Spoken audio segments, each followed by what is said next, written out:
nightmares in my head, I fear that the thoughts build up until I can't hear, that my mind fills up into a creature, and it haunts me somewhere much deeper. Anxiety, filling up every space, no privacy. And silently, it could build and build until you finally see, whoa, it's taking over, damn no closure, moving closer. No exposure, I just wanna be a loner. Some can't stay sober, looking over all their shoulders, like moving boulders just to get out of the home. It sucks, I've had enough, I don't wanna feel the stuck under the rug, all my problems that I shove. I got nightmares in my head, I fear that the thoughts build up until I can't hear, that my mind fills up into a creature, and it haunts me somewhere much deeper. I got nightmares in my head, I fear that the thoughts build up until I can't hear, that my mind fills up into a creature, and it haunts me somewhere much deeper.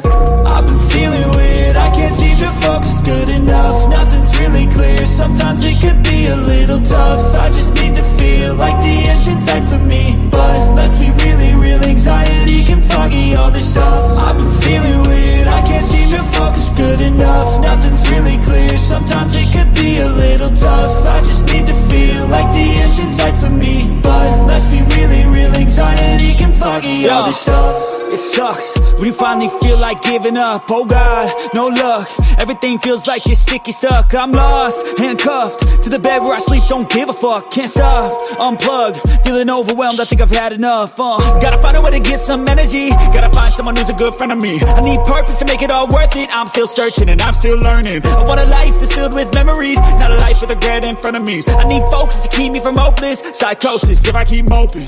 I got nightmares in my head, I fear that the thoughts build up until I can't hear, that my mind fills up into a creature, and it haunts me somewhere much deeper. I got nightmares in my head, I fear that the thoughts build up until I can't hear, that my mind fills up into a creature, and it haunts me somewhere much deeper.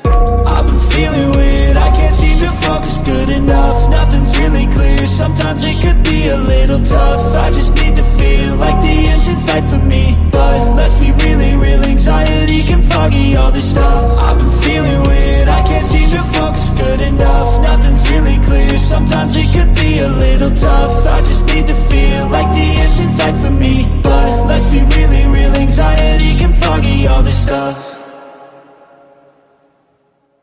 Hello and welcome to my Mind Over Your Matter. My name is Rick, and yes, I had dreams that I need to share, and it was wild dreams. I'm not going to be on here for a long show. I'm not trying to do a marathon today. I just really want to share my dreams, and you can share your dreams with me too, because I feel like dreams are really part of our subconscious, and we need to share that with amongst each other so we could connect the pretty much it's like a puzzle. It's like connecting the dots. And my dream was so real, I even died in my dream. That's how serious it is, and I'll get to that in a moment. Say what's up to those in the chat room. Paula, Albie, Demek. Then what's up, Doc? Doc is eating dinner. That's what's up. I just want to jump right into it because it's just so real. Well, it was a wild dream.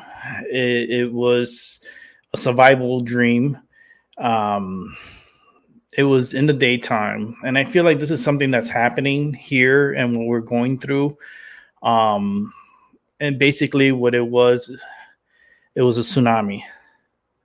It was a real freaking crazy tsunami.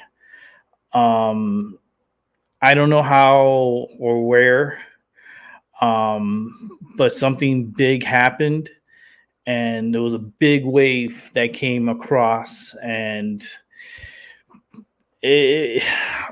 to set it up, I was in this apartment right by the beach in my dream, and I was in the second floor. There was only 2 stories, so I was in the second floor, and noticed that there was no water, and I looked out and I was like, wait a minute, that's signs of a tsunami, right? And I was trying to warn people and tell people, come on, get out, you gotta move, and nobody wanted to move because they didn't really know what a tsunami was. And I'm like, how the hell you don't know what a tsunami is?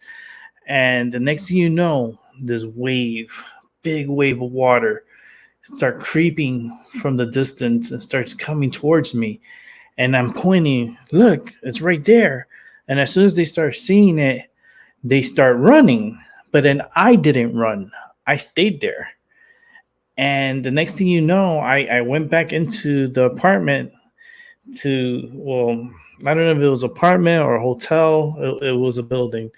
Um, I went to the closet and I hid in the closet. And next thing you know, the wave hits the shore, and this big boat out of nowhere hits the building that's next, because it was like 2 buildings. So it hits the building and destroys the building, right? And then once it destroyed that building, the water rushed into my place where I was staying and hits me, and the boat comes towards me and hits me, and then all of a sudden, like, I'm underwater, and then all of a sudden something else hits me, and then everything turns white.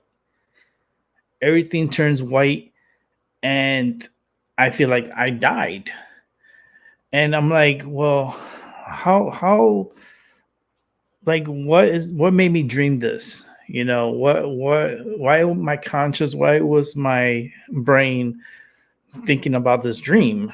And this dream stuck with me all day because I couldn't even like shake it off. And you know how people forget their dreams, and like a lot of people do, like they dream everyone dreams. Sometimes it's hard to remember it, but we all have like elusive dreams. And I felt like this was a sign or a message to me that something big is going to happen within a month, like something like that's going to drastically affect humanity. And I was very scared. All day today, I was really thinking about it. And I was like, I need to do a show talking about this, because I know other people have dreams. I know other people are experiencing different things in their dreams. If you have a dream or you want to share a dream with me, you're more than welcome to come on to the show and talk to me about it. I'm still registering what I went through, because it's not only one dream I had. I had like a series of dreams to a hurricane hitting the States. I had like, and that one was scary too, because that one was a Category 5 hurricane that hit pretty much Florida, Georgia. Like it went up through the coast, and it was like it was one of those hurricanes that just crawls up the coast and hit almost every state along the coast. I truly, really hope that doesn't happen, because if something like that was to happen, you know how damaging the economy would be for all the states along the coast. But that dream, oh man, I just feel in my chest, like my chest just got heavy right now for a second. It's like, whew. And another one dream I had was, of course, about the war that's going on. I was a soldier in the war, and they told me to go out in the field to kill. And I had to go out there and kill people and shoot people. And I was wearing all green. And I was like, I didn't know what time frame I was or where I was at. I was at a war, and I was fighting people and killing people. And I just couldn't stop killing people. And I don't know why.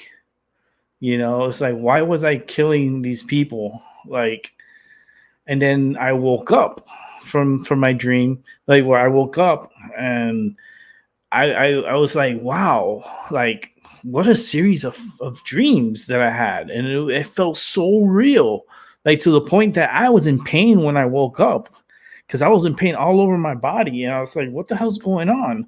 I had to take one of my pain medications just to calm my body down from the dreams I had. And I don't know if other people are experiencing what I'm experiencing, but if you are, please share it with me. If you're not watching this right now or you're rewatching this, just let me know in the comments. If you're experiencing like really deep dreams of like tragedy or something that's impactful that's going to be happening. I know that we've been having a lot of solar flares that's been coming from the sun. I'll be sending me a message earlier today about the sun flares. It's been happening, this cycle of flares, and with these flares, they're really attacking our planet, and we're not even paying attention to it because we're so focused on other things, but we're not even focusing on the most important thing, which is our sun. And our sun is having pretty much big explosions, and a lot of the particles are flying off the sun and heading towards our earth, and that affects our energy here and actually enhances our energy, and in a ways that it causes us to have earthquakes, causes us to have different things that happens as far as like communications drops, cell phone drops, satellites go, because of the filaments that comes to our earth disrupts and destroys satellites. They don't tell you so much, but there's been a lot of satellites that's been destroyed because of the sun. And I feel like these waves that are coming on is doing a lot of damage, and not only to the technology, but also to us humans we're here. It doesn't matter if you're inside your house. It doesn't matter if you're in a bunker. This energy still penetrates through structure, and it's affecting us. And I feel like the rate of cancer is going to jump even more. A lot of big decisions are going to be happening as I'm speaking right now. There's big things happening, and not anyone is paying attention. Nobody's paying attention because they'll call the government, cowards, and call the government whatever you want to call them, but they're in control, and we have to follow and listen and listen and watch what they're doing. Because if we don't have someone watching what they're doing, they're going to do whatever they want, right? So I just feel like there's something really big is going to happen within a month. And I'm really hoping that I'm wrong, and I want to be wrong, but something keeps telling me something's going to happen. And I hope that, I hope it's not that bad, but I just wanted to put that out there, because my dreams are so elusive, like so real, that I woke up literally like scared. I woke up scared today, and I couldn't get this dream off my head all day today. But if you want to come in and talk about it, you're more than welcome to come on and talk about it. Yeah, like the hurricane one, like the hurricane dream, that one was so a storm developed and it went up the coast, up the east coast of the United States, and it flooded and destroyed all pretty much the cities along the coast. You know how much money that would be if every city in the East Coast got destroyed? That will run into the trillions of dollars from Florida, Georgia, South Carolina, North Carolina, Virginia. You go even Washington, D.C., Delaware, Jersey. I'm going to name all the freaking states. New York, Massachusetts, New Hampshire, Maine, all the East Coast. It seems like it was a Category 5 hurricane that developed from the south, came up, and just hit all across, not making really direct landfall, but going off the coast and destroying. That's scary. I really hope that doesn't happen, because our economy here, I don't think we could handle that. I think that maybe it's a sign of weather manipulation that someone in the other side of the world is manipulating the weather for it to happen the way it happens to hurt us financially. um Anything you could throw, anything, it could be anything, but I feel like it's something, someone somewhere. I know it's in, I'm gonna say Russia, China, because with all these things that they have like harp, they can manipulate the weather, they can manipulate the ionosphere, and I see them doing that on a daily basis. And not only them, they're not the guilty parties, but we also are manipulating the weather here. Because we do have HARP here in Alaska. There's a whole bunch of antennas that they have that it's pretty much playing with the weather. And one thing you do is you mess with the ionosphere. They don't know what they're doing, and it's gonna bite them and it's gonna hurt us. And they're gonna say, "Oh, it was an act of God." It's like, no, it was you guys that manipulated the weather to cause this to happen, and we have like thousands of people dead because of this foolishness of like weather wars. And there is weather wars going on. um it's all part of the program that they want to put against us, humanity, because they want to reduce population. They want to drop the population. Even the fucking vice president just said it the other day. Kamala Harris said it. She's like, we're trying to reduce population. What? What? So it's kind of like everything's coming and making sense now. And my dreams are just lining up with what's going on with today. Let me go ahead and put out the link. So if you want to come and join and talk to me about it, you're more than welcome to. Let me go ahead and put it out there. Hey, Gigi, what's up? Let's go ahead and put the link there. I'm going to light up my joint because I picked up some medicine today from the dispensary. So I'm going to light this up and I'm going to smoke it because I have not smoked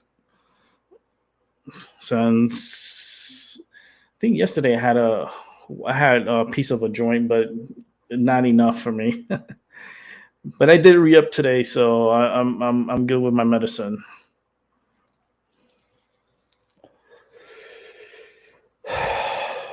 So if you want to come on and talk about your dreams, come share your dreams, because everyone has different dreams. Some dreams are happy dreams. Some dreams are dark. Some dreams are natural disaster, like what I had. They're mostly natural disaster dreams.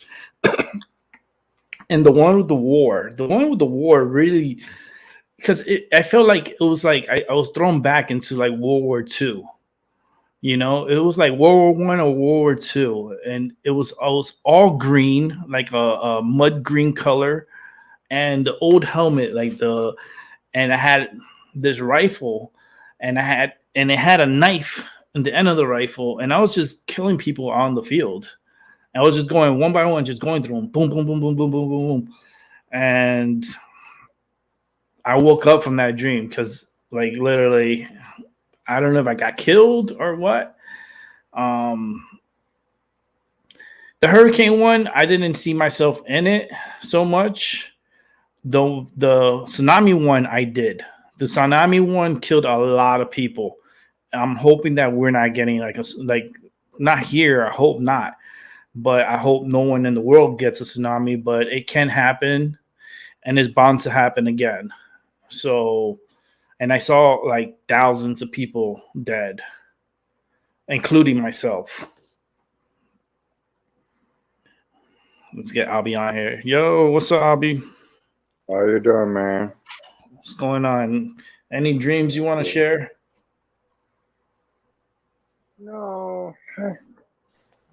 Well, I haven't dreamed anything prophetic like you have, but it's bound to happen. You got the Siamese, you got these crest flares, and you got the sun acting up. You got certain parts of Revelations in the Bible happening, and And I just feel that I do have dreams of fighting for myself, have to stand up and defend for myself, you know, that there was one dream I was in a bar and I was drinking Mm-hmm. and I was told to stop borrowing money from people, stop borrowing money because it's not.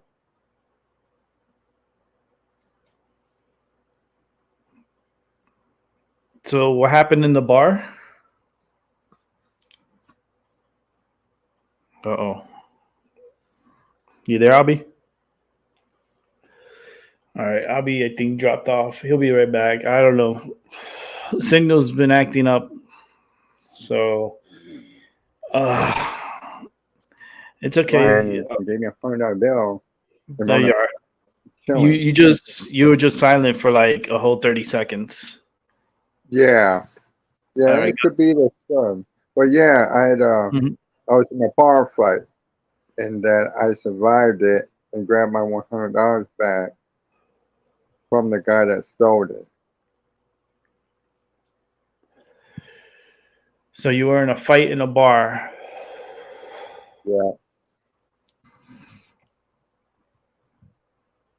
That's like a tug of war, because that energy is really pulling. That's a pulling energy.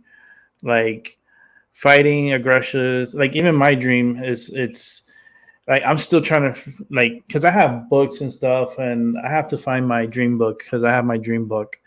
Um, and I know with the water could be healing, and water could kill you. It's one thing about water is very underestimated. Water is so underestimated, and yet it helps us. It heals us. We have 80% of us is water. yeah. So in our bodies, so we depend on water. We need water, right? But water can still be evil and turn against you and kill you. And yet you can use water for blessings. You could baptize in water. It could be a good thing, and it could be a very freaking bad. So it's like, yeah. I saw something in my vision. I just saw a freaking mermaid. Because you always talk about mermaids, and I just saw a mermaid in the water. And I was thinking about something good when I saw that mermaid, and she had like an orange tail. Like it was an orange, her backside's orange, and she had red hair, pale skin, like a pearl color, beautiful, smooth, red hair, orange tail. That's the vision that I saw. See, I've been seeing things, and it happens like that sometimes. It's like just images just pop into my mind, and then I just share it out loud because I don't want to keep it in my mind because it might be a message for someone. It might be a vision for someone. And I'm talking to you, and you're really into mermaids, so that's an image that popped into my mind. Mermaids are real. They're sightings. You look on YouTube about mermaid sightings or something. Mm-hmm. I can't deny the facts because we don't know anything about the ocean. We only know what 3% of what the ocean is. About 97%. We don't know shit about the ocean. So how can we deny the mermaids? How can we deny a lot of things that are going on, like with the inner Earth? Because under the ocean, under actually Antarctica, there's an entrance to the inner Earth. But nobody talks about it. Nobody talks about it. Nobody want to talk about it. They're too Well, it's not distracted. that nobody don't want to talk about it. It's because they're restricted by by the government or a dark government that doesn't want you to talk about shit like that. Sure, I'm talking about it. Fuck the government. If they want, they know where I'm at. They're listening to it. They're listening to the show. I'm sure, 1,000% sure they watch and they listen. Everything gets recorded, so they could keywords that pop up. That's how the algorithm works on YouTube, is by keywords. So if you say like the C word, that pops up to a certain area. It's like, okay, monitor. You have to, watch what's going on here. And that's how they flag you down and they kind of like censor you, because once you're getting onto a topic and they don't want other people to listen. So what they do is they'll take your video down and then they'll shadow ban you for a week. And then they'll do it to you every single time those keywords come up. And it's fucked up because I'm in the United States of America, like some of my viewers, and we have this thing called the Constitution of the United States. And I'm protected under the First Amendment, and I have the right to free speech. You cannot censor me. I can share my thoughts. It might not be something you disagree, you might not like it, but there are my thoughts. And you can't change it because I'm sharing it. You feel me? And the government, they like to try to censor and shut you up because you're speaking too much truth. And they don't like when you speak too much truth that you can influence someone. That's where the government steps in and be like, all right, YouTube and Facebook and Twitter, all this stuff, take it down. We don't want to see it. We don't want that to be shared because we don't want other eyes to see that. So let's censor it.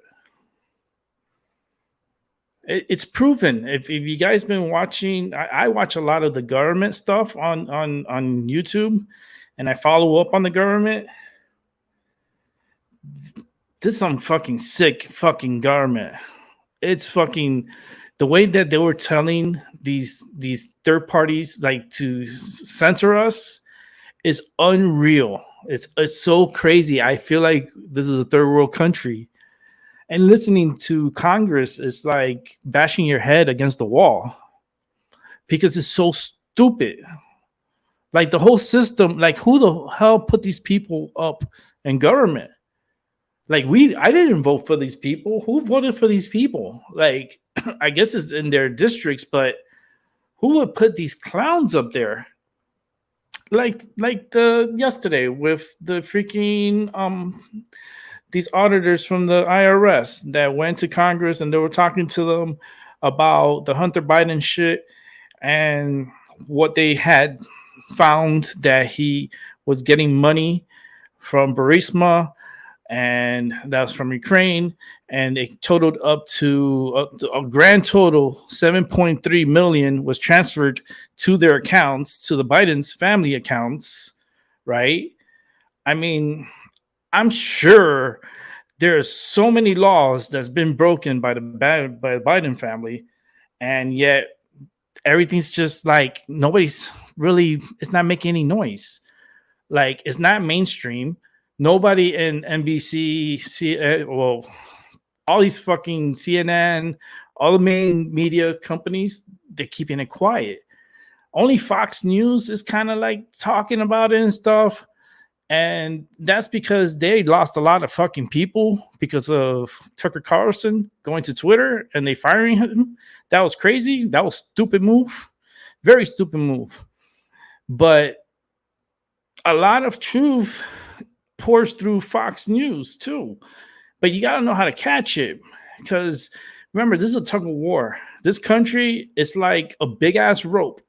You got the liberals on one side, you got the conservatives on the other side, and in the middle, you have your independents. And the independents are the swing voters. So they could pull the rope in either way. That's how I see America. Okay? And if you're not paying attention to what's going on, It doesn't matter. You could call them all cowards. You could call them cocksuckers. You could call them whatever name you want to call them. That's fine. We have to pay attention to them. We still have to pay attention to them. As much as we dislike them, we have to pay attention, because like our president is a corrupt president. He is so dark and so corrupted, and like it goes so deep, and it's like you really gotta open your mind to the most craziest thing that you could think of. The Bidens have done, and not only the Bidens, but the Democratic Party, and you know what, the Republican Party too. It's there. It's. I'm getting goosebumps, because to me, I don't see it as a two-party system. It should be a one, just like our courts and our system. You know, our government should be a one-party system. Everything, you know, everyone is responsible. You know, responsible for themselves, and they have to conduct themselves in a certain way. And if you can't follow, you know, the good, and you want to be bad, and you want to do crazy shit like sniff cocaine off of people, and fucking the pictures that I saw of Hunter Biden was fucking crazy. I'm just in shock. I'm shocked that Biden is still president.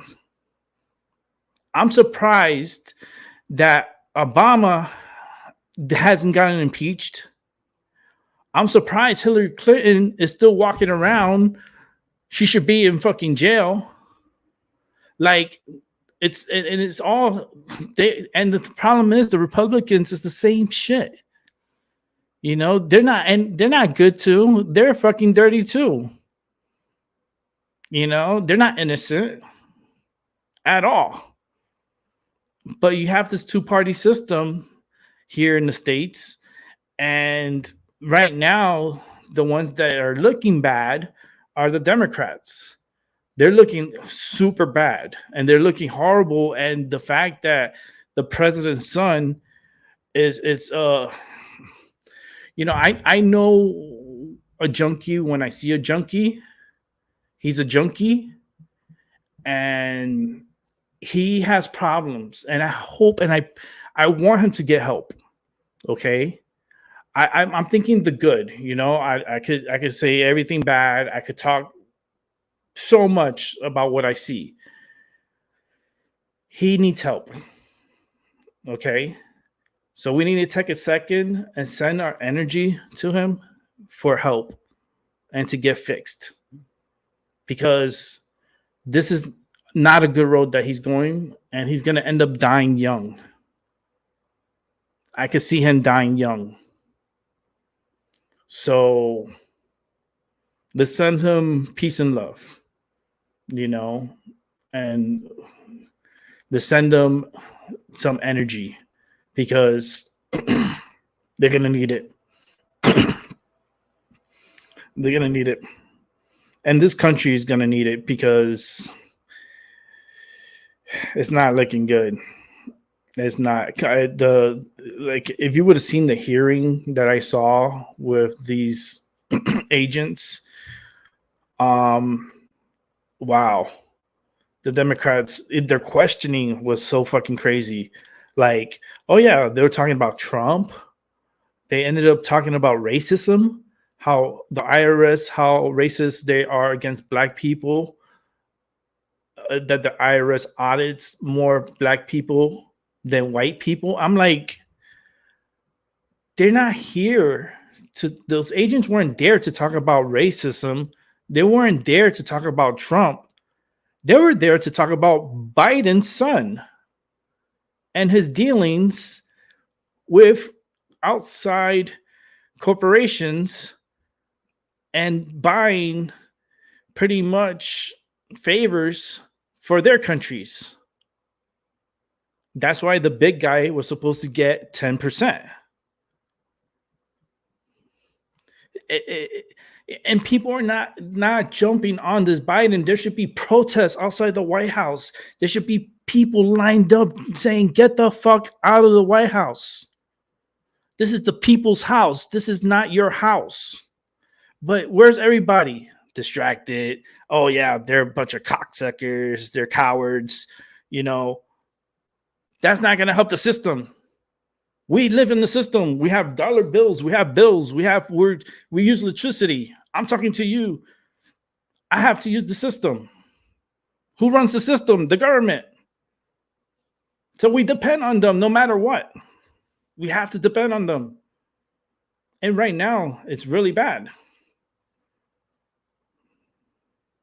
It's really bad. But I just wish more people would listen. More people, can see for themselves, see both sides. Because yes, the Democrats are really bad, but the Republicans are really bad too. You think Trump's the answer? He could be the answer for the moment, but you got to remember, that's a long life Democrat too. Trump's a Democrat too. He just went to the Republican Party because they didn't want to put him on the ticket when Hillary wanted to be president in 2016. So what Trump did was he was like, oh, so y'all going to go with her and not even consider me? Okay, I'm leaving the party. I'm going to go to the Republican side and I'll get the nomination over there and I'll go against Hillary. And that's what happened. And you know what happened? He took the Democratic votes and he went over to the Republicans. And then he won because he got some of the votes from the Democratic side to vote for him as a Republican.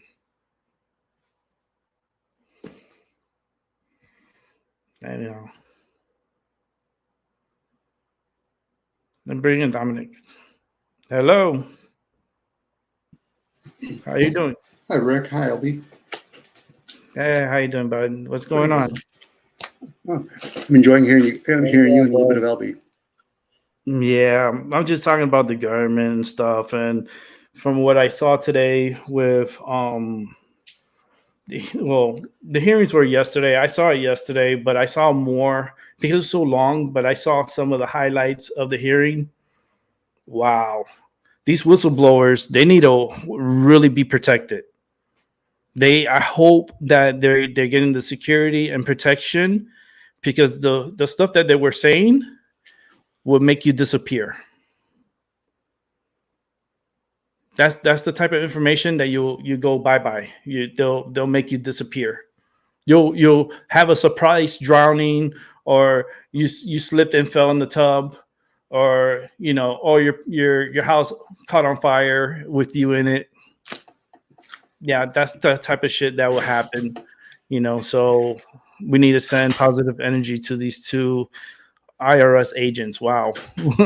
That's a first, me saying to protect an agents from the IRS. But these individuals, they're very important. They're important to the democracy of this United States. And I hope people are listening to these things because it makes a big difference in what's going on in here in America.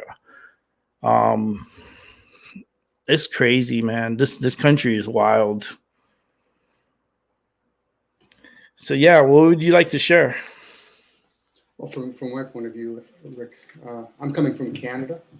Canada? Oh boy. Yeah. So for me, from my awareness anyway, whether it's a prime minister, president, chancellor, it doesn't matter what dictator we're talking about, usually reading from some sort of script. And we just need to understand a little bit, who are they reading it for? When here in Canada, again, it doesn't matter what country it is. When they're reading a script and saying, we're here to represent the people, they're not actually talking about us.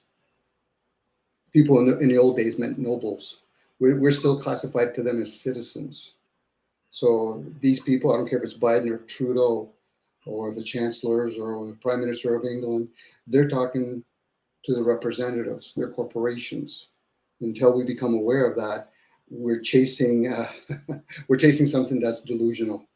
Even when they pass budgets, they literally say it. They're passing budgets. So who's giving them the ability to pass budget? Probably corporations, and we'll just I can speculate because everything is usually speculations. Fiat Mm-hmm. currency, it could be the Federal Reserve, and then they collect property tax. Let me just change the word so people get a better understanding.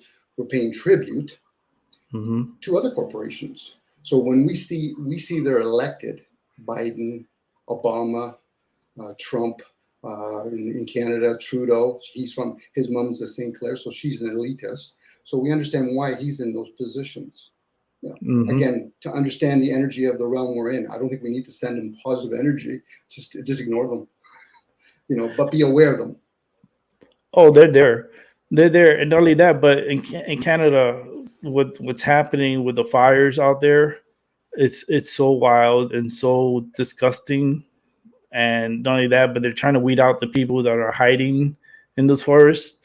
Um, Canada has problems, and not only that, but they're really friendly with China, too friendly, to the point that Canada trains the Chinese military on American weapons.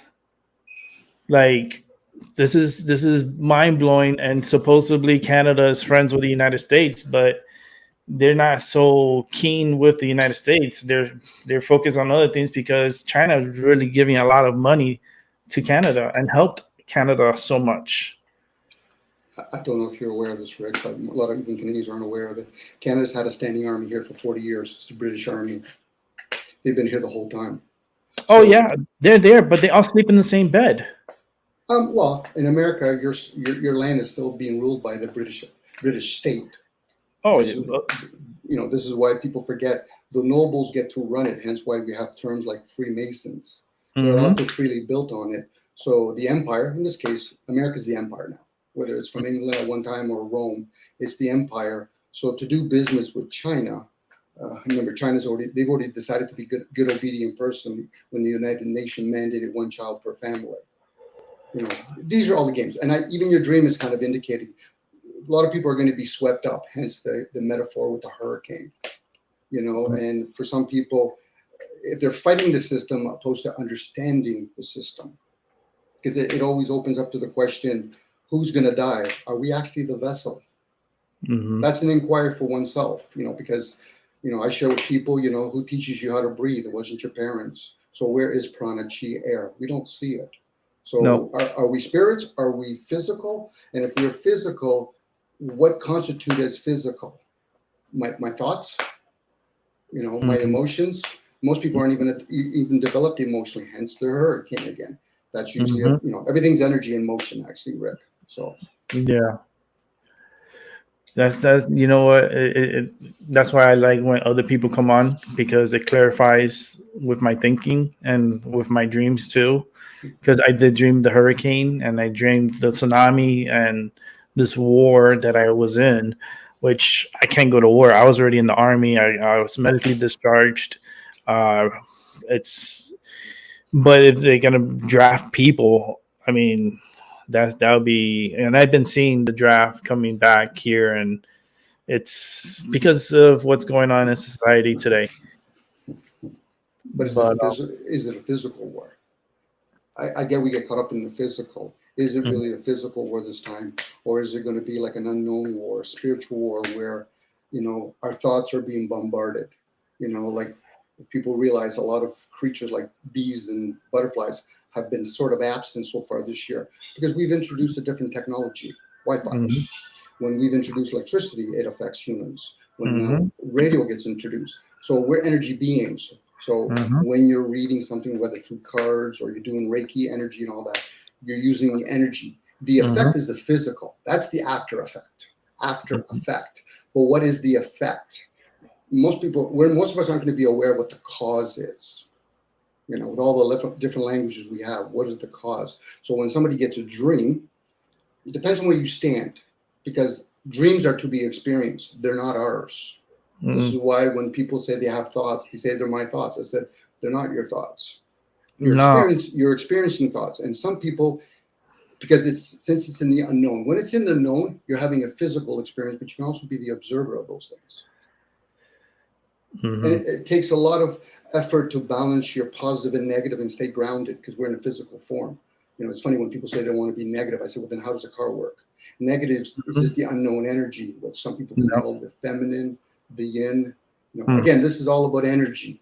The yin and the yang. Yeah, thoughts are energies. Reason is energy. All of that's energy. So the mind communicates usually with the gut, not with the upper brain, which is called the hemispheres. That's where the king and queen is stored. So when somebody gets something intuitive, then they can bypass the scholar way of learning things. So once again, it all depends, because we have many receivers in our body. You said you're gonna spliff up again. Maybe that's the best time to do a little bit of elusive and then go inwards and say, okay, what part of the vessel was being communicated with? This is where, when we have dreams, what part? Was it with my left hemisphere, my right hemisphere, with my gut, with my heart? And once people start understanding that, because then you'll find out whether or not you have a certain chakra blocked. People can play with energy again. Now, again, I can only share it in a speculating form, because most people can say, well, prove it. I can't even prove you air. I'm not saying to you, Rick. I can see its effects. So what is prana and chi? Right now, we're just saying words.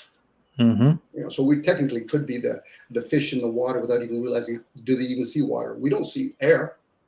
So. Yeah, we don't see air.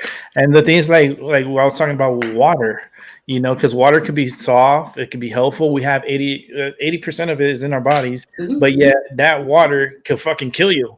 It could turn on you, it could drown you, it could cut you in half.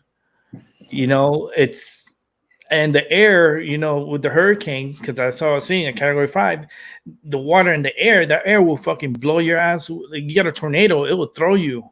It's that strength.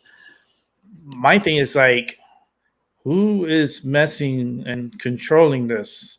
Because it felt so unnormal in my dream. It felt modified.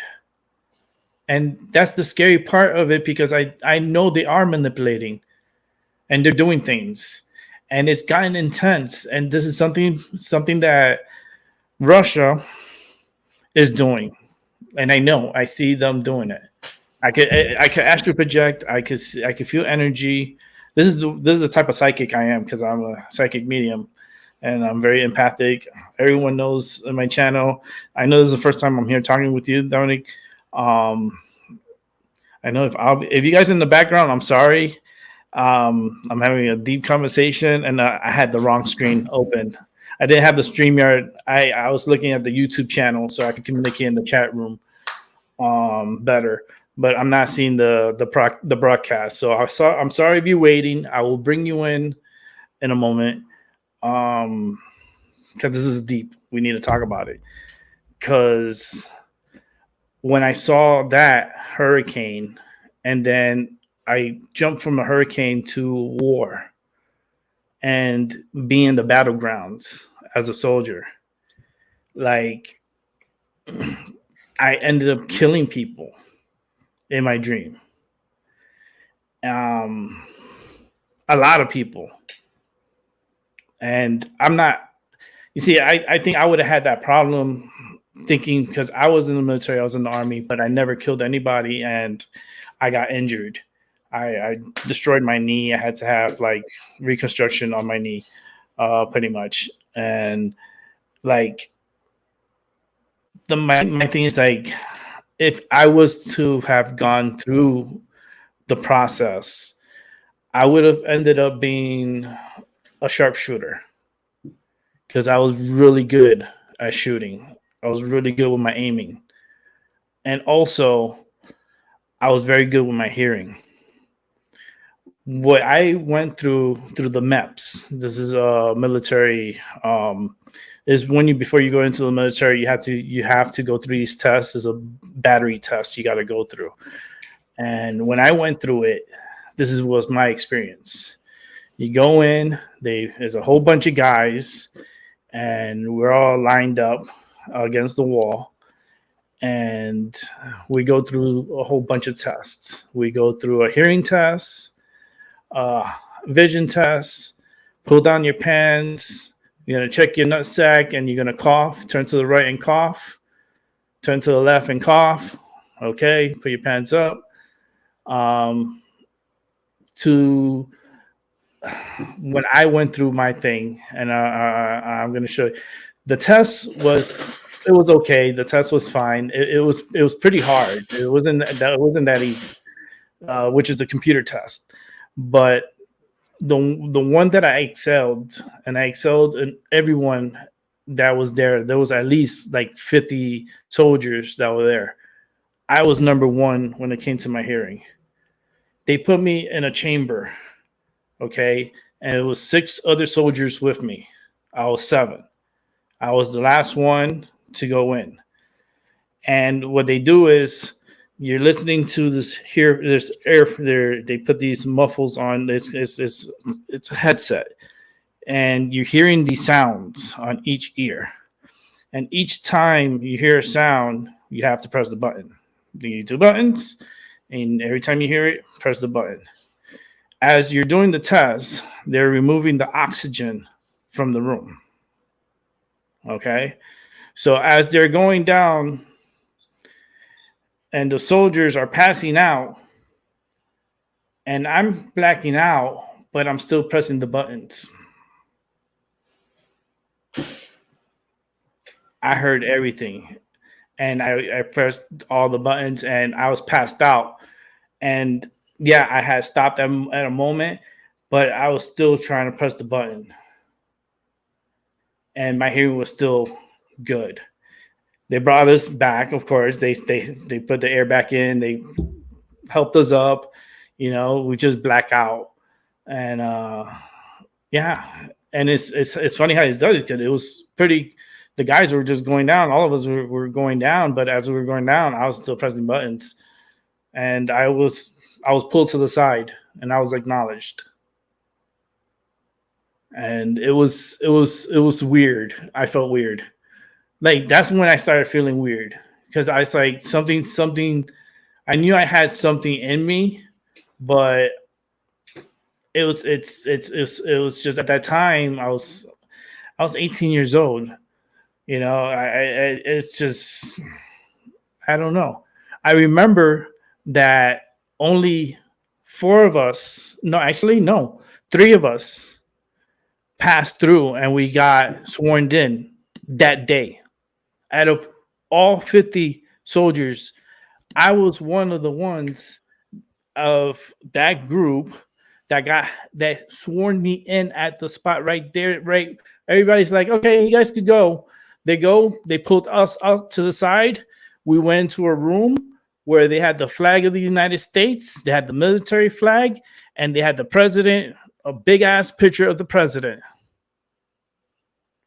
And they told us, raise your right hand. And we go through the oath. I was freaking out. Look, if you touch, my heart's racing right now, because I'm going through, like, in my mind, this is my PTSD. I'm seeing this as I feel like I'm there again. And it was just us 3, and we got sworn in. And I was like, they're like, congratulations, welcome to the United States Armed Forces. Like, this was, I swear on my life, true story, 3 of us made it through out of 50 guys. And they knew there was something about me. And I know they know too. I know they listen to me, because I'm documented in their system. I'm in their system. So go figure. They did have a psychic division before in the Army. I would have done so good in that division. They still have it. It's just there's only a few guys that actually get into it. I know I probably definitely would have got into it. I probably would have been one of maybe 3-4 people that gets recruited into that division. And that's a different division. That's something that, listen, they've been doing that since the Roman times, since kings and queens will use, they'll get magicians to come over to the castle and tell me the future, what's going to happen if there's trouble or problems coming. You have these psychics that will help kings and queens with readings. and it's still done today. It's still done. It's they. Hmm. It's the thing is that because I see it and I know I have a very good feeling about it, and like I know I would have been pulled to the side, and I didn't know at that time when I got pulled in, and they swore me in. That dude, man, to have only 3 people in that room, I felt so weird. You know why? Because I didn't have my parents there. I didn't have like a witness there. There was a witness, but it was a military. It was the sergeant that was there, the commanding sergeant, lieutenants. You had a couple of captains in the back, and we 3 are being sworn in. Dude, oof. So have you ever pondered the idea that there was an intervention with your knee to prevent you from setting up karma? Because dude, no, something happened. I have a whole story still. Go ahead. That's half of the story. My apologies. Go ahead. No, myself. No, it's good. You could go ahead. You could tell me, because my story ain't going to change. So you could talk to me. Go ahead. Well, I'm just saying a lot of times people get intervention. So the karma, what happens when people are warriors, they actually have to come back in other rebirth as healers, usually for themselves. So they practice things like, crystals, singing bowls and all that kind of stuff. Oh, my singing bowl's right there. Yeah, sweet. Sweet. So what ends up happening for some people, they don't see that the universe, there's many sides here, and there's an anchoring going on here. So some of the people that usually channel ascended master is to anchor this realm. Regardless if people value there's a ruler or not, this realm needs rulers. So when there's a war, and there's many types of wars, it's for the purpose of this realm staying the way it is. Unfortunately, you get a lot of people that are very disobedient, and they think, well, I don't agree with Lucifer or Satan. I'm like, whatever. This is their realm. We come here to experience it, and if what we can learn from it. So the whole thing about going to, and to say this case, the American military, there's a lot of conditioning going on there, whether it's for depopulation, to set up a person to be anchored over and over again in this realm. We don't have different shades for no reasons. Same with the different genders. Is that some people get caught up and they become attached to the physical. I'm dark skinned, I'm a female. I don't even know where people get this idea of black and white. That's just designed for magic. But again, that's conditioning, because even the language we're using is its own frequency and sound. So they're probably for you, Rick, I'm guessing at this point, because I'm not here to interfere with your own progression. Ooh, I love listening to you. You're doing awesome, man. I love this. We're having a great conversation. You might have had an intervention, or something will say no, because if he goes to war, something got in the middle. Yeah. I ended up destroying my knee, and I had a realization. My mom didn't want me to go. She was really resistant against it. It caught her off guard. It caught me off guard to begin with. Imagine me having to go to my mother, right, and tell her that I went in for the tests and stuff, right, and to let her know at the same time that I was sworn in and I'm a soldier right on the spot. That's fucking crazy. It was crazy. It was. And just to have, and I told my mom it was only 3 people that got sworn in right on the spot. There was 50 people there. Like all the guys. I saw all the guys. Like it was so fucking crazy. And then only 3 of us to get in. So what happened after? I was going through my trainings and everything, and I had during my runs, I didn't see the rock, stepped on it, and caused my knee to fucking do some shit, and I had to have surgery on my knee and so forth.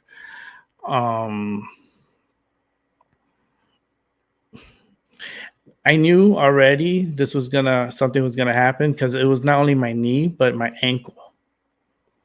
Because I blew my ankle at the same time, my ankle and my knee. Like my leg was fucked. I had to have surgery on my knee to repair it, and my ankle, it was a severe sprain that, and with the knee that when I went through my physical and I went through like it was hard. My sergeant was with me in my appointments. I couldn't go to my appointments without my sergeant. That's how important I was to them.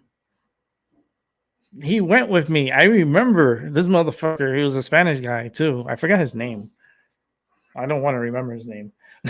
But he was with me in my appointments. And the doctor, she was like, get this big ass shot of cortisone and just stabs me right in my foot with it. Right. So she told me I need to be alone with him for a moment. The doctor said to the sergeant, she's like, okay, she's like, you have to step out because it's, patient doctor thing. And so the sergeant was like, all right. So he stepped out of the room to close the door, and she comes and whispers in my ear. She's like, I don't like this dude. Just like that. And she's like, I'm not for it, especially the military and the way he's over you. I don't like it. I was like, okay.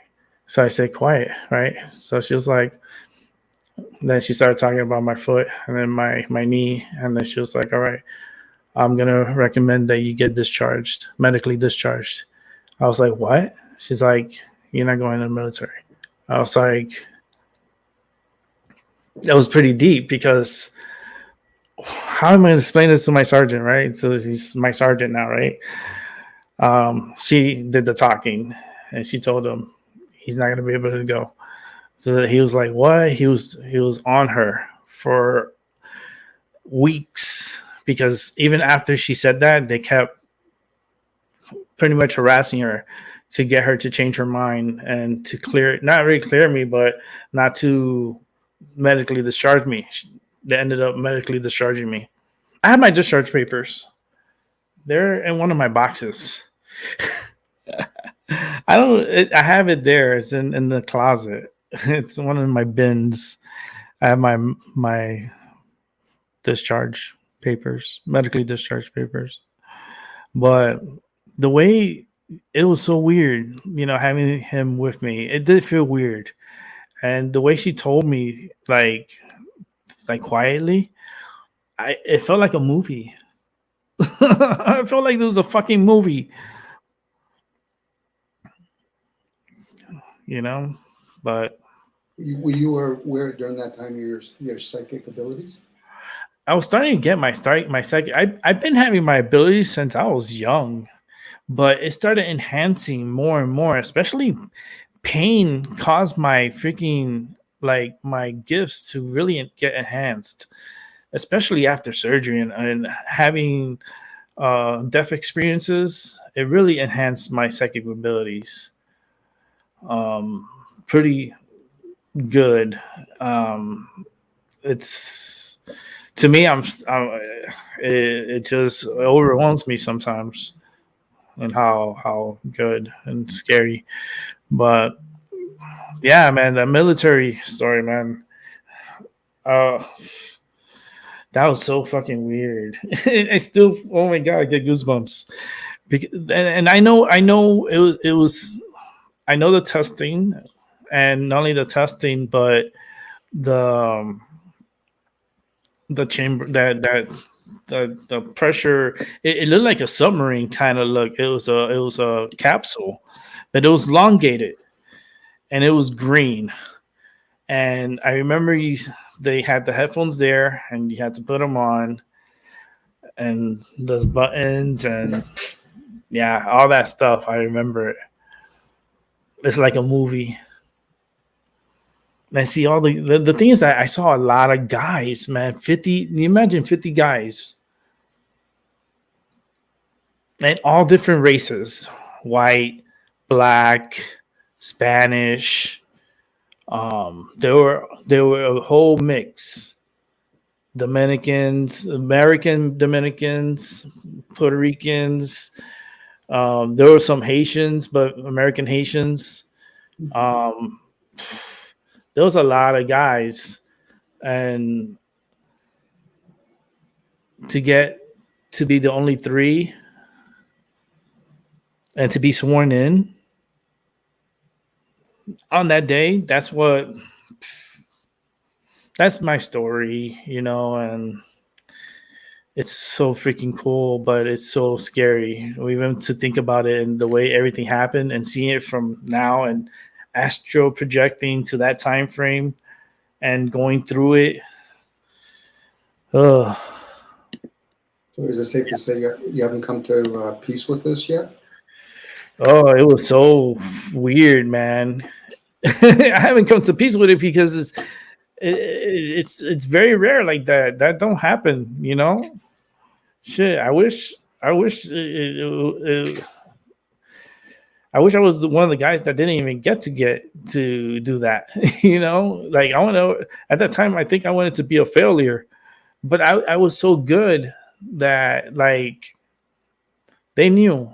For some reason, they knew. I don't know how. Like maybe they had a something on me, or they put like a check on me to make sure I got through or something. I don't know. This government goes deep with everything. They listen to everything. As a little kid, all those documents, they have a copy of it.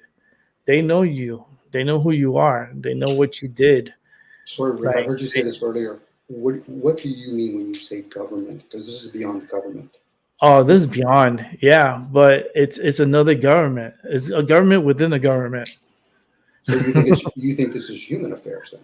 There's another being. It's not human. Okay, I'm asking because it sounds. It's not human. It's more like a reptilian, like a shapeshifter. It could be. There's different species here at any given moment. The reason I'm asking is if you come to peace with this, whenever you choose to do it, it'll come in a moment. You'll find out more about your gift, because if not, you would have been somebody's bitch in the military. Because I just dabble into different time frames of my life, so that's already, I've been done with that. Oof. My psychic abilities are just, I had near death experiences that people like what's her name, was it Maria Presley, the one that passed away from she had a small bowel obstruction and it ruptured on her and she died. Okay. This is Elvis Presley's daughter. Okay. I had that same problem. I had a small bowel obstruction also, and mine's ruptured. I had to have emergency surgery.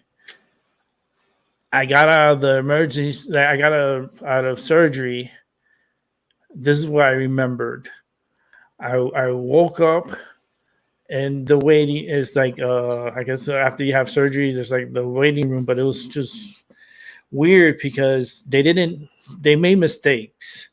First of all, they were supposed to leave the catheter inside of me.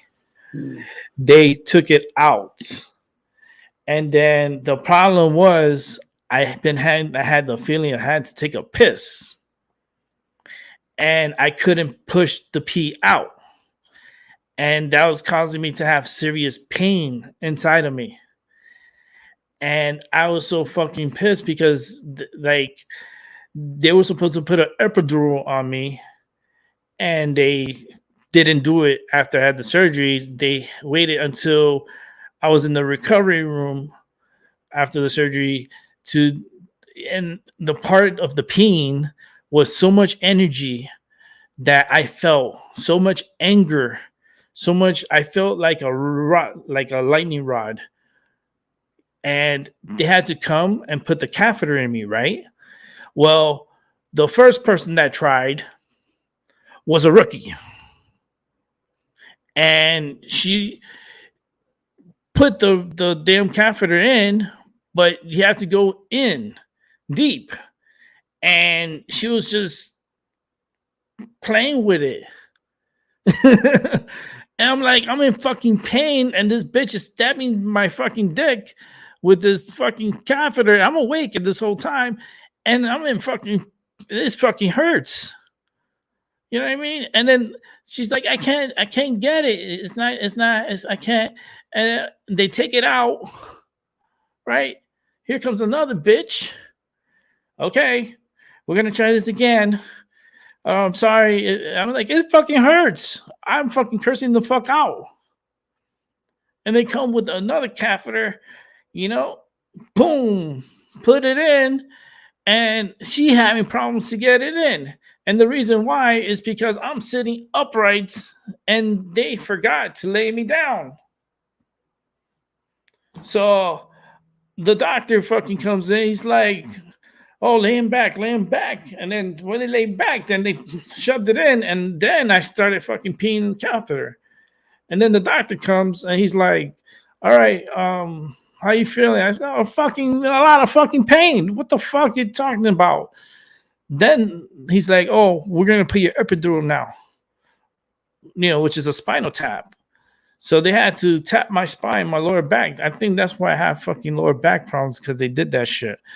Well, they had to put that fucking needle in me. And he's like, don't move, because if you move, you can end up being paralyzed. So whatever you do, don't move. I'm like, I fucking heard you the first time.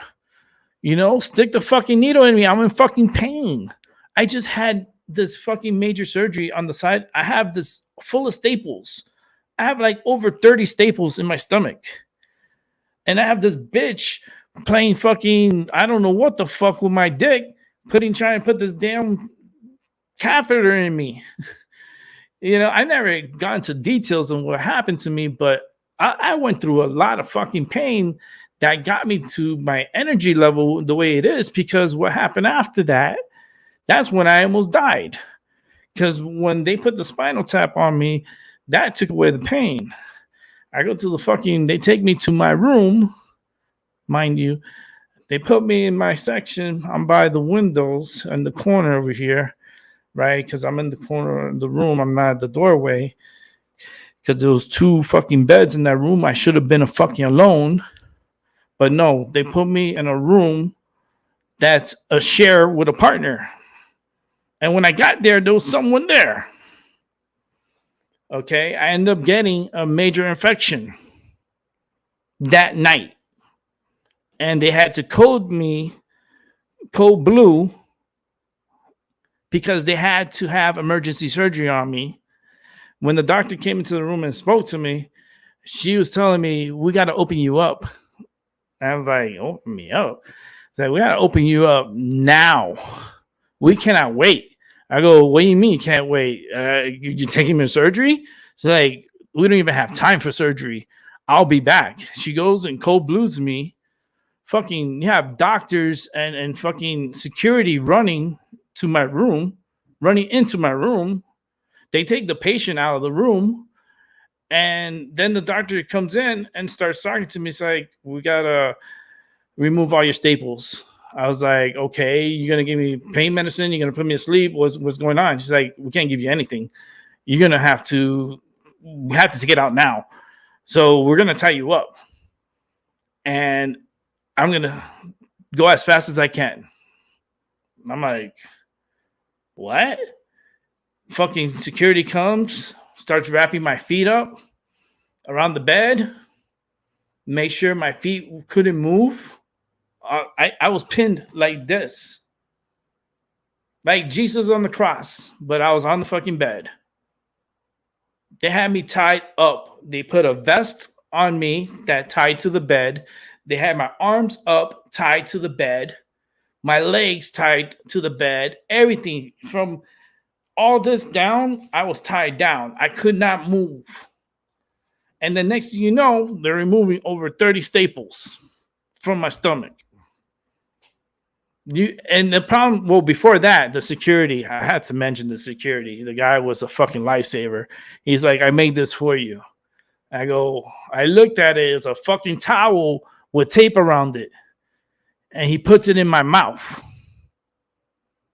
Like, he puts it in my mouth. Next thing you know, after he put it in my mouth and they put this thing around my mouth, so I couldn't take the towel out.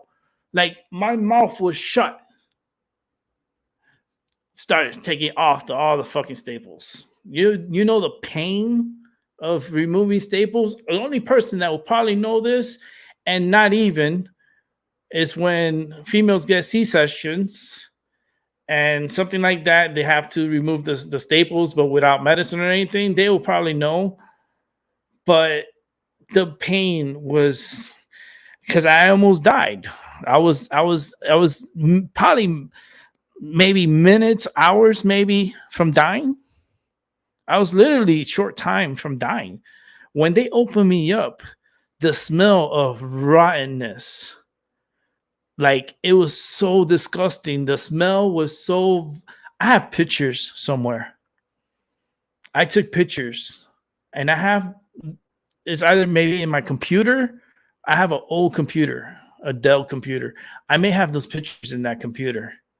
It's just that computer, I need to change the battery. I should buy the battery, and that's all it needs. But I have pictures, I think, in there that shows because I took pictures. I took a lot of pictures. That's one thing my attorney taught me: take fucking pictures. And that traumatized me more than the fucking military. That's for damn sure. I ended up, living because I'm still here. So I survived, but I was a year in the hospital. I spent a whole year in the hospital. I didn't get out. I was in 2013. I guess the year was 13, right? The whole fucking 2013, I was in the hospital. I didn't get out until 2014. 2013, that was a whole year of fucking torture, of pain. Jesus would have hated to gone through this. He went through hell too. But I'll tell you right now, I went through hell too. Just as much. A whole year's worth. At least he died in 3 days. Shit. It would have been fucking better if I did die. Because it was very bad. It was very painful. I'm surprised I didn't die. I passed out. Well, I was passing out because of the pain and everything. And she was like, stay with me. And they put this thing under my nose to keep me up. Because I was going downwards, but that was disgusting to witness it because I was up. I saw everything. That was disgusting. It was. Imagine your stomach open like that.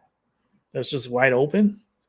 And then you smell that fucking rotten, like it smelled rotten.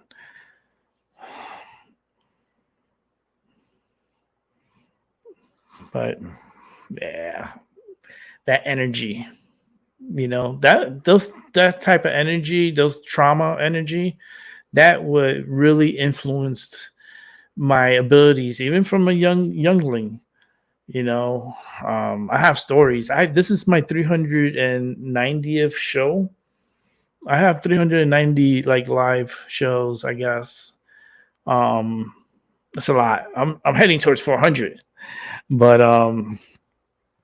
yeah, man. That's my PTSD. Military, it's there, but I've died so many times. I died and came back. Not and that wasn't even the case that I died and came back, because that I stayed alive. Those are other times that I had when my heart stopped and they had to resuscitate me and different surgeries. It wasn't even that surgery. And that one, I was in the hospital, when I had the stomach, I was in the hospital for a year. When I had my heart stopping and they had to resuscitate me and shock me after surgery, a different surgery, Let alone it was a colonoscopy. I had a colonoscopy at the hospital, and I'm in the recovery room. Next thing you know, I'm in cardiac arrest. Cold blue. Everyone comes. They have this guy. I'm seeing everything from above. And I'm seeing everything from above. And I'm like, I'm dead. And the light is in the background because it's very bright.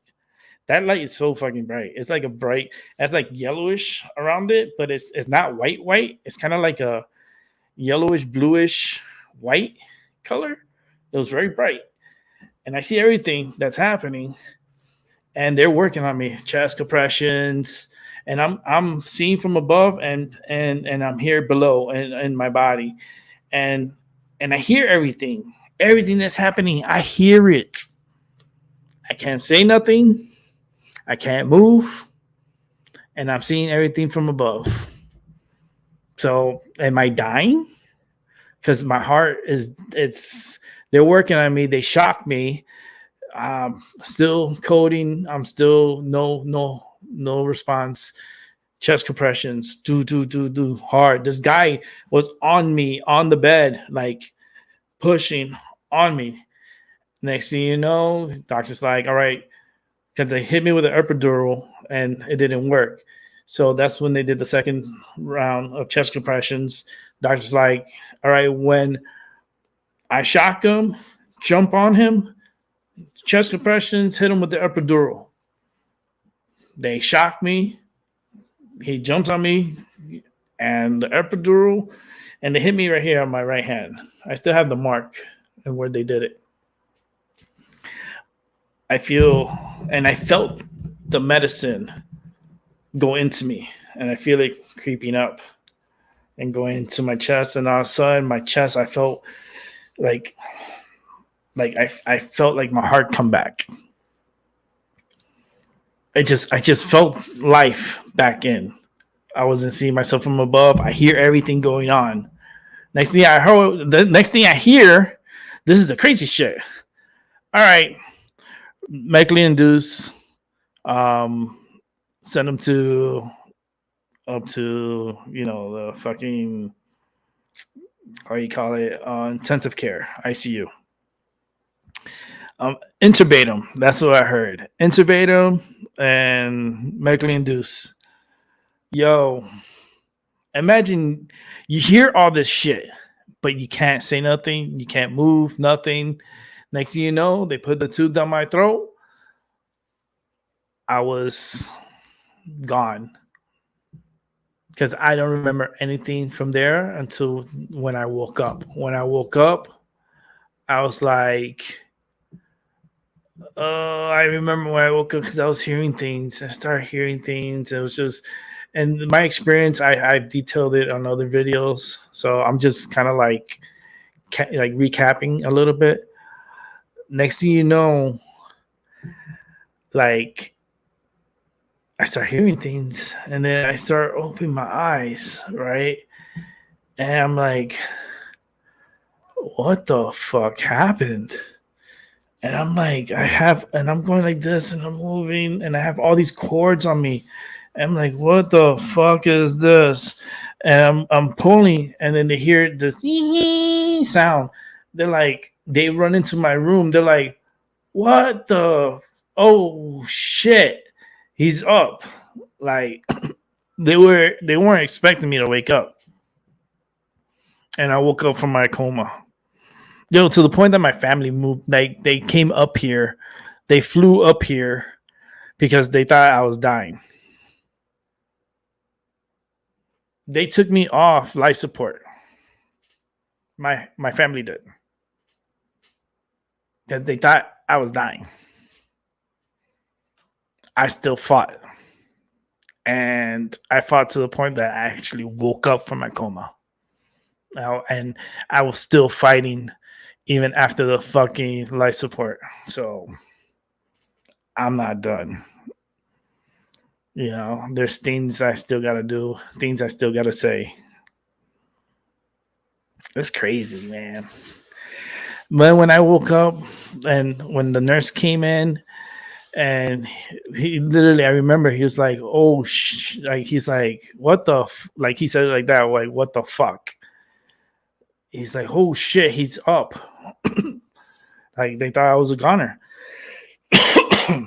and that's what happened to me, and it was so fucking crazy. It was crazy, and my family, they thought I was gonna, and I didn't. And I think all those experiences is what enhance my energy and makes my energy stronger, and I feel more of a purpose of still being alive, because I'm here for a reason. Everything happens for a reason. I didn't die, you know. It's like I died, but I still came back, and this happened 2 times. You know, the other time, I'll talk about that another time because this is going to be long. I didn't say the show was going to be forever, but that story's never going to change, you know, because it's embedded in me. It's I gonna, until the day I die, that's still in me, and even probably in my next life, I'll probably take it with me. You know, it's a possibility, but I was disappointed though by my family because they thought I was dead. They thought I was gonna die. They thought, you know, they were already planning my death. You know, and you know, I got mad, and trust me, there was a fight in my room in the hospital, and there's, I threw a chair and everything. Like I ripped the IV off. I'm bleeding everywhere. Like I'm fighting with them. They're running out of the room. As they run out of the room, I threw the chair at the fucking door. Like they had to come in. They fucking, all the nurses came in and security. They had to put me on the bed. They tied me down to the bed because I was having an episode, I guess. And I'm not clear in the head because I just fucking woke up from my coma. So I'm just reacting. So yeah. My mom could attest to that. In the future, I'm gonna try to get her on. Right now, I'm not in good terms with her. I have my issues. Like my mom, she's just a very special individual.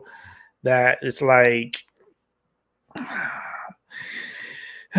she has her issues, and I don't want to put myself a part of those issues. You know, it's just more energy to absorb and more shit to listen. And I get overwhelmed easily. And she doesn't understand that. So she still passes the problems to me. And I don't like that, you know? So maybe in the future, you know, if we coexist again, I'll probably have her here. And she'll fucking start saying a whole bunch of shit. She's gonna be like, "Yeah, this fucking kid is he's fucking gifted. He's fucking, there's something about him." You know why, too? Listen, I have another story. And this is, let me see if there's, let me check StreamYard. Damn, I'm sorry, guys. I see you guys. I'll bring you in a moment. I'm gonna tell you the story and then I'll bring you guys in. When I was little, right? I was in, this was, let me see, kindergarten, first, second, third grade. Yeah, third grade. They pulled me out of third grade. They pulled me, right? I was with I call it the population, with the kids, right? Wow, wait a minute. 3. Okay, 3 came out a lot of times in my life. And 3 is my favorite number. It is. 3 is my favorite number. Dale Earnhardt Sr. was my favorite NASCAR driver, which he ran the Good Wrench Chevy number 3 car. Loved. I saw when he died, and I cried when he died. I was young. I was like, it was 98 or something when he died. But I remember it was in Daytona. because it was in, I think it was like in February or something of '98. But I remembered, like, I cried that day because he was my favorite driver. Um, Three comes out a lot because in third grade they pulled me out and they sent me to a portable, because they have, like, they call them portables, but they're like mobile homes. They're like mobile homes, but they're like, they're portables. So they had put these new portables, and they took out some, like, only a few kids, and there was only 5 of us in this room, and they called us the gifted class. And I was in third grade, and they pulled me to the gifted class. And the gifted class, right, was fucking cool. Like, because they would give us treats. We did a lot of work, but they would give us like candy, chips, drinks. On Wednesdays, we will go to the swimming pool that was right next to us, because this was in South Florida. This was in Miami. The school that I went to was Comstock Elementary, and that's in Miami. They took us to the YMCA and taught us how to swim.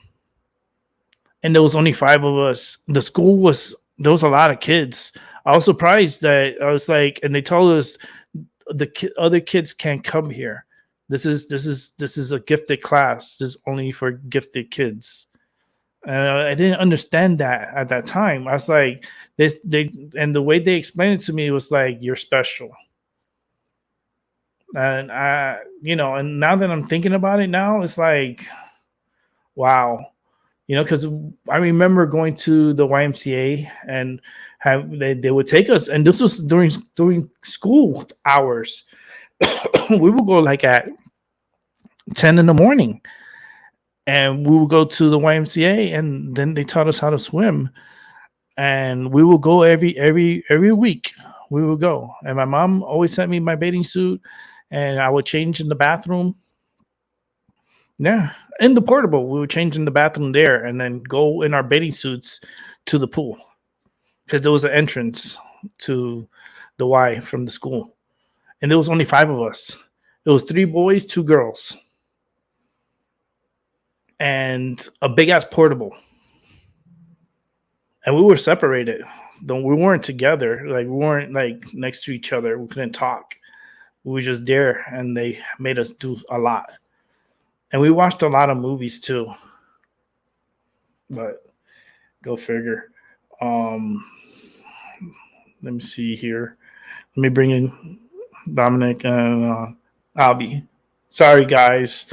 I get into my stories, but I wasn't on StreamYard. Like, I was on the YouTube. So I didn't see who was in the background. Thanks for bringing me back, Rick. Sorry about that. I pushed the wrong page. Thanks. That's cool. It's cool. Like, I was just sharing my story. If I may ask, because you being a psychic, do you channel or download other energies? They just come to me. Okay, but you do acknowledge that there's energy there. Yeah, they come to me. They fly to me. That stuff comes to me, and then I intercept it, and then I relay it. It's kind of like they give it to me, and I toss it right back. Like, I'll toss it. Like, if someone's talking to me and some information comes to me, then I just share it with them and not keep it with me. So you're constantly hearing and then listening. The reason I'm asking is because when you're sharing a little bit about being in a hospital, what came to me was there's other energy that plays with other people. So whether that nurse or whoever, a lot of them aren't aware that they're being played upon. They could be what some people classified as NPCs, but unaware.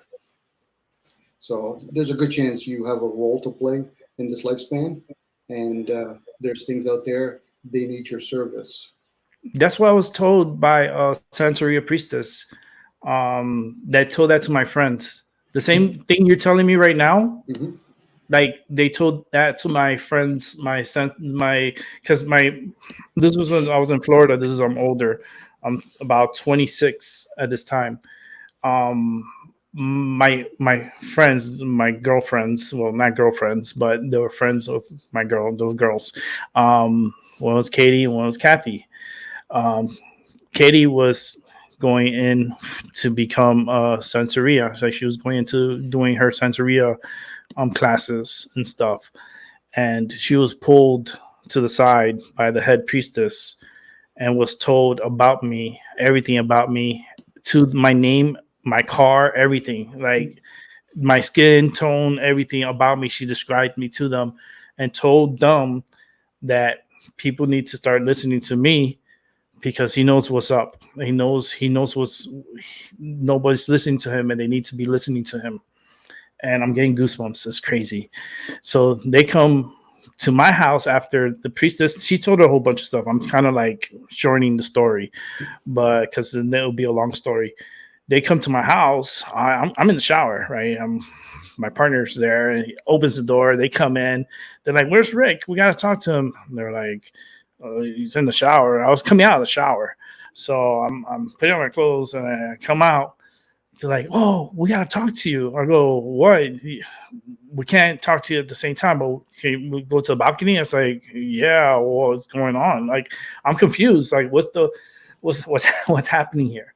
So Katie comes first and starts talking to me. She's like, "Rick, I gotta talk to you." I was like, "What?" It's like, "I went to the century and all this stuff," and she said that people need to start listening to you, and we need to start listening to you because you know a lot of stuff, and you pick it up, and you're very gifted. Like, what you have to tell us? I go, "What I have to tell you? Go home." I just got home from work. I was tired. I was like, "Go home." I was like, "What's going on?" I was like, "Yeah, I know I'm gifted, but I wasn't like really intoned. I wasn't like tuned into it because I was so distracted because I was working so much. I worked like 65 hours a week. Okay. I did that for many years. I was so fucking distracted. To a point, at one point, I was working 100 hours a week. 100 hours a week I was working. I was working at my day job full time, and I worked my night job, which was in the hospital, and I worked there for 3 years in the hospital. So I was a workaholic, so I was really distracted. I was burning my energy, but I was staying focused on doing things that are helpful, especially in the hospital. And yeah, I got burned out. I got fucking tired, man. Like, imagine having to work every single day, right? And you get your daytime job, you're off Saturday and Sunday sometimes, because sometimes I have to go into work on Saturday. And then your night job, you'll get like a Tuesday and a Thursday off. All the other days I had to work. So my doubles were like Monday, Tuesday, and then I was off. Actually, I was off Tuesday. So it'll be Monday, then not only one shift on Tuesday, then Wednesday, double shift, one shift Thursday because I'm off at the hospital, which is a daytime shift. And then Friday, double shift. And then Saturday, Sunday would be night shifts. So I kind of spread it out so I don't really kill myself. But imagine 100 hours a week. Not many people can say that. Especially what I saw and what I went through. And that hospital had a lot of spirits too, because I saw a lot of ghosts.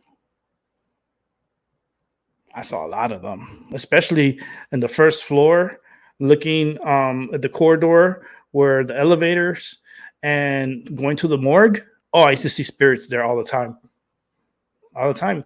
Because I worked doing the morgue. I did process the bodies. I used to go and watch people die. And escort right to the morgue. Do the paperwork. When the funeral home comes or the medical examiners come, I had to fill out all the paperwork, get their IDs, photocopy the IDs, give them back their IDs, keep with the paperwork, get it signed off by the charge nurse, get it signed off by the physician at the time. And I signed off on the paperwork, give me my copy, take the body. That was my job. I did it for 3 years. There's a lot, but it got a lot, especially after Hurricane Katrina. Hurricane Katrina fucked us up. Oh, I hated that night.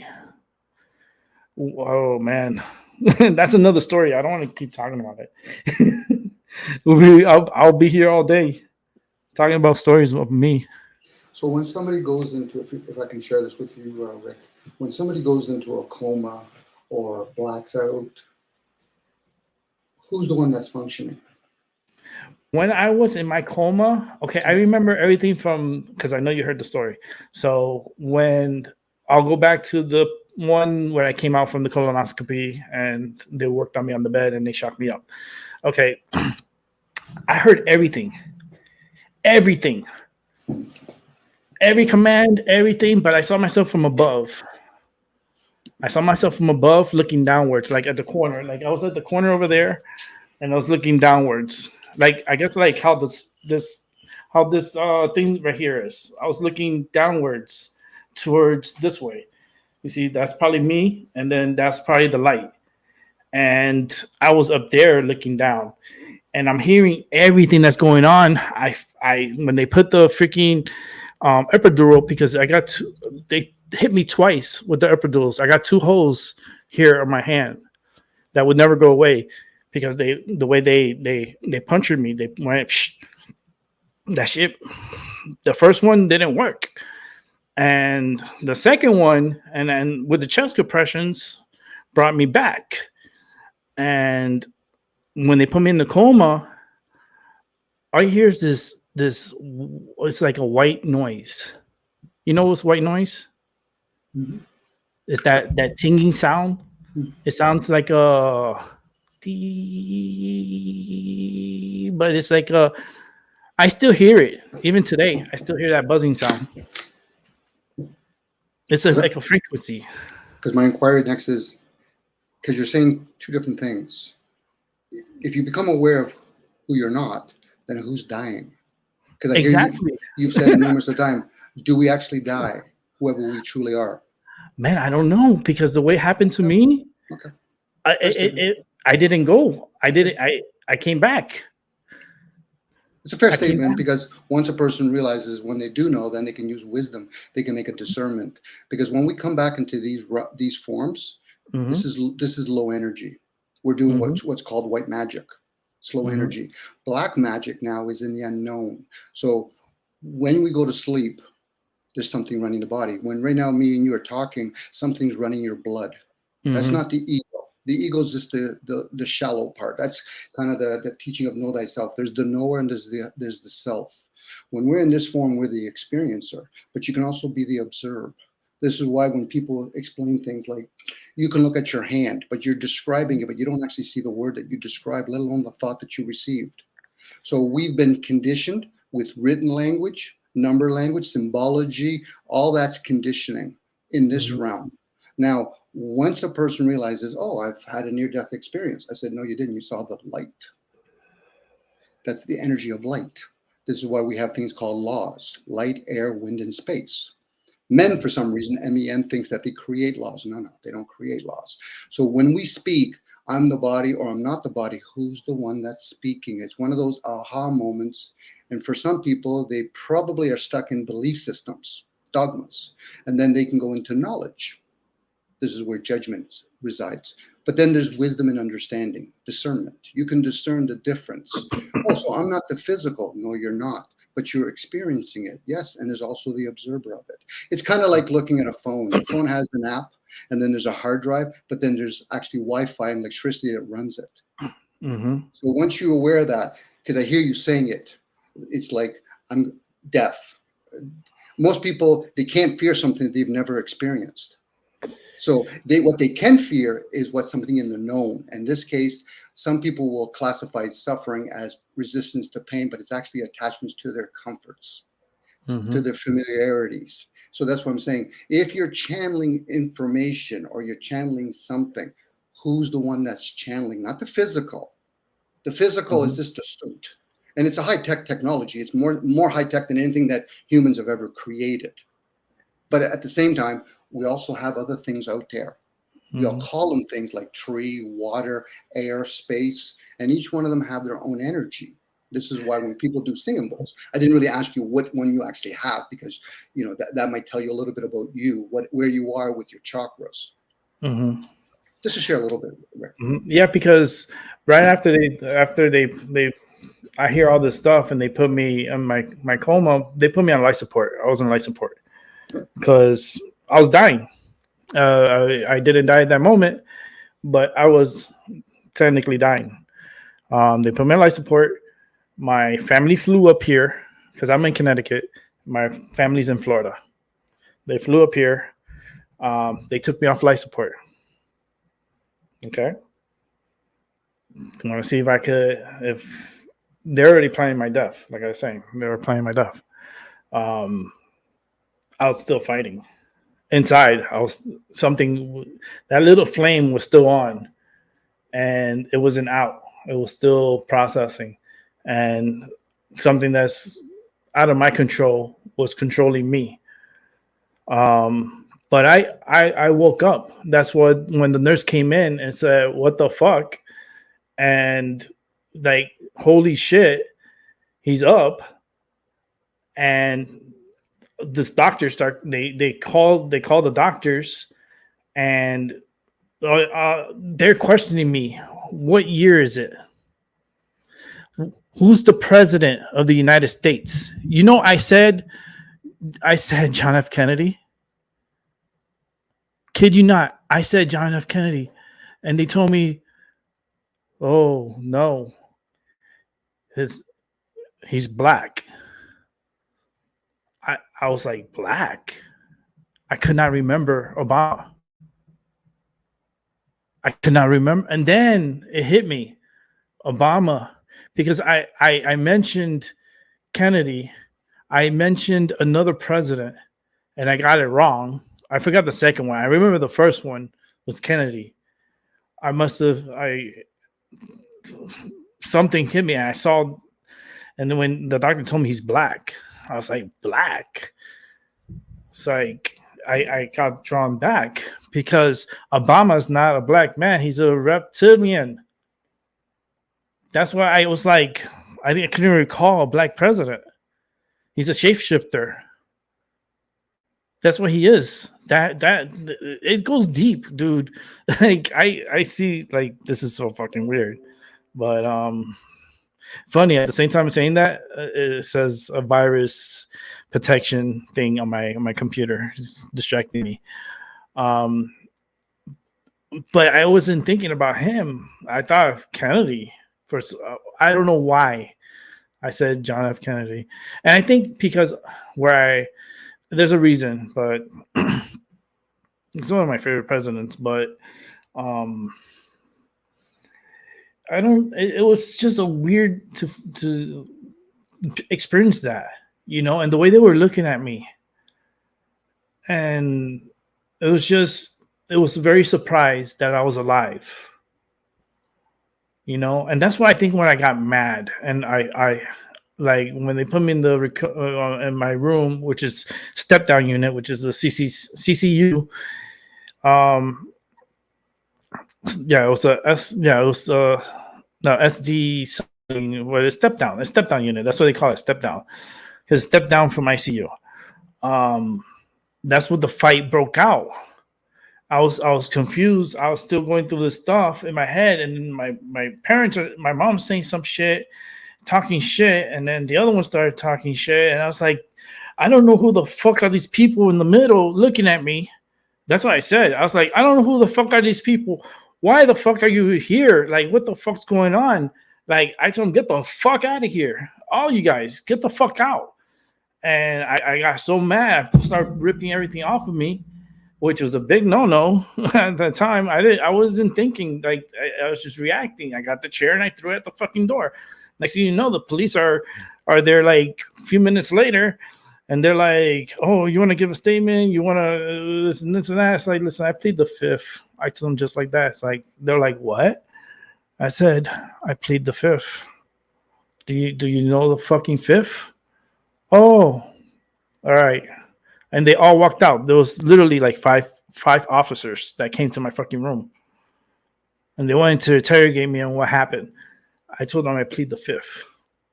My family issues is my fucking family issues, my issues. It doesn't involve a third party coming in for me to explain my fucking issues to the cops. This is private. You're trying to intrude into my fucking business. Like, that's how my mind was at that time. Like, I was still like aggressive, like mind, and they had to put me a lot of nerves. They strapped me down to the bed. They had to strap me down to the bed. They had to re-put the fucking IV on me because I had blood everywhere. I had to fucking have a nurse with me the whole time because they put me on a fucking 1-to-1. That's what they call it, 1-to-1 with the fucking nurse, and the nurse had to be there the whole fucking, like, they switched shifts, right? But they had to be with me the whole time.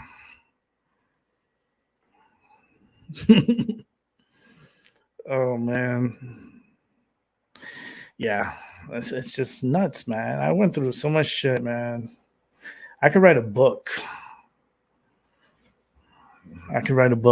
And it's just experiences, and what I went through. But everything that I went through got me to where I'm at today, right now, in the present, with you. Everything's happened to a reason. It's a journey, and how I'm figuring shit out and just intercepting the messages and just hearing the things, man. I hear a lot of stuff, man. Sometimes I felt like at one point I thought I was going a little wild because I would be hearing things like voices.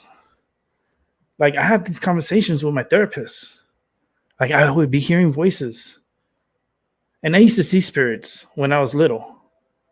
Because you're just meeting me right now, Dominic. So it's like, I have 390 videos. Those are years of videos. And I spoke about this many times. Story don't change. Same story. Maybe enhanced because I'm focusing more on the story and seeing it. But I've seen spirits since I was a little boy in New York. I saw a spirit outside the window in the fire escape. That I fell asleep. It was in New York. I was a little kid. We flew from Florida to New York, the Bronx. Okay, and we were staying in my mom's sister's house, her sister's, my aunt's house, and my cousins were there, and my sister, and me. So that night that we got there, I fall asleep. Hey, the Realist McCoy wants to come on. All right, give me a second. I'll let him in. I fell asleep. I'm asleep, but something woke me up in the middle of the night, right? And this is okay. This is in the winter time. It's cold outside. This is winter. The heater's on. So the next thing you know, I get up and the door's open and I'm walking towards the bathroom. I see a little boy standing outside in the fire escape, and he's holding a ball. And he tells me, "You want to play?" I was like, huh? The little boy asked me again if I wanted to play with him. And I told him, "I need to go to the bathroom. I'll be back." I went and took a piss because I had to take a piss. I get out of the bathroom and I look back outside at the window and nothing's there. It's gone. Okay, I go back to sleep. I overslept I was the last one to wake up. Okay. My mom wakes me up, tells me, "Hey, Rick, wake up. We got to get ready. Go brush your teeth." You know, as a little kid, brush your teeth, wash up, and let's get ready. Okay. So I go to the bathroom, right? I brush my teeth, and then I tell my mom, I go, "Wait, I gotta tell you something." She goes, "What?" I go, and we're in the room, and I tell my mom, I saw a little boy outside in the fire escape. He had a ball, and he was asking me if I wanted to play with him. And my mom's like, "What?"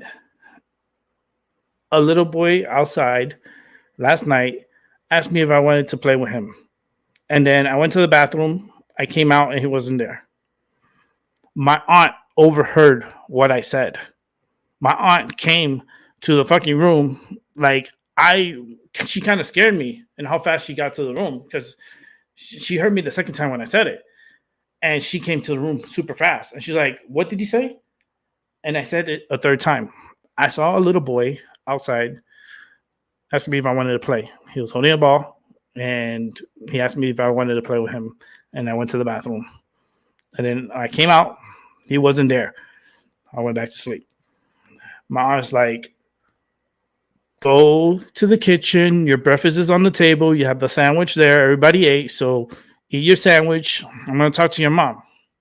Okay. So I start walking out of the room to the kitchen, and I hear my aunt saying, "Holy shit. I see that little boy too."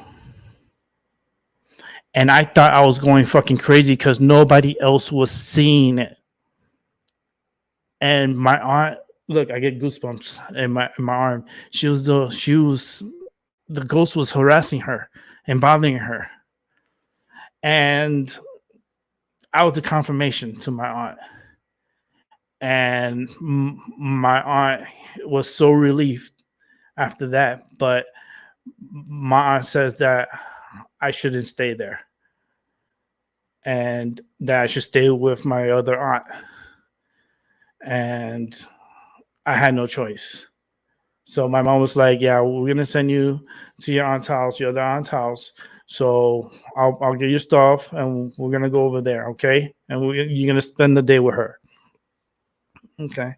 I guess like whatever they did and they got back, they were probably talking about the spirit or some stuff about the spirit that whole time, because that night around 3 a.m, there was a fire at the building in my aunt's apartment. Something happened with the heater and the comforter. Something got close to the heater and burned down the apartment. My family was okay. My sister ended up in the hospital. Some of my cousins ended up in the hospital from smoke, like the smoke from the smoke. But that night the apartment burned down. And to this day, I have a feeling it was that spirit who did it. Because they were talking about him. I know they were talking about him. And the only one that would know that answer is my mother. My mother knows because they spoke. And I want to know that conversation. I never asked my mom about it. So that would be a good fucking show, right? Bring my mother. That's going to be the fucking realest of the realists. Even more realer than probably McCoy. Nah, he's real. He's the realist. But this is the super realist. My mothers are the fucking realists. McCoy's mom is the realist because she gave birth to him. You know what I mean? So mothers are the realist. But she's my confirmation. You know, because that fucking apartment burned down. That shit was fucking crazy. My stories and everything I went through in my life and this journey and this vessel has been fucking like a roller coaster. It's a ride. It's such a ride. And you know, everyone has their story and their upbringings and their own patterns of life. But then it brought us to this moment. That's where I'm at. I'm at this moment that everything that we gone through has got us to here. Now what? What's next? You know, I can see things. I see it. I hear it. I want to experience it more. It's like kind of like a vampire. You want more, you know, and that's how I process. It's pretty cool, man. I mean, I'm not gonna lie, but if you went through my life journey and say, all right, you know, you had an option to say, yeah, I want to live through his lifetime the way he grew up until now, I'm pretty sure you come back and you say, what the fuck you put me through? That's fucked up. That's fucked up. That's what you would say. Guarantee. Let me change the, let me go to StreamYard. Oh, you there, McCoy? All right, I'm gonna bring you in. Here we go. Yo, what's up, realist? Sorry, I mentioned your mother, but mothers are the most important. They have that's what brought us here. You know. Thank you, really. How you doing, What's up? Hey, peace to everyone on the panel. Rick, appreciate you having me. Yeah, Albie, what's up, Albie? Mhm. And Dominique, what's up, Dominique? Yeah. I only, in all fairness, I really just came up here because I was just wondering, like, wow, how did Rick and Dominique know of each other? Because No. I just met Rick myself, and Yeah. then boom, you know. No, we don't. I don't know Dominic. This is the first time I'm talking with him. Oh, okay. Like you the other day, it was the first time like that. I'm discovering new people along the journey. So Dominic, what prompted you to come over on this side of the street? What? I'm just. Well, I think promotes me to go to other streets. I guess McCoy. I just allow myself to float around, see how different communities or different people are sharing. And I hear them out. That's what's up. Oh, okay. I thought maybe it was that video I posted. I cut a little snippet of our conversation and I posted it, Rick. So I thought maybe that's I thought maybe that's how Dominique. Oh no, I guess the ether sent him. You know, something. You know, sent them like how it sent you. You know, you were sent. You came, and you're here. Oh, okay. No, that part. Yeah. What McCoy just sent, either sent me to his video, and from there I saw him chit chatting with you, and I thought, oh, it'd be nice to chit chat with all of us. So. Oh, okay. Yeah, because I mean, you know, I'm just like, how did y'all two know of each other all of a sudden? So yeah, okay. Yeah. So there's a connection then. Yeah, I did shout you out and tell people to sub up to you, Rick, Oh, and that's what's up. check your video and to sub to your channel. Yeah. Because I really that conversation we had was really cool for a first time. That was really cool. I appreciate you giving me the time to even share my thoughts like that, man. Thank you. No, you're welcome, man. Anytime, because you know everyone has this stuff in them, you know, and they need to release it. They need to speak out, and it's like exhale. You know, it's waiting to exhale. And when you get your breath, it's a moment. You know, you want to just boom, put it, and it's in the ether now. It's in the universe. It's recorded, and it's always going to be there. So that's what's special about it, and I love it. It was awesome. I see Doc is trying to come. He keeps dropping out. So there's a possibility. Doc, you know, I just, like I said, I just came to really just salute and try to find out where you and Dominique. But no, that explains it. Yeah, Dominique is well versed, very knowledgeable, humble. He's just, you know, he's there where we at right now. I think Dominique, yes, and this Doc, well, you heard Doc in that video also. Doc is very insightful. I mean, it's a different realm right here where I'm at. And I don't miss your videos, Rick. I might not write anything in the chat, but I'm listening, trying to find out, you know, I get to learn and know people before you know, you don't want to just jump on and get to run in my mouth. And then next thing you know, I'm offending you because I don't really, you know what I mean? You got to. Yeah. No, it's listen. I give you the respect. It's mutual. You know, it was awesome. I enjoy you. I enjoy everyone. You know, it's just sometimes I'll get some clowns that'll come by.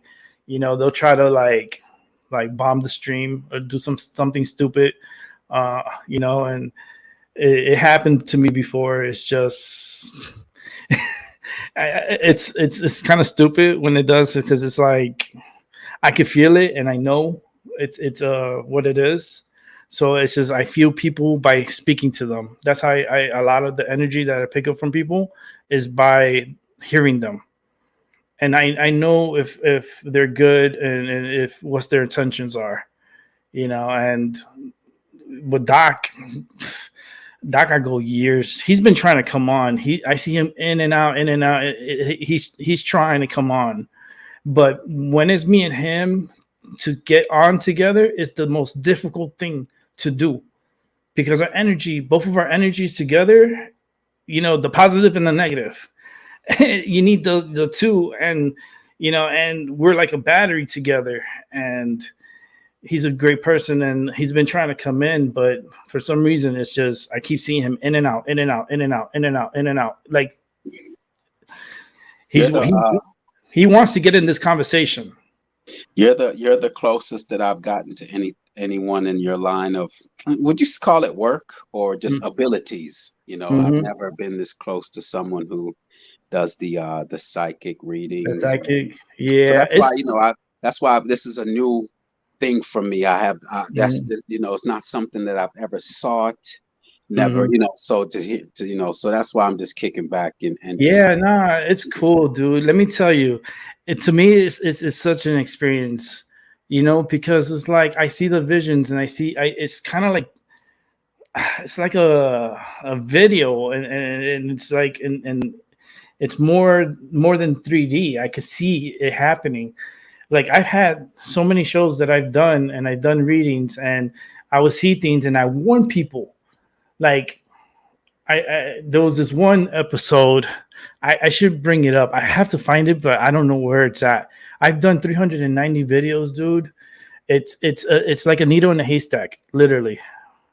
But there's a video where I did a prediction and I warned him. I was trying to warn, it was a birthday boy. This is in Australia. This is my Australia people. From the guy was from New Zealand, but he was in Australia. And I try to warn the birthday boy to be careful, because there's something, he has something with the tire, because I see something with the tire, and there's a problem with the tire, and to please be careful, not like. And the next thing you know, the next day there was a nail in the tire, and the tire was flat, and they had to fix the tire. And then he ended up, and I didn't get to warn him because he had passed out and fell asleep. Because remember, this is Australia, different time. He was fucking wasted. It was his birthday. So he passed out. So I couldn't pass the message to him. And I was trying to warn him about something that was going to come to him, that it's not going to be good. And I was trying to warn him with the tire. But like I said, he fell asleep. He ended up getting into a fight with two guys, and pretty much got his ass kicked. And I think I don't know if he got arrested or something. I'm not sure. But I know he had a fucked up day. Because I was told the aftermath of it, and I was like, holy shit. And it's all in my show. It's in one of the shows. I just don't know where. Everything is all recorded. Everything I do and say is recorded. And it's on YouTube. If I could, Dominic, are you familiar with this line of study? Or yeah, I was just going to ask if you. Yeah, because I'm sorry, I have to apologize. Normally, I rewind the stream and catch up and hear everything, so I don't ask questions that's already been answered. But in my excitement to like try to figure out like how to Dominic, because Dominic is on the, you know, he's in this, you know, he's where I be at sometimes, and so and since I couldn't make that connection, but okay, but my question, yeah, Dominic, are you familiar with this line of study and abilities? Yeah, whether it's tarot cards, oracle cards, you know, channeling things through Reiki and all that. Yeah, very much so.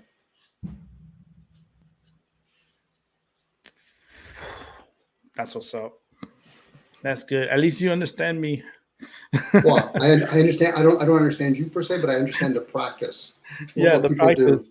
Yeah. It's what it is. It's a gift. It's a gift, A curse. and A gift it and could a be a curse. curse. Yeah, Yeah, that's right. Yep.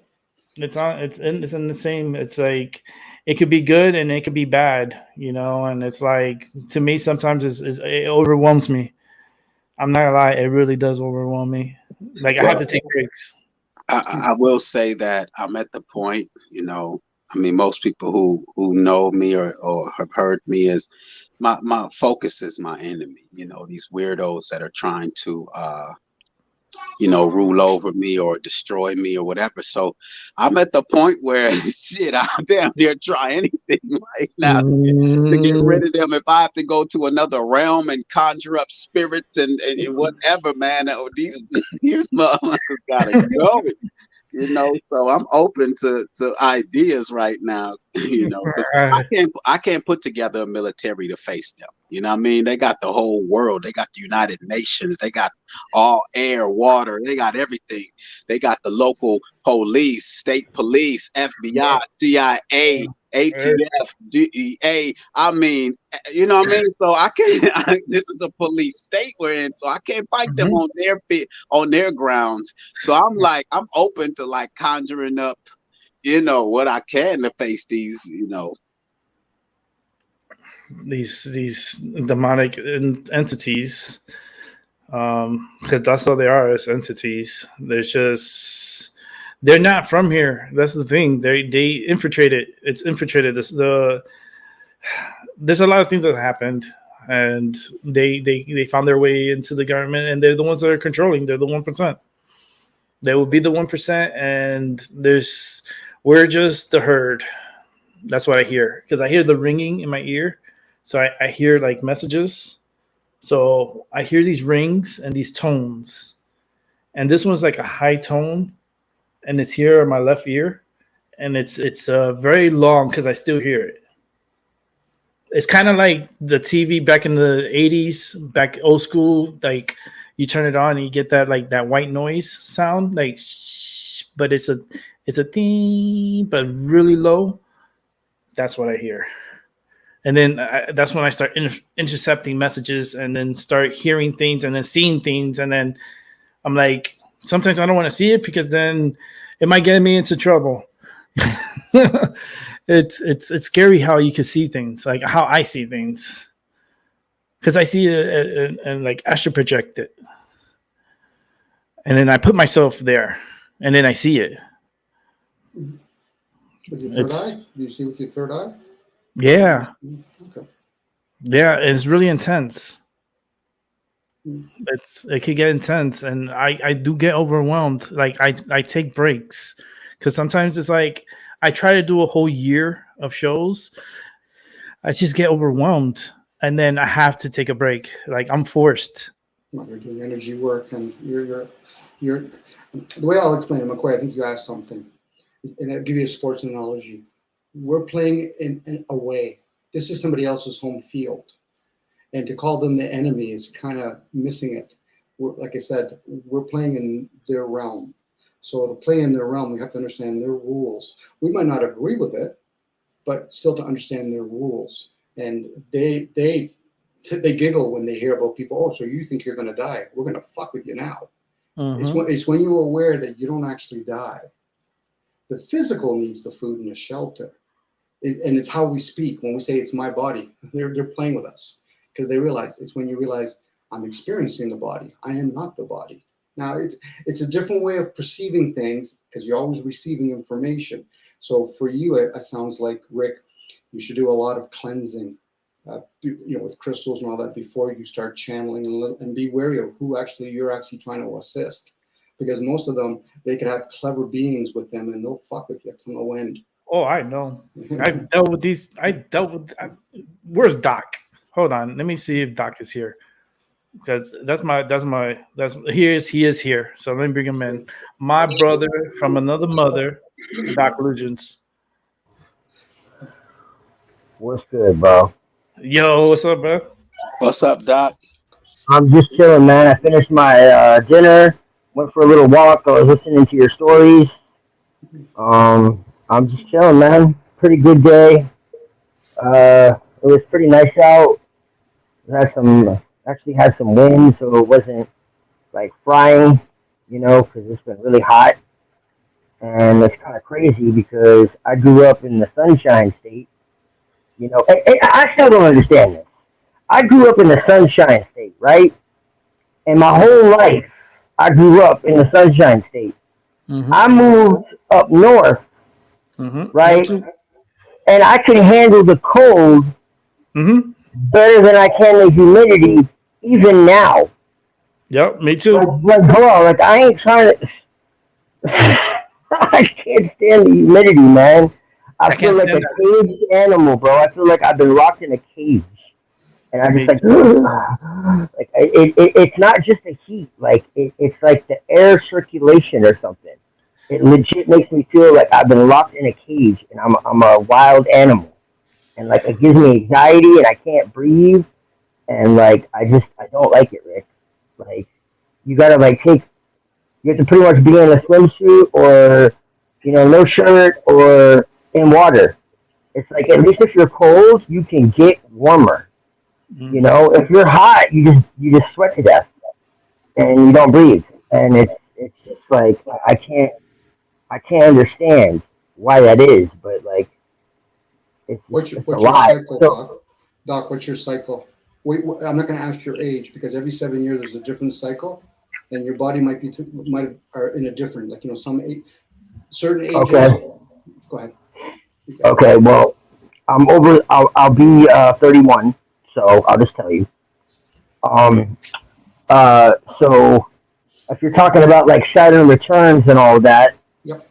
it's been a little while, but yeah, it'll be coming again not too long from now.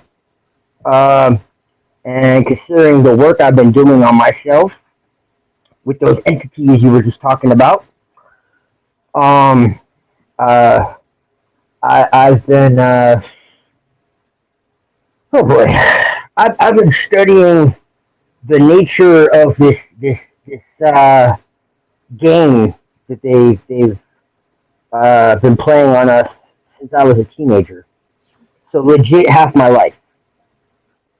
For about 15, maybe a little earlier than that, just maybe not the full scope of everything. I'll be 31, so yeah, half my life. And I've gone through so many different pathways, uh, of introspection and and then looking at the external world too. But the more I look at the external world, if you read what my profile picture says, there is no external world, not really. So the only enemy we really have is within. But I don't just mean that individually; I mean collectively. Mm. What we have is our misleaders who dream they have power, is only because of the collective shadow of humanity. Because people refuse to look at that dark side, at that shadow, truly look at it and heal it. They run from it and deny its existence, and they somehow think that's going to bring a better world. No, it's not. That's why we're in this mess, and they're playing a part in this game. So as much as I hate it, and trust me, I know way more than I wish I did, and I have for a long time about how this game is played, how it goes into law and religion and the court system and the government behind the government, and the possible non-human side to it, and I know, okay? But all of that ultimately would not exist if we did not consent to it in one form or another. Whether that's by their codes, because that's what law is called, law codes. So they're trying to tell you something there, okay? Or consent by politics. Poly is many. Ticks is a virus, a parasite. So they're telling you again what they are. Okay, so how are you going to be mad at a vampire when it sits up shop and says, "I drink blood, I suck blood, I'm a predator"? And you say, "Oh, okay, well here, let me get you a drink. Let me. Would you say you like blood, right? Okay, yeah. So here, let me get you a drink. Let me get you an IV. Let me hook this up for you. Let me get you a blanket and a pillow, and you know, you got the World Health Organization talking about there's no free will, God is fake news, rights are a story. You know, it sounds good. You know, and you know, this is where we are, and they're calling themselves the masters of the universe and all that, and people are like, we got to get the truth out. Like, there's nothing to get out. There was stuff to get out when I was looking at this in the beginning. There's nothing to get out anymore. They've come out in the open and told you everything. It's like a murderer or a thief coming and calling you and being like, yo, I'm about to rob you right quick. I'm going to be wearing this. Okay? I'm going to be carrying, I'm going to pull up in this kind of car. I'm going to be wearing this kind of jacket. I'm going to be, you know, like, that's basically what they're doing. That's how arrogant they become. So there's nothing secret anymore. So for me, at least in my path, in the current time frame, and it's always changing. We're talking about cycles, and I've gone through a lot of them. Okay? I don't know if you're familiar with the god Shiva, but I identify with him tremendously. If you understand the symbolism of Shiva, he is that which is not, which means he is endlessly transforming himself. And the light and the dark and the you know, the angelic and the demonic and, you know, whatever, it's all one thing. Really, at the end of the day. It's all one thing. It's all energy. Like you were saying. The physicality is an experience. You know, we are spirits choosing to have a human limited experience while believing that we are humans having a spiritual experience. That's what's happened. We got it all mixed up. And we forgot how much power we actually have in creating this reality, individually and collectively. And a lot of, you know, different teachers throughout time have tried to show us this, and, you know, religions have hijacked that and make sure it doesn't happen. But even some of the adversarial figures in some of these religions, like Loki and Lucifer and all that, if you really pay attention, they're not necessarily telling lies. It's more like they're getting people to to show who they really are and what's really happening. I mean, Satan was an angel of God, if you really want to get down to it. Satan did exactly what God told him to do. The Christian idea later on of him rebelling and all that, that's basically mythology. If you go and ask a rabbi, he'll laugh at you. Like, there's nothing that can fall from God, because God is everything. God is omniscient and omnipresent. He creates dark and creates light. He creates good and creates evil. It's in Isaiah. It talks about this. And people just pass over it, and they're like, oh, that's interesting. It's like, no, it's trying to tell you something there. Like, the conflict is within the heart of man.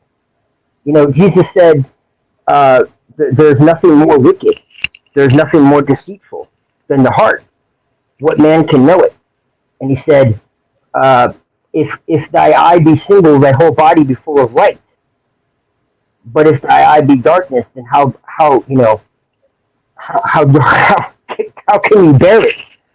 And I can go on forever and ever and ever. Doc, and I'm an occultist. I was going to say, Doc, are you talking about man, M-A-N, or men, M-E-N, when you're saying the heart of wickedness is with man? Well, I'm just saying that Jesus, you know, said that the heart is deceitful above all things, for what man can know it, you know?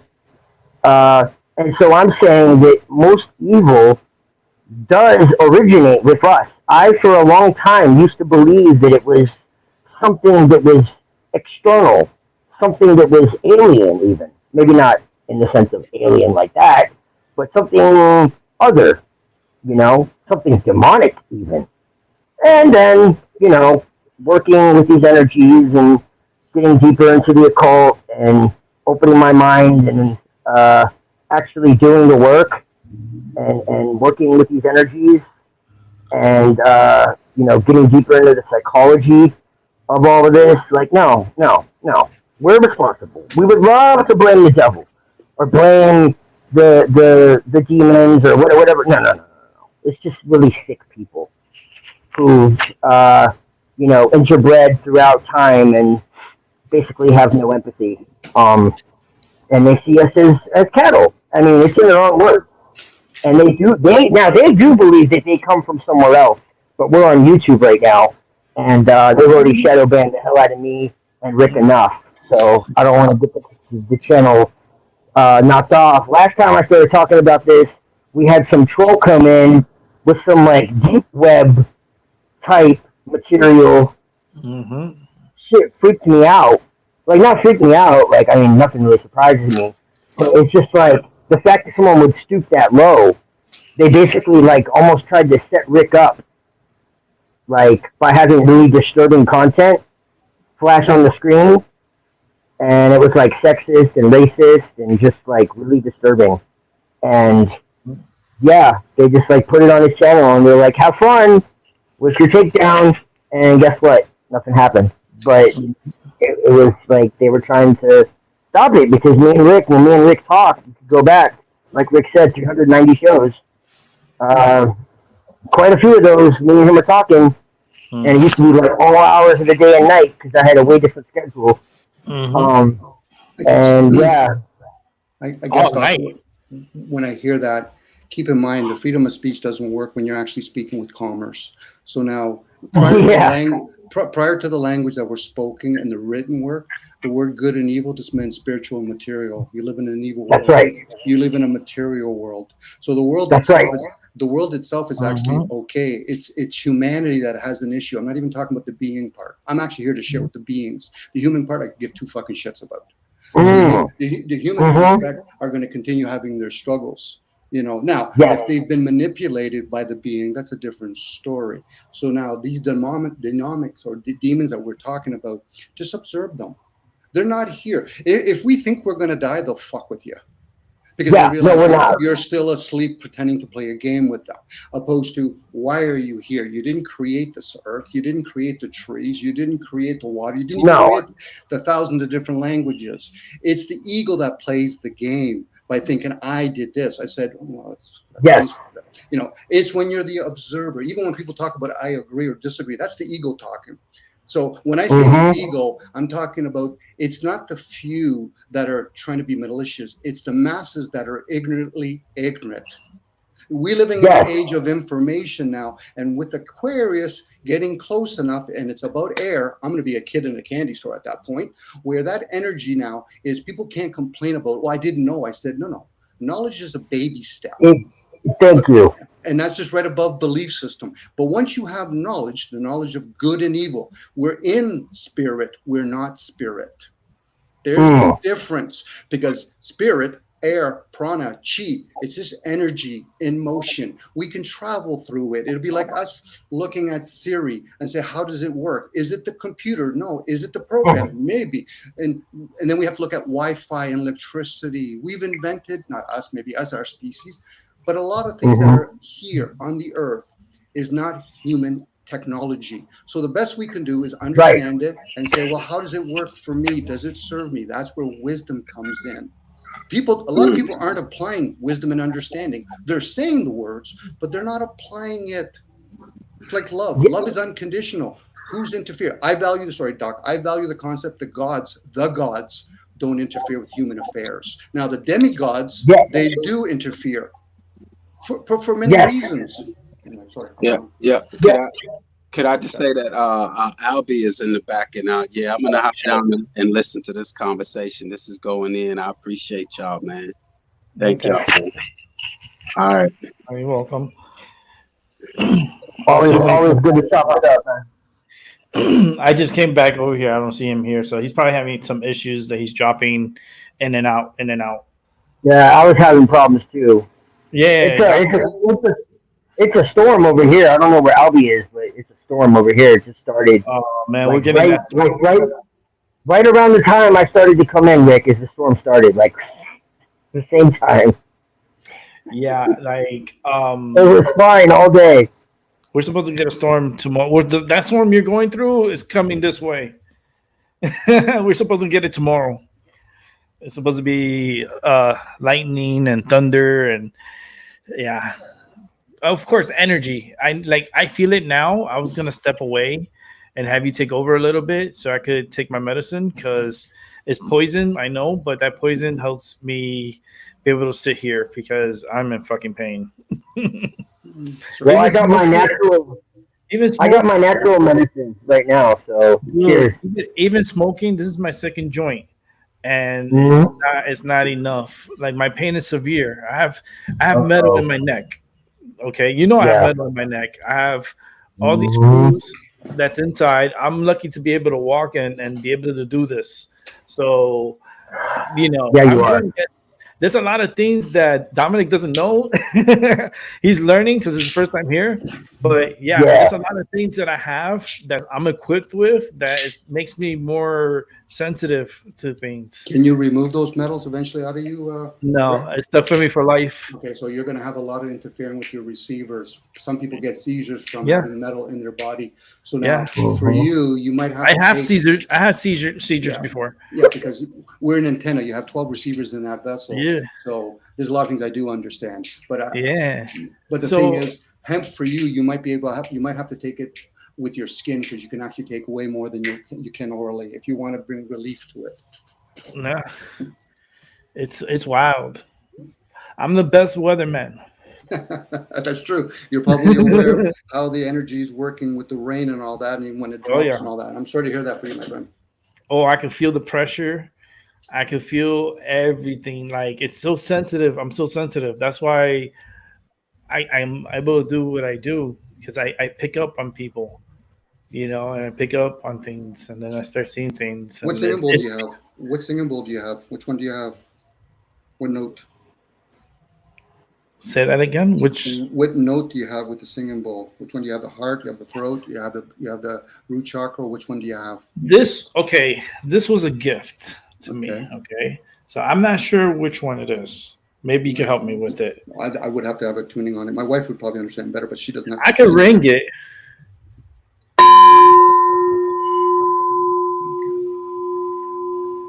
And then I could play it. Be careful. There's two different ways to how you play it. One does cleansing and the other one does the opposite. So really study singing bowls. I find it interesting when people play with singing bowls. It's like when people play with ayahuasca, they don't realize what they're getting into. Yeah. Do that again. That vibration is addictive. I'm sorry, Dominic. No, I need to get one. It can be, but I need to get one. But it's a practice, guys. I'm trying to share this, okay? Whether it's I'm pretty sure none of us can afford gold singing bowls, but there's crystals and all that. There's certain kinds of crystals and singing bowls and metal singing bowls, and they do different things to different parts of your chakras. And how you play it, it's like when people that do fasting. If you fast and you don't realize where the moon is, you're not going to understand parasites. So I get it, you're dabbing into it, but if you really want to heal yourself, you have to really do the study of it. It's like when you're doing as a psychic worker, you can channel information. So that singing bowl, it will help, but it can also aggravate you if you have the wrong one, you're playing it the wrong way. Oh, I love it. I love this bowl. This bowl is like, this how much I love this bowl, right? I had two bowls that were given to me, right? And the other one had a Humpty Dumpty experience. And this one was always been safe. It's for some reason, there's something about this bowl, and it has the zodiac animals all around. And I got to take pictures, and then you guys could see it. I could probably post it so you guys could see what I'm talking about, and take a picture of each animal around it. And man, it's the vibration. Besides the sound, the sound is one thing, but feeling it through your nervous system, and for me, I have spinal stenosis. My spine is fucked up. Okay, I'm lucky that I'm able to walk and I'm able to sit here. Okay, so besides having fucked up neck, I have fucked up lower back. My spine's compressed. I have arthritis in my spine. I'm a fucking mess, okay? But you wouldn't know it if I didn't tell you. You know what I mean? Because I don't really show it. It's when they see it in fucking X-ray, they're like, "What the fuck?" And I'm like, "Yeah, but I'm good. Keep it positive. Let's go." You know, because I already know I'm fucked up. I'm not gonna be like, oh, depressed, like, "Ugh." Like, no, man, you gotta move forward, even if you're fucked up. You know, you gotta push. You know, you gotta keep pushing. So that's why I'm here. That's why I came back. I was on a 3 month hiatus. I do this Like a I said, lot. Rick, it would probably do you a world of good to at least put a little bit of effort to understand what bowl you're playing with. You know, Oh yeah, unless you can definitely. speak Sanskrit, which is Sanskrit is a healing language. So Yeah, unless people can understand that, or mantras and all that, and there's a reason why yeah, it's 108. Number 9 has its own energy. That's the yeah. spiritual and the material. So for you, if you're truly about healing yourself, one thing is the habit. I get it. You like it. Your likes, your dislikes. Fuck it, throw them both out the door. Where how is it serving you? So, like for example, for me, I like the throat chakras because I like to communicate with people. You know, I'm not always trying to engage, and I like the color yellow. So Mm-hmm. that tells a lot about me and where I'm at and what I'm trying to serve. That's not who I Mm-hmm. am. I just get to experience it. So for you having a singing bowl, whether you put water in it and you rotate it clockwise opposed to counterclockwise, I heard you say earlier you like the number 3. Think about what number Mm-hmm. 3. The energy, it's a trinity number, you know, Mm-hmm. and that's why when you have 111, that's number 3, or 444, actually 444, that's number 3, or number, was it 777? This is where Tesla was ever so lightly talking about this stuff. 3, 6, and 9. There's energy and all that kind of stuff. Same with colors and all that. We just don't see it. Like what we see is we see the written version of it. You know, have you ever seen a baby that knows how to speak and write? No, that's conditioning. So for Mm-hmm. you, if you have a singing bowl, it'll be like with your tarot cards, whether it's tarot Mm-hmm. oracle cards. You know, when did they invent the death card in the tarot set? I'm the fool in the tarot card. I like to seek things. Mm-hmm. I'm not always interested in searching for things. I'm a seeker. I'm Mm-hmm. seeking of the unknown. You Yeah. know, the known, I get it. You know, I see a body of water. I understand what energy does with body of water. So for you, it would serve you, honestly, opposed to you serving it unaware. This is where the masses are at. They're unaware of how energy is. And so what they do is they fight things that they don't have a clue what's going on. And then they say, well, I know about things. Oh, it's fact. Fact just means yesterday's news. And that could easily be misled. So anyway, so I went on a little bit, guys. My apologies. Huh. I'm now you got my ear because something's ringing. I'm an old soul. I'm a very old. Yeah. There's also about you. There's because remember I'm a psychic, so I feel the energy is coming through, and I hear that ringing in my ear. So I know when that rings, it's like the fire department coming out. It's like there's some real shit going on. I'm sharing out of sincerity with you, Rick, by the way. You Yeah. seem like a nice human being. You know, I No. don't get caught up in silly and serious conversations. That's It's sincere. good. So, but for you, if you're, because it sounds like you shared your story with us, and it sounds like a lot of dynamics or demons or whatever you want to call them, you can even call them angels. Like, okay, how are we going to wake them up when the other ones are trying to make them fall asleep? And they're both playing games. They're like, okay, so he's still thinking this is about the material. You know, the material realm, when we forget we eat our foods and our shelter for the suit. It's like parasites. What does it affect? It could affect the mental plane, but this is where a lot of people, when they start talking esoteric stuff, they forget the first 7 years, the physical development, the next 7 years, the emotional development, the next is the mental development. The brain doesn't develop till the age 25, but that's the brain. I'm talking about something different now. I'm talking about the mental energy. So you're talking about being in the astral plane. I think that's what you're talking about. So that's one of the planes where there's many planes. So now, one of that astral plane, you can figure out what colors associated to it, what chakras is associated. I'm just about awareness. You know, somebody can say, well, but you don't practice that. Well, the word acts in it. That's why we have so many words act. I love Doc's name, illusion. We're in a play. And what do you need when you're in a play? You need actors and actresses, and you need scripts. And once we realize that, but we can become attached to those scripts. You know, how would the Buddha handle in this age with all of our attachments, video games, porn, sports, you know, easy. Now people can turn around and say, Jesus, well, Christ just means anointed. That's all it means. And if you have a halo over you, how's anybody going to be aware of that? Now, if people value the concept of Jesus, that's fine. But you can't, only you can do is believe in him. What do you mean? You never met the guy. And if you did meet the guy, what would you know of him? What would you have discernment?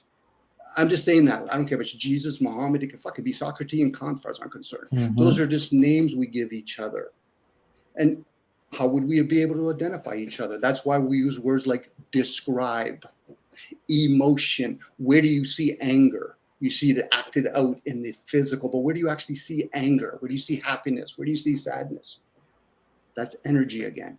A lot of people talk about energy, but they really don't go inwards and say, listen from within. What we're doing with each other is hearing each other.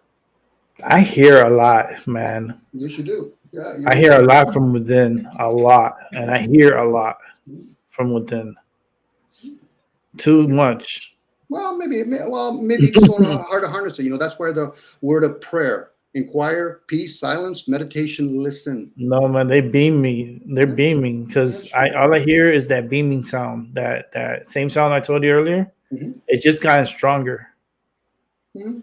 Like to the point that it's like you're talking, but I have to fight to hear you. Yeah, there's entities around you probably fucking with you, Rick. Yeah, that's true. That's true. No, you're right. No, They've been fucking with dude, you a long time. you are so fucking right. You are so right. Yeah. And they can only fuck with you is because it's like the double split experiment. Once you actually become the observer of that energy, it will shift. Mhm. That's all it will do. Now, whether or not people want to value it's positive or negative, I usually tell them, I say, let's go to a car. What do you need with a car? You need positive and negative and grounding. Whoever told you otherwise, tell them to fuck off. The sun and the moon and the earths, positive and negative. We live in a polarity realm. Yin and yang, feminine, masculine, positive and negative. That's all that is. It's just duality, but are we beyond duality? Right. I can't even say duality because people play this, oneness opposed to duality. That's fine. They can play whatever game they want. But once you go inwards, like I could still be full of crap, and I'm okay with that. But that's how we use our imagination, our intuition, our insights. Who anybody here created the internet? Anybody here created steel, metal, plastic, all the thousands of different alchemy of languages? Who taught us how to breathe? Not our parents. Our parents are just, and even that, I go with the premise that I jumped into the vessel. I wasn't born in the vessel, inside the womb. Yeah, I think we're all Gen X here, if I'm not mistaken. Oh, I'm not Gen X. I'm 58 years old.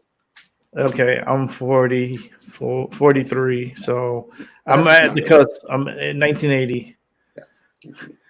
I'm still in the X, but I'm in the cusp, like I am when my date of birth, because I'm a Aquarius and a Capricorn. I'm in the cusp. But are we just talking about this lifespan?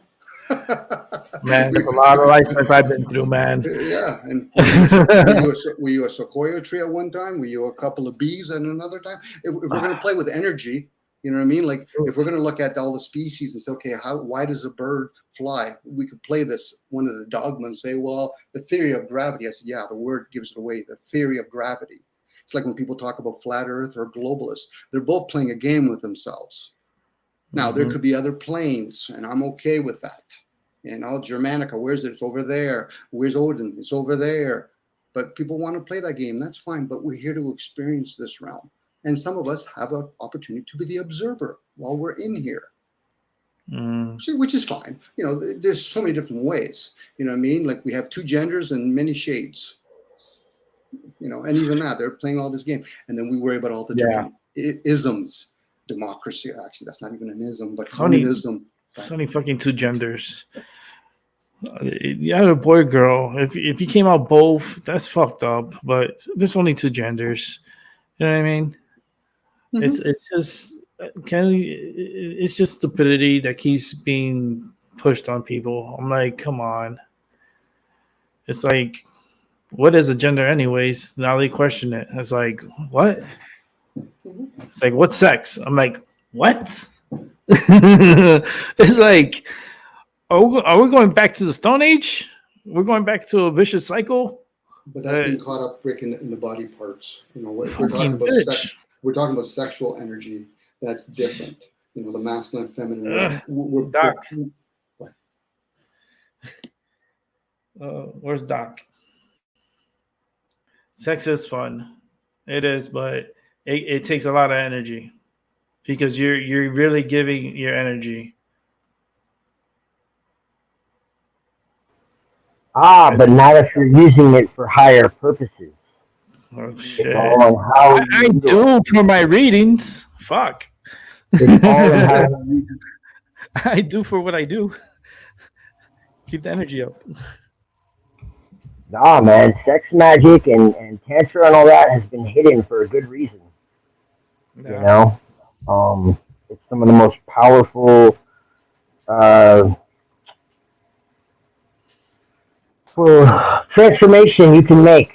In fact, the whole idea of the immaculate conception and virgin birth and all that is code language for conceiving something outside of the material plane. Now I'd be here for about 2 hours to explain what the hell that means. Uh, but to put it simply, it's exactly what I said. Um, if there are ways to conceive things in higher realms, uh, without getting into Kabbalistic symbolism, um, within the ethereal, before it reaches the material. So where you're taking the imagination, the thought, the child, okay, of the act of magic, okay, and then bringing that from the archetypical world down into the mundane, into the material.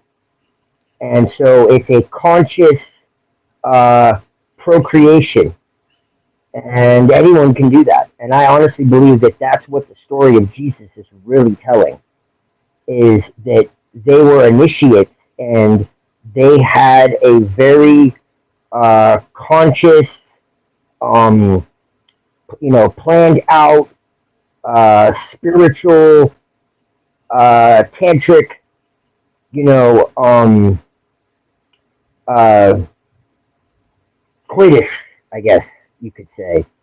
And so that energy was very intentional in how it was going to be formed into a living vessel.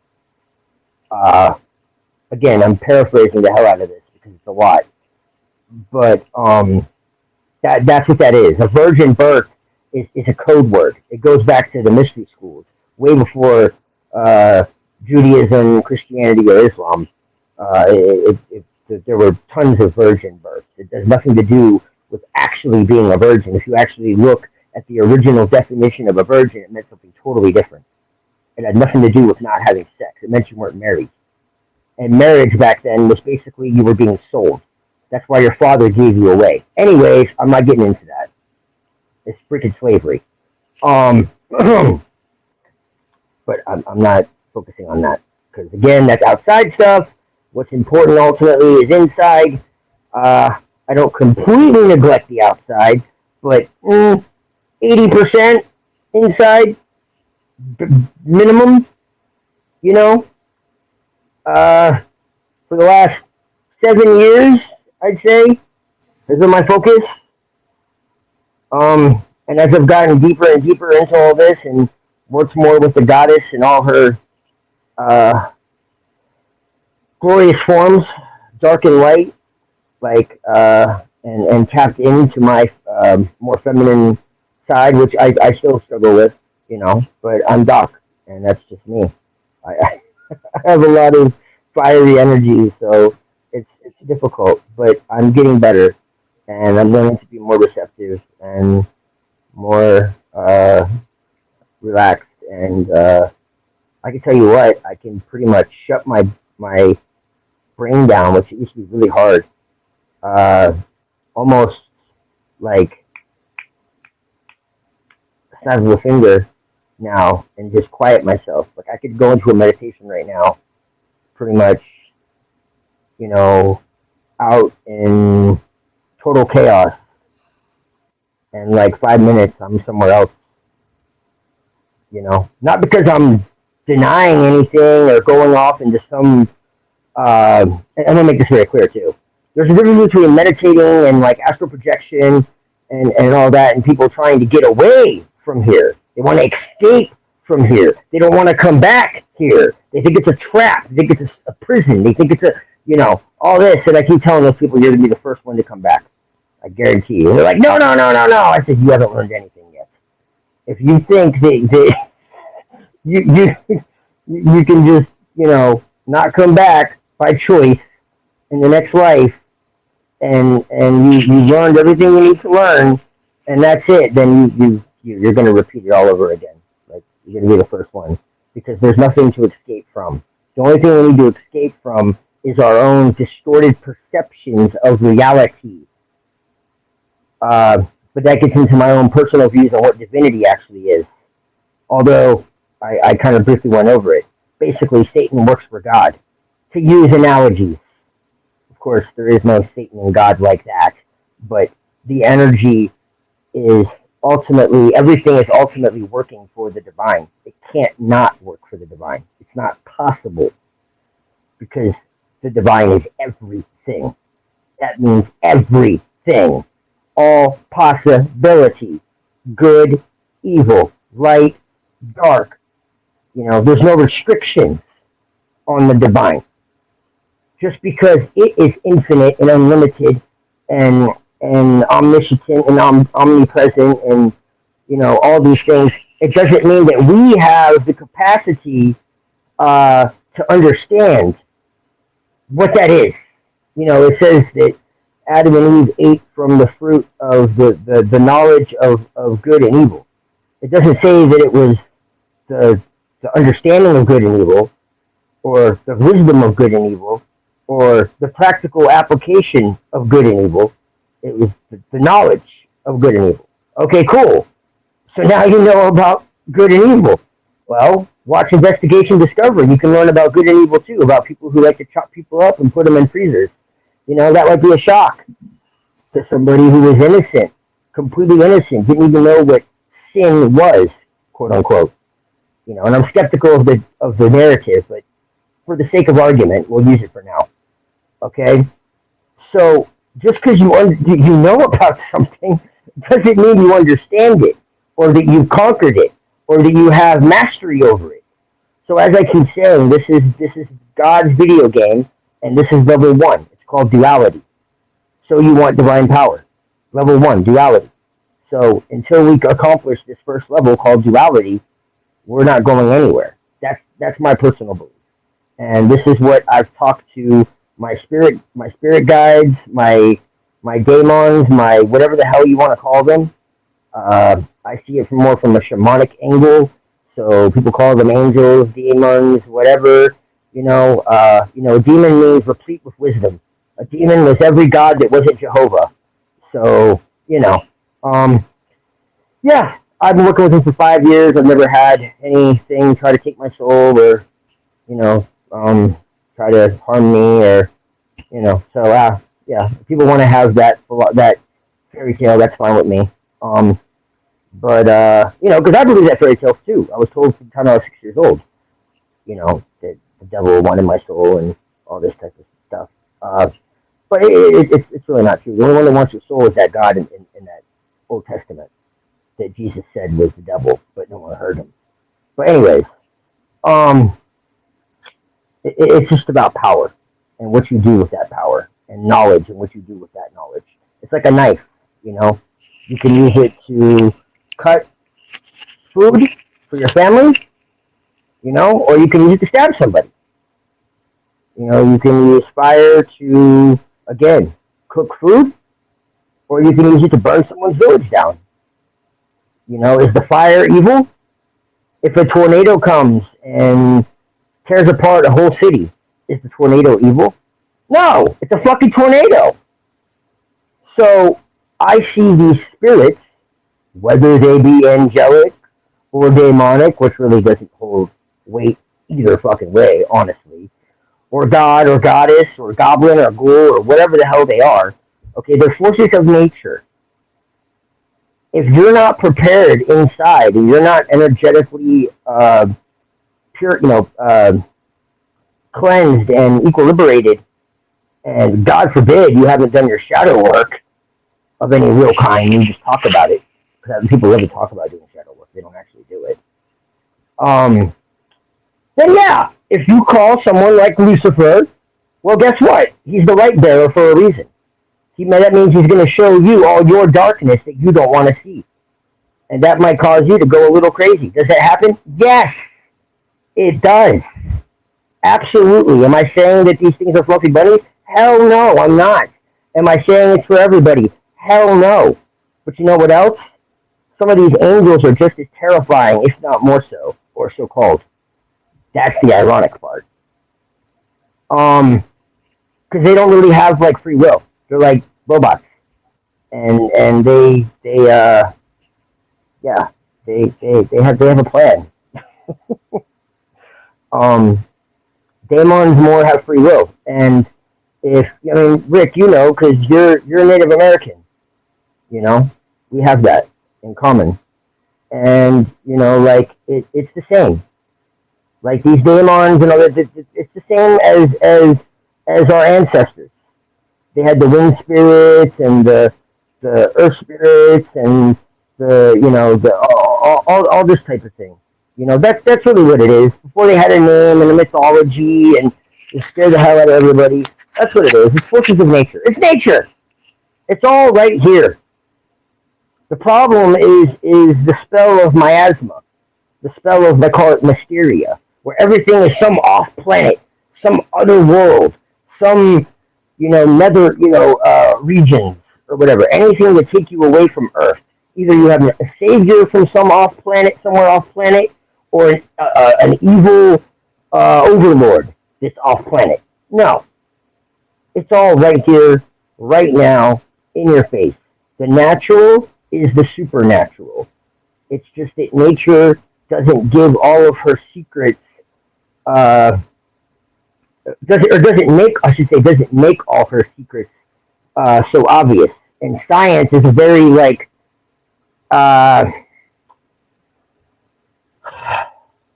one-sided, hyper masculine, almost toxic way of kind of forcing nature to give up her secrets instead of working in harmony with her, if that makes sense. Which is again what the Bible talks about. Old Testament. Subdue nature. One of the first things after they cursed the woman and the serpent and the trees and the, anything to do with nature. Yeah, but again, that again would be another 3-hour topic because the whole of the Old Testament is basically colonization of all the old traditions, all those evil witches, the Druids, the Native Americans, the Egyptians, the evil. Egypt had the Israelites in slavery forever, and was the most evil nation on earth. And it's like, no, Egypt never had slaves, like ever, actually. And you already know part of the story because I've gone into it. Again, I don't want to digress. But when you really start to peel this stuff back, it's just like, I see. Here's a new gig in town, and you don't want people, worshiping the goddess. You don't want them out in nature. You don't want them, under the moonlight because it's sin, because the god of the moon was Sin Nanar. Literally, that was her name, Sin Nanar, male, female. One of the most ancient moon goddesses, because they were twins. And it was the mountain of Ai, and you put the two together, you have Sinai. No, it's the mountain of sin, called Ai. and Yahweh was a moon god. And before Yahwehism came into being, original Judaism that existed before Yahwehism, which was like before 2600 BC, or sorry, 600 BC, my mistake. That's the origins of the actual tradition, because it goes way back. They believed in many gods, actually. Including those evil ones like Asherah, who was actually God's wife, his consort, and they found inscriptions talking about this. So there was a time where they acknowledged the goddess, and then they just said, no, that's all evil. We can't have that. But you look into history and all these cultures that had goddess goddesses, you see that most of them were wiped from the earth and called evil, but what's funny is you can't really get their opinion on it because they were fucking killed. So you just gotta kind of wonder who was evil. Because, they would say, this is Holy Writ, this came from the cloth of Jesus, this is the fragments of the Christ, and if you don't believe me, then, we'll kill you right here in front of everybody. Because I speak for God, because I am of apostolic succession.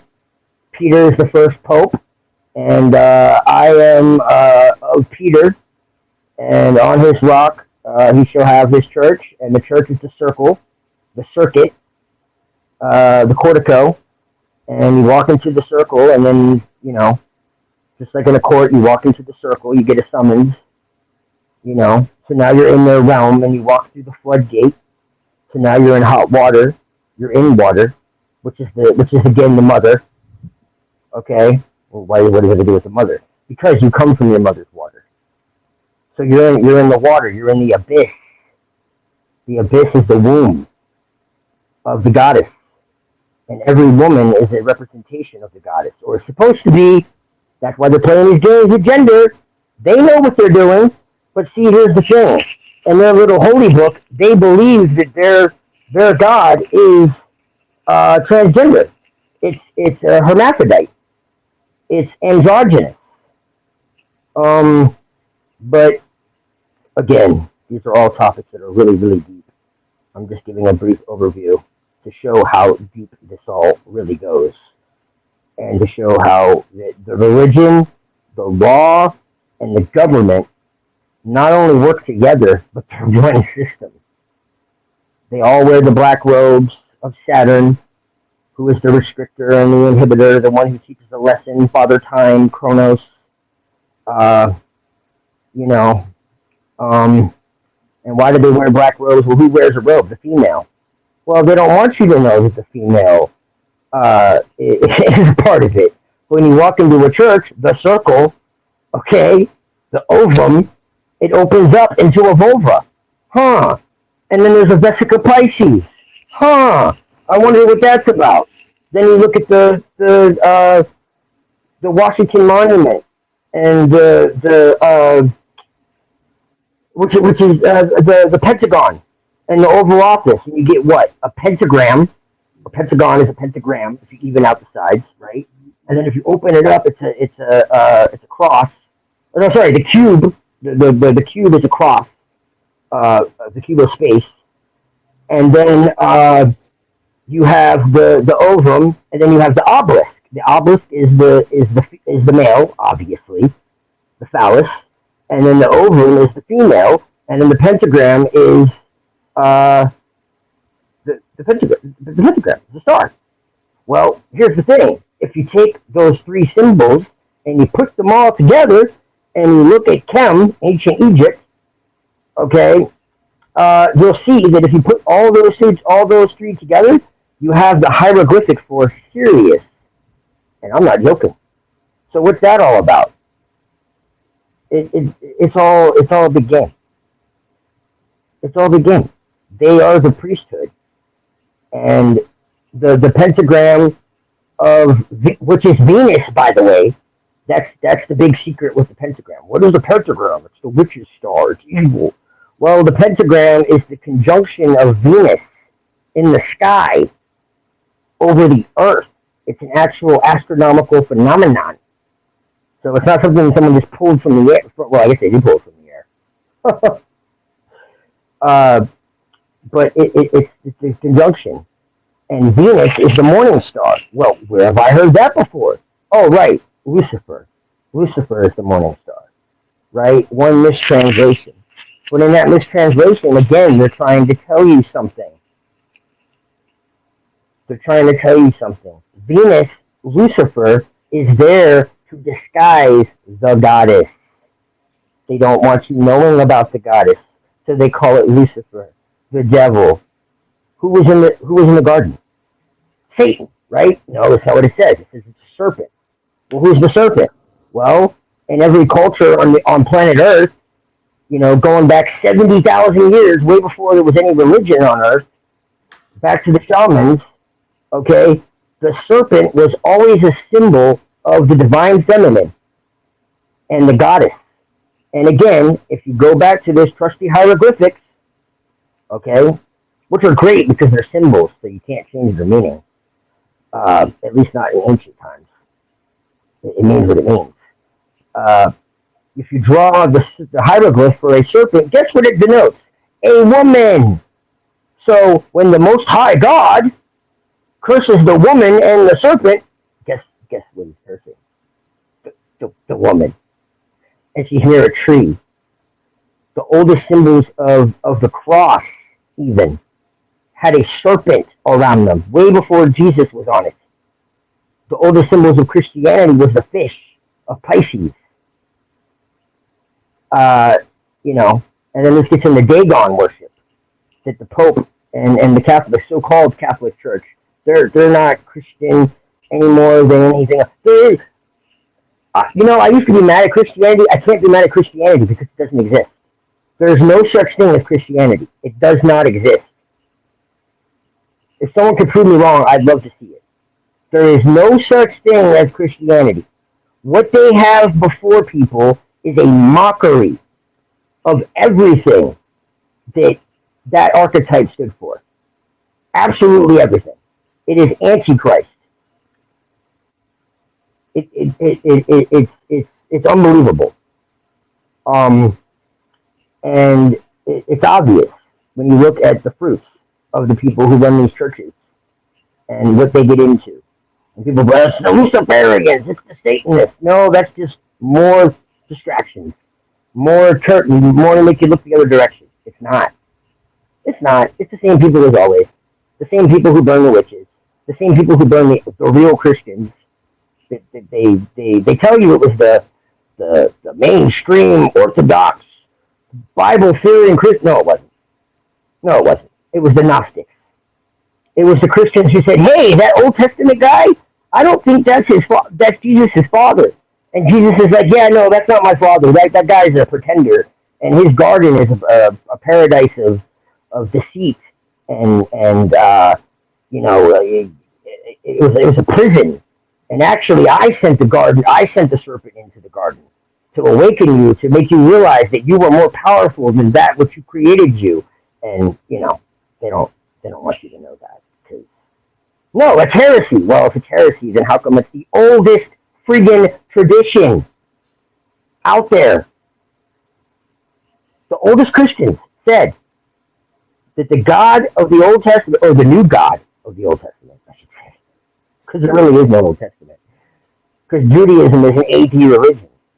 Because just like Jesus said, whether it happened or not, exactly as he said, which I don't know, with the way things have been, it may have.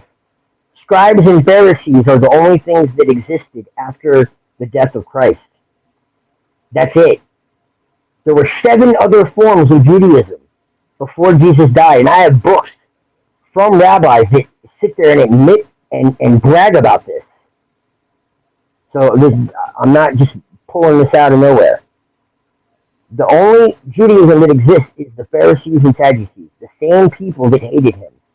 And then you look at the world and it's like, it all makes sense now. Like, it's really wild. I think Jesus has a lot more in common with Lucifer than he does Yahweh. And I'll just end it there, because I've been talking way too damn long. It's just, this goes into so many different directions and angles. It's unbelievable when you get into law and court, and I even get into that part. Being underwater. Jesus said he was the living water. When you go into a court, you're dead. That's why they say all rise, because you're dead. That's why you have to be presented again, because you're a dead man. And if you look up a human being in a law dictionary, it's a sea monster who can't own land. And a client in a law dictionary, one who hires an attorney, is one of unsound mind and incompetent. a child, basically. And a judge is called a magistrate. Magi is a magician. Straight is, well, I'll let you look that one up. So it's all word games. It goes back to Babylon and before.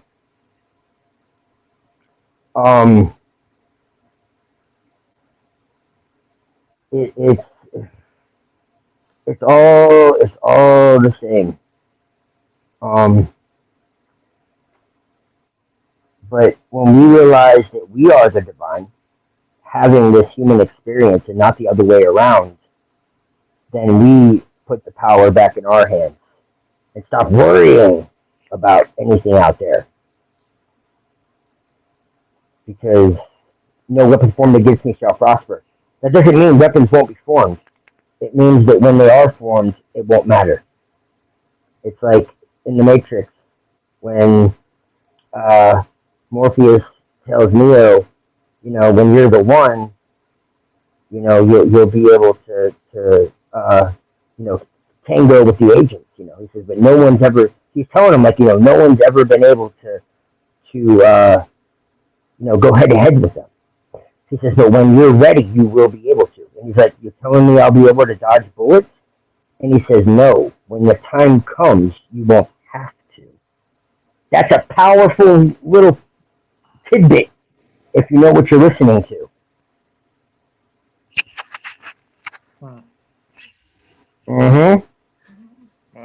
Meaning it doesn't matter what comes against you. Because you're a god of your own reality. That which I do, you can do and greater. Jesus was a magician, dude. He wasn't some religious reformer or some slave to Yahweh or... Quite contraire. Quite contraire. He was a few steps from a revolutionary.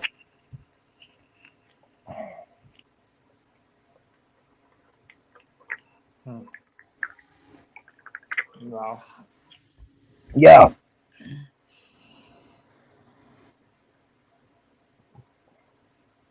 It's like we're just going through the whole system all over again. Because we're here right now, so we're going through it. That's okay, though. That's okay. Because you know what? No weapon formed against me shall prosper. Yep. That which is in me is greater than that which is in the world.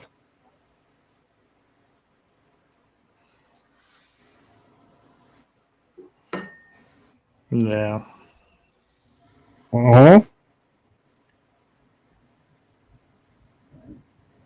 There is no aging, Paula. Stop. How many times has he told you? Only your suit ages. Yeah. Age is just cycles. We go through cycles. Exactly. Exactly.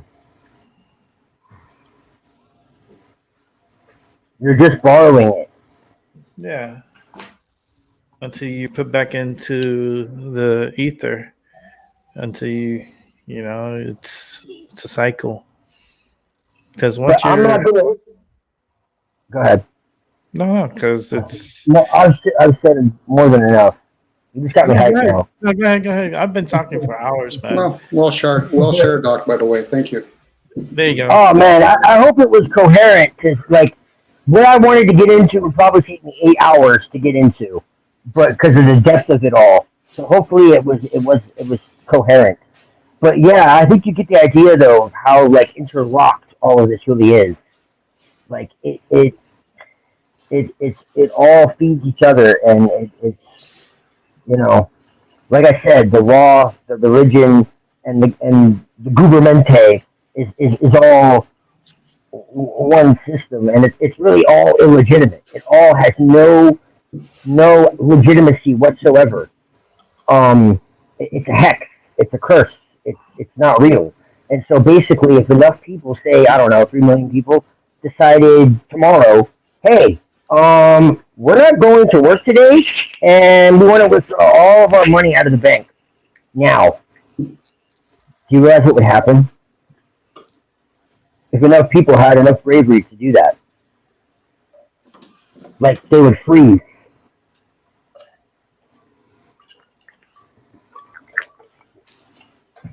Well, I don't even know if they'd have the physical money to withdraw because most of the money isn't even real. It's just numbers on a screen. I think it would take more than 3 million to actually do it. I think that 3 million might only create some sort of bleep in chaos a little bit for a bit. Maybe. Yeah, that's all. Maybe 30. That's all maybe. Maybe 30. But I don't know. I think that would be a huge dent in their plans. I think what happened, if obviously Doc, you sound very aware, the thing that this recently did was to find a pulse. It took a short period of time to have a whole bunch of people put on a mask. And it took effort, and in it, they revealed what they rule. They don't own. They understand this realm quite well, whoever's playing this. So for 3 million people, you could probably bump it up to 3 billion people. It would be a burp. Because humans, more times than not, are ignorant to no end. Now, the being part might be aware. And that's, I've never heard about it, whether written or spoken, the collectiveness. So the money, the fiat currency, most people would have to become aware that they're exchanging energy for it. Uh-huh. And until they become aware of that, and that'll be few in numbers, because my issue's never been the few, whether it's the few that are trying to help and the few that are trying to rule. It's when you turn the microphone around to the masses that are consciously ignorant in an age of information. It's disgusting almost. Uh-huh. And I'm okay with that because really, who would defend the human race for all the crime that's committed? You might even throw in a couple of pleasantries, breakdancing and singing. But outside of that, human beings are parroting information. Now, I get what you're saying when you talk about the commerce bank system. You know, yes. they talk about all that kind of stuff. They're few. Most people aren't going to comprehend it. So when I tell people, if you're sharing out loud, you're the student from within. Unless you know somebody that taught you how to breathe, then that's a different kind of teacher. And humans do not have that ability, let alone do they understand all the thousands of the alchemy of language. So now to think that all of a sudden now fiat currency is going to change to digital currency, let alone put it under some sort of expiry date, let alone a credit system, most people don't realize they're the frog inside the water. We should be at 12 billion people, but why are we at 7 billion people? Because they've been doing depopulation for aeons for now. But now we're at an age now where we don't need as much mechanical, let alone using people's brains, left and right hemisphere, because the mind does not work through the brain, not the upper brain. It works through the gut brain. And this we're talking about the mind. You're probably aware of this, Doc. But the fact that Rick is sharing this, I'm hoping that other students within themselves are going to hear this, because really, as long as a person realizes they're listening from within. But I get it. If people want to strife, you know, this is the arrogance of humans when they play way too much game about I'm American, I'm Canadian. I don't fucking care what the fuck you are. You're a human being. You're a race of people that are fucking confused, and confused in the fact that who gave us language? The Bible's written in a fucking language that's fucking cumbersome. Written language. Who gave us that? So who gave that species the language? And why do we read it from left to right, let alone up and down, and another hemisphere, other way around? If people don't know how to be fucking pissed at themselves, forget about others. Unless, you know, I've heard Rick talk about he's done astral traveling. Rick, you're probably the few in numbers, by the way, where most people, they've never left outside of that vessel. So when they look outside, I said, you've never been there. The outside world is dead to you. Now, nature is wild and untamed with things called laws around it. Light, air, wind, and space. But people want to play this game because we're getting spoon-fed their information. An intuitive person will realize, I don't want to be a scholar. Read books, somebody else's old news. That's what the Bible is. Now, there could be stories in there. I don't care if it's Jesus, Muhammad, Buddha, fucking Joan of Arc. I don't give a shit who it is. You can't apply discernment to somebody that's no longer here. You could have discernment to something that might have been written or spoken. And it doesn't matter who it is. Take discernment to it and realize, okay, how does that serve me? Because if most people are honest with themselves, by the way, I like Integrity's name, integrity and honesty, where if they're honest with themselves, they realize they're self-absorbed. And there's not too many that aren't. I'm included in the fun. I'm just talking out loud, by the way, Doc. I'm pretty passionate about how I speak because I'm compassionate. Because it takes a person that would be kind to the human race the same way that would rip a fucking hole in them. Because humans, really, we spend way too much energy forgetting how to be, and I'm being my own hypocrite at this moment, not stewarding their own vessel, let alone stewarding the land. But they have this idea they can own. We own fuck all here. I don't give a shit if it's the New World Order, spin it backwards. They're here to rule. Now, this could be their hole to shit in. It's not us for us to fight them. Maybe at best you could try to spend time understanding it. What is their cooking, spiritual cooking? Are they demonic? Does it really matter? Most people that are healers are here because they've been warriors in previous life. How did that serve you to kill another fucking human being? That's for them to ask, not me. I'm just talking out loud. You know, I'm more of an aware person, an awakener. I just share information. How they want to perceive it, you know, most people think they're teachers. No, you're there to be the student to yourself. Guy that's a professor in a classroom better be the fucking student. Why? Because everybody else is there for marks or money. And until people become aware of that, they're going to look at their forefathers and think, well, you know something, no, they're full of fucking shit. And I'm only starting at that premise, then we can work our way up. You know, the ones, at least they understood where the sun and the moon would have to be to grow the crops, when they feed their animals. You know, there's probably a lot of people on this panel here that understand that energy. You know, asking a Muslim, why do you pray 5 times a day to Mecca when you used to pray to Petra before? Because that was the world economic hub.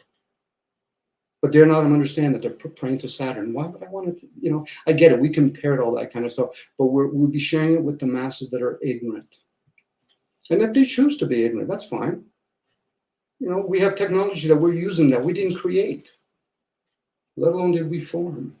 You know, but what does Wi-Fi, electricity, radio frequency actually do to the vessel? Oh, there's a question to be pondered. Because that could put us in disease mode. What people think is just whatever you eat. As they coin the human race, useless mouth feeders. Now that's their coin. That's not who I think. I just think the human race to a certain point are fucking disgusting in the way we just have never worked collectively. Spending too much time worrying about the fucking shade of your color of your skin and your gender.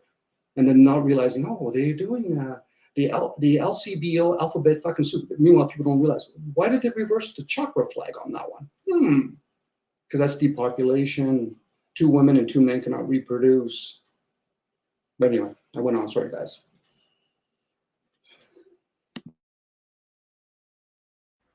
I totally agree. I've been saying it for the longest. You know, this LBT, I already have their own little name for them. Is the LBGTQ LMLP QRX YZ 123 plus 1, 2, 3 pluses and a couple of minuses and a multiplication and division and round it to the next. Yeah. Because they want to take over everything. So fuck it. You know, give them the whole alphabet. Like, have the whole alphabet. Throw the fucking book at them. But they've done that to us, Rick, and even when it comes to males and female gender, world economics, you know, women have never really had a fair chance to work economically fairly with men. So most men are privileged, whether they're aware of it or not. Women have always worked. But feminine energy is usually the unknown part done privately. But unfortunately, this has been going on for eons, whether I can use the word eons, generation, fucking centuries. We're playing with numbers now, even though there's energy behind that. So this is something for a distraction. That's all it is. This is not about a person that says, oh, I want to sleep with the same gender. The only thing I get out of it, that should be a private or a public matter. Make it private. I don't want to fucking hear what you do privately. There's a lot of elites that do a lot of things privately, but if you're intuitive, you'll pick up all that stuff. We're going to wait till a generation of people write fucking information. You know, in the garden, the serpent was the only one that didn't fucking point a finger. Adam was a moron. He pointed a finger. Eve was a moron. And it said quite even, the serpent said, if we're going based on a written word, did God say so? No, God was not fucking speaking to Adam. It was Lord God. It's a ruling God. The one that was created in God's image. Where was the garden east of Eden? Has anybody ever thought of that? No, they don't think of that. They don't want to go spiritually inwards and say, okay, so what language did you use back there? They weren't using the fucking written language.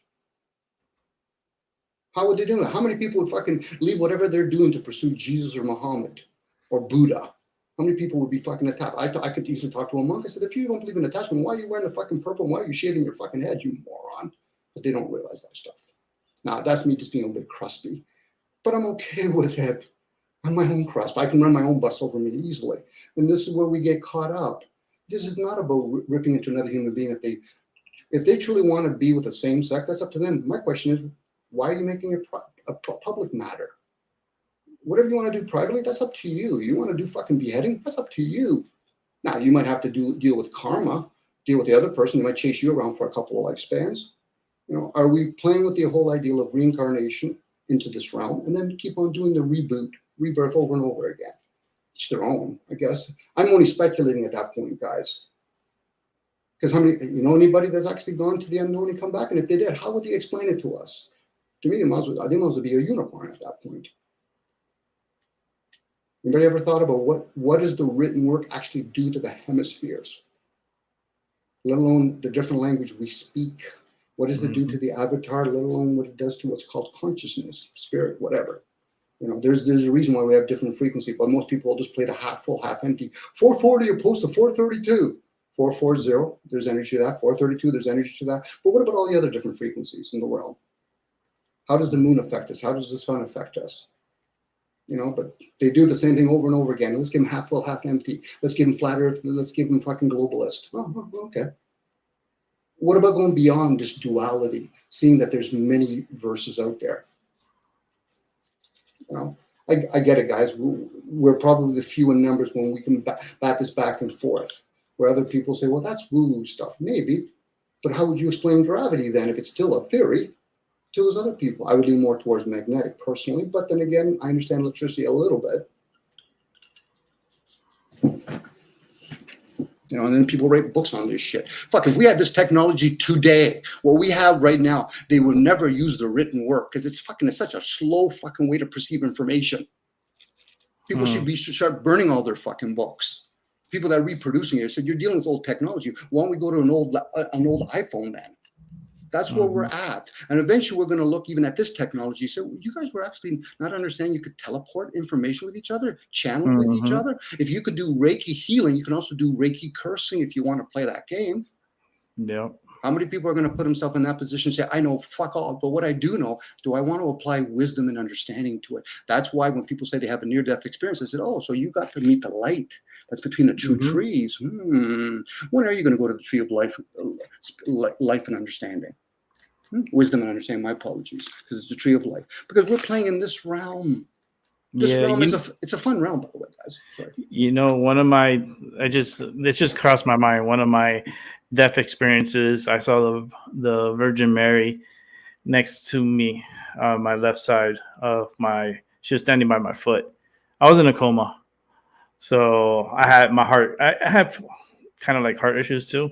So my heart stopped. So it stopped when I was, stupid nurse. She was administering my medications. I was in ICU. And she was administering, this is a different time. This is a different time. She was administering the medication to me, but the doctor was on the phone. They paged her telling her the doctor was on the phone. So what she did was she rushed the medicine. She pushed it in me. And then I ended up having a seizure and they cold blew me and then my heart stopped. My heart stopped when it stopped in the room. Because remember, I could hear everything. This is the weird thing. When you're going through all this stuff, you can't talk, you can't see, you can't move, you can't speak, nothing. You hear everything. You hear everything, and you're hearing all the stuff that's going on, and then they take me to the CAT scan because they're going to see if I had rhythm or see, what's going on, with my heart. And my heart stopped again before they put me in the CAT scan. So they had to resuscitate me again and shock me in and my heart came back. And then they put me in the damn machine to figure out what's going on, like with my heart. And I was in a coma and I saw the Virgin Mary. She had a long sunflower, I call them like sunflower dresses, but she was dressed all in white. She was like, and the dress was long, and I couldn't see like all the way down, but I knew it was like past her ankles, like not past her knees, like really low, like a church, like one of the church, like yeah. And she had long hair, and she had it nice and straight. She had this glow, this white glow on her, and she told me to keep fighting. It's not my time to go yet. I don't know if this, the analogy that comes to me, Rick, is me and you going to school, and I constantly see you get bullying.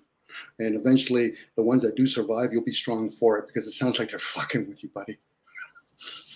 You know, and the fact that you probably have a good demeanor to it and you can share openly with it, hopefully you'll motivate other people that are experiencing the same kind of, well, I don't know if it's the same, but it's very similar kind of situation. But that's what I get from it. Like, there's that poor kid over there. He's always getting fucking bullied again. Well, he's going to grow up one day to be stronger than everybody else.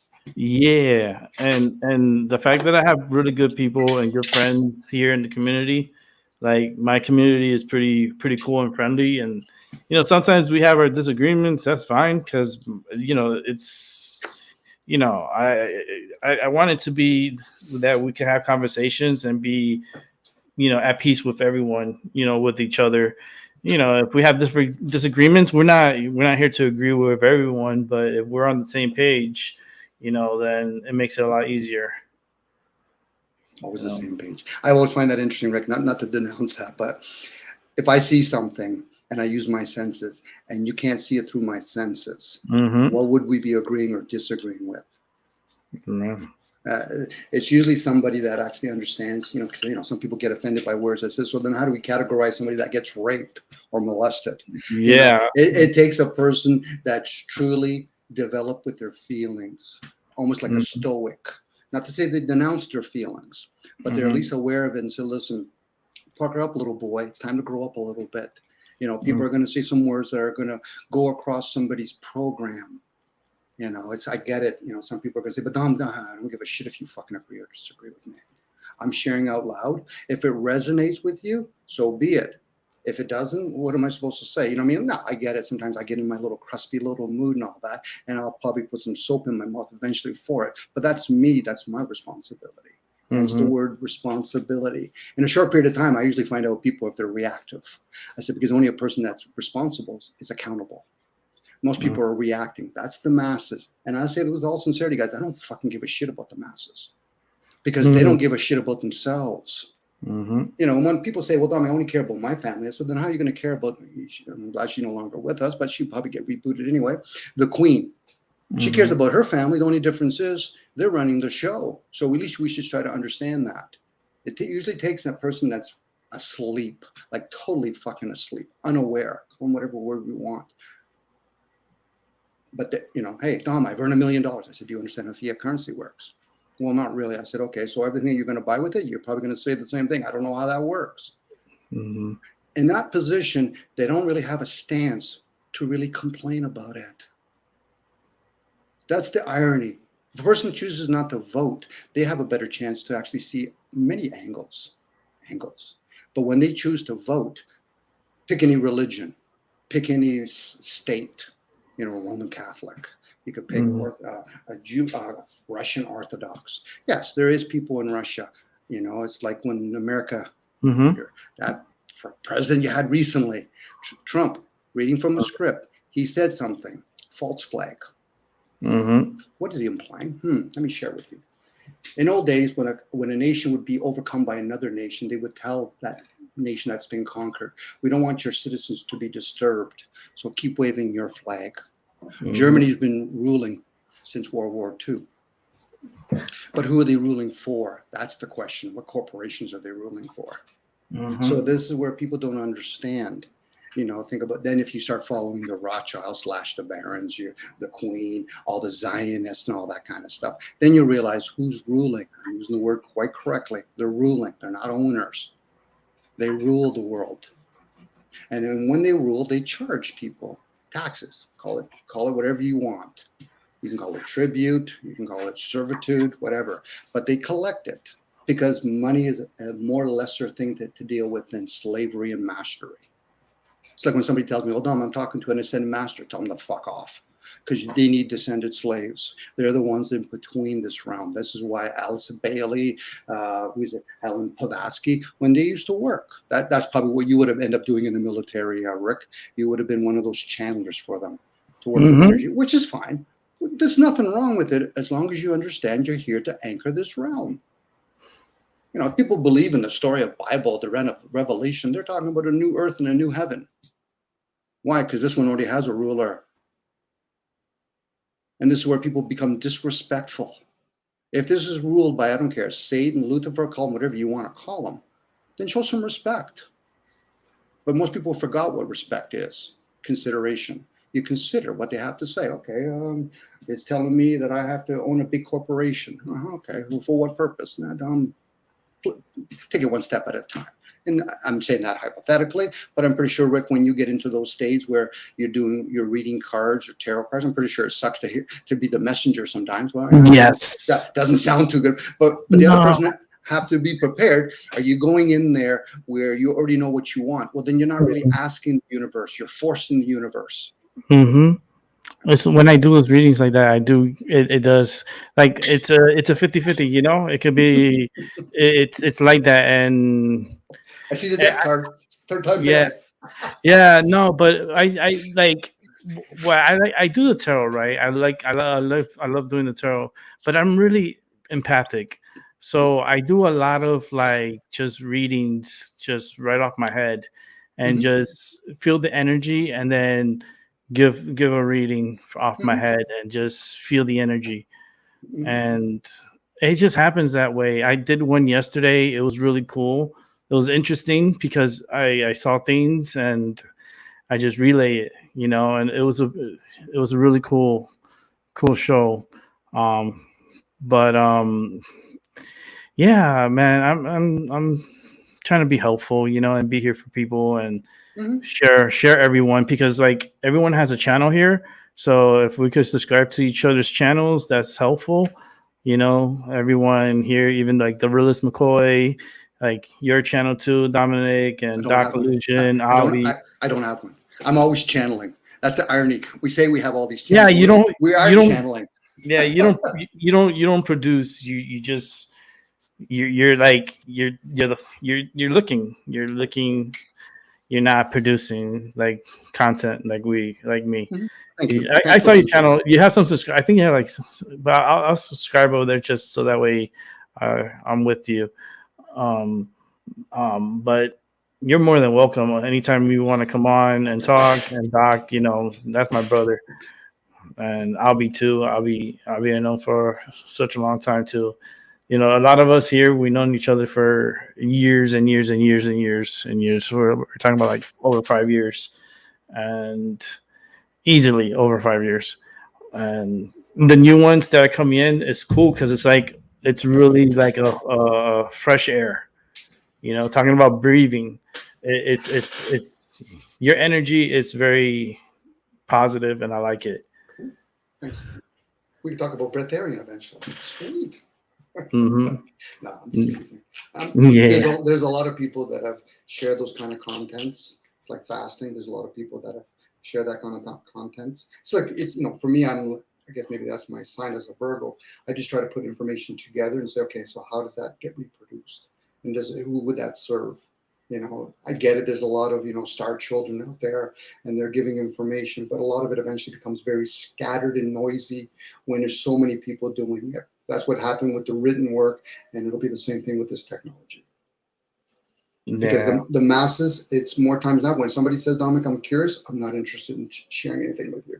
Curiosity is of no interest. That person's not going to be the person that's going to put 10, 15,000 hours into work. Because the death card for most people is they got to give up an old way of living.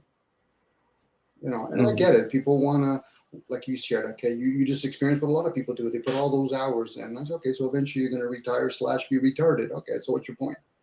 You know, and then they use all their justification. But I need money. I said, no, you don't. You've never needed money.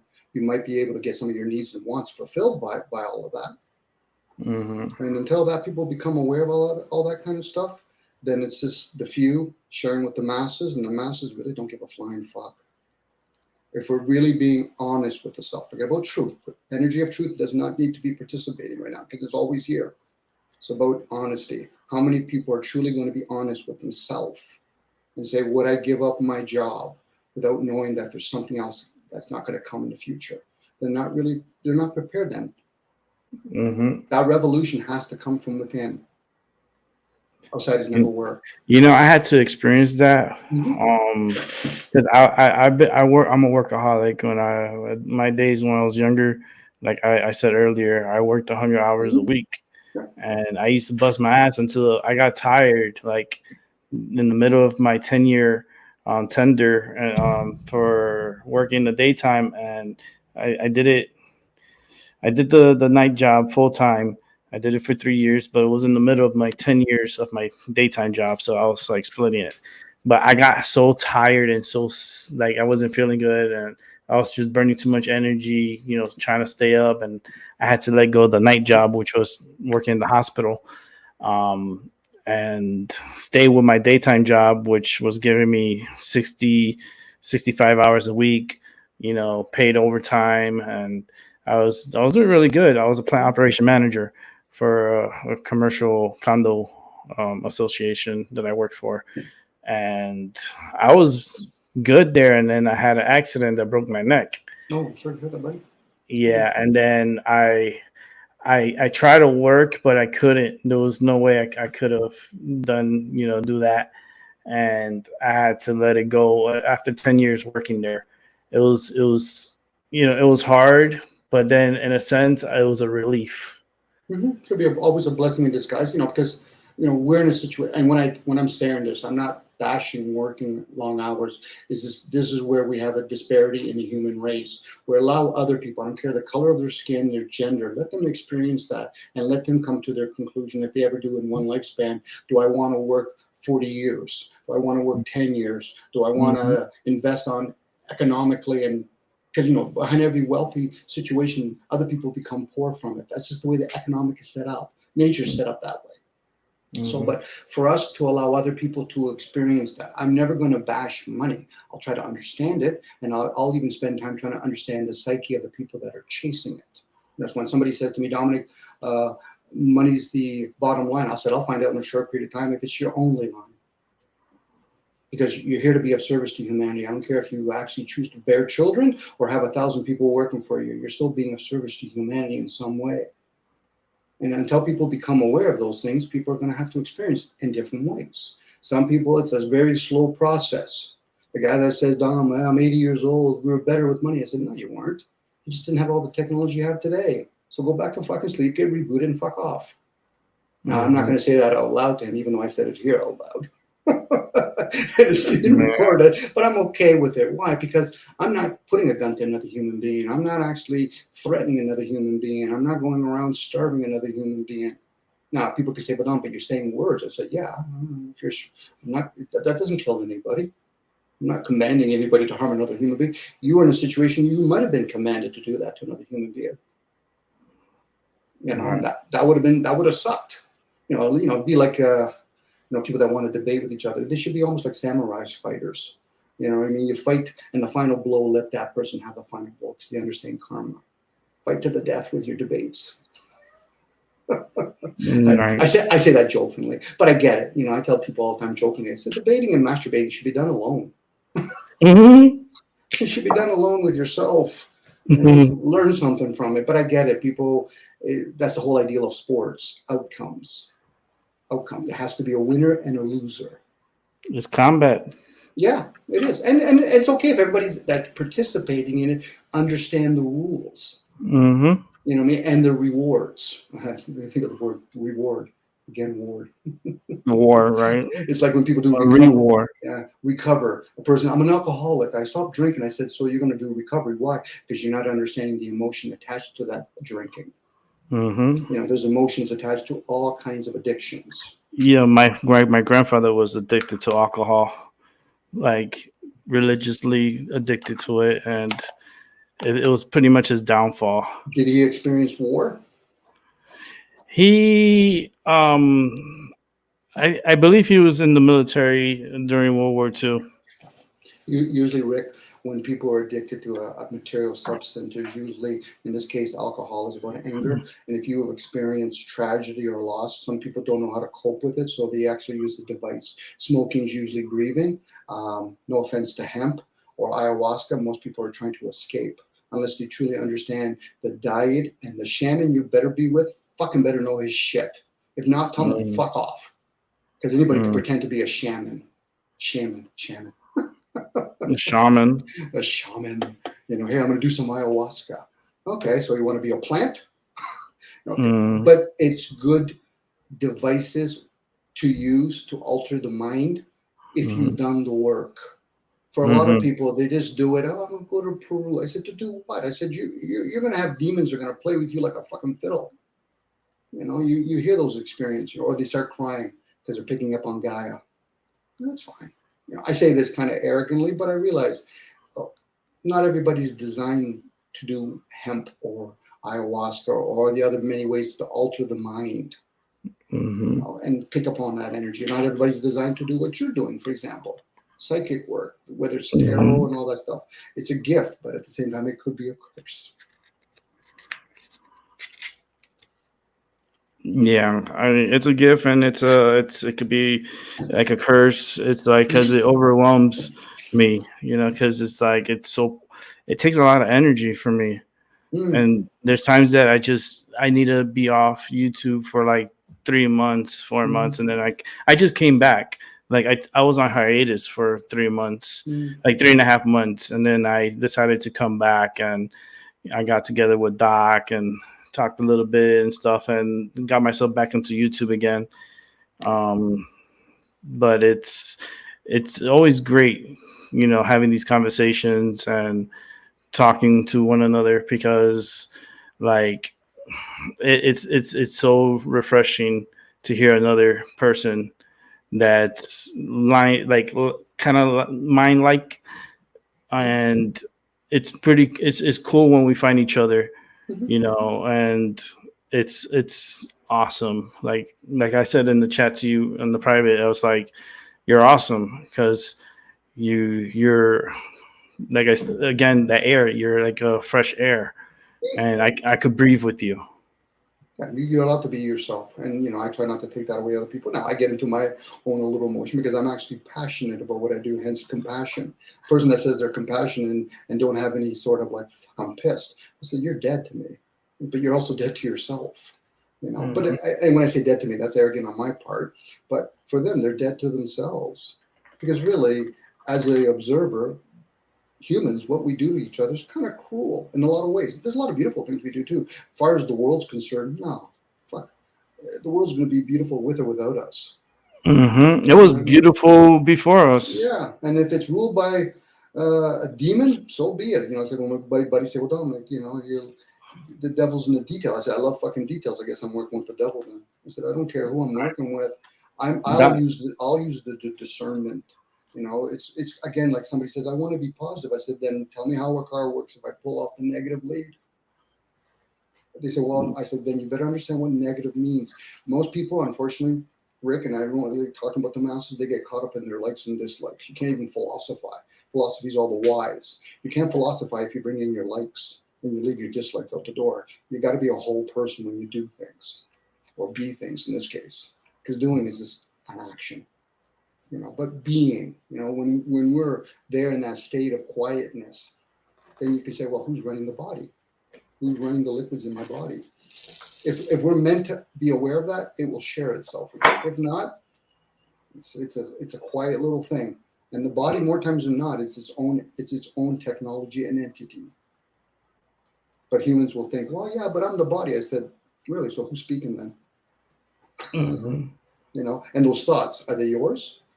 You know, because I went to school, I learned maybe hundreds of words, thousands of words, but why do I have millions of words? And why can't I just go around saying I want to speak Greek tomorrow? I would have to practice it over and over again, like I did with my English language. You know, and our language is cumbersome. The English language, it's a meaningful language. And study. Yeah, we got to study, practice and study, and repetition over and over again. You know, and what I'm sharing is nothing new. Nope.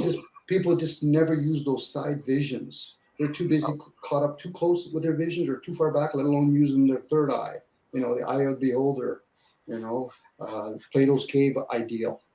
You know, it's in the unknown, and it manifests itself in the known. Now, whether or not it's coming from somewhere else, that's another conversation we could have. Whether or not there's other beings and other planes somewhere else.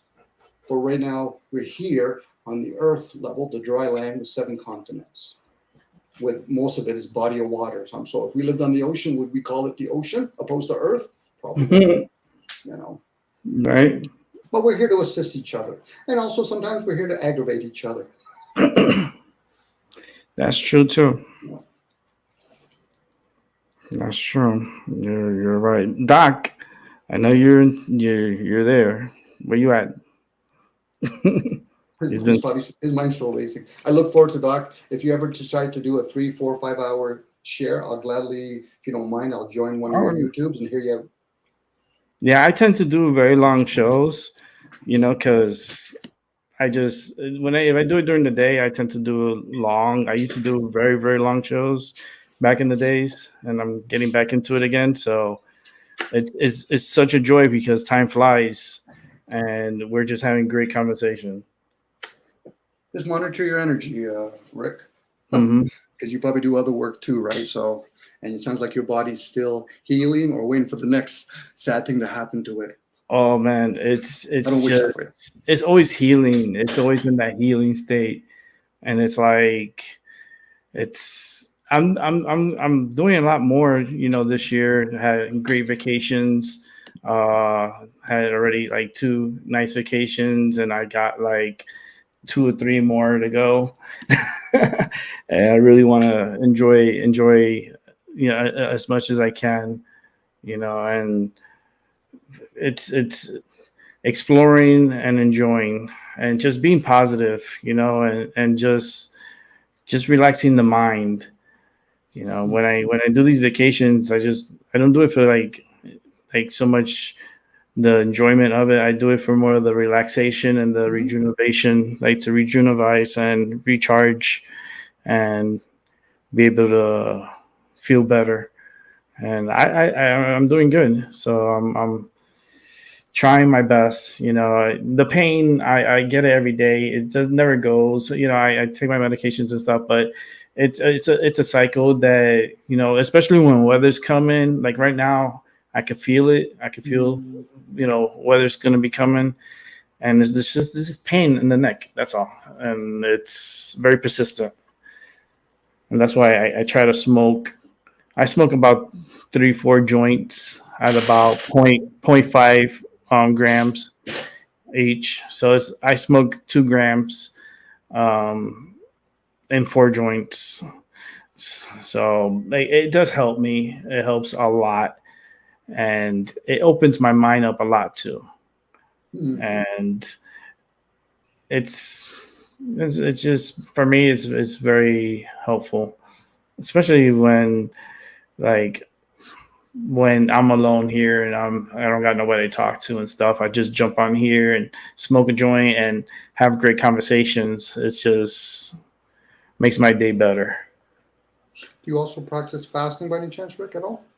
I do, but since I'm a diabetic too, I have to be careful with fasting.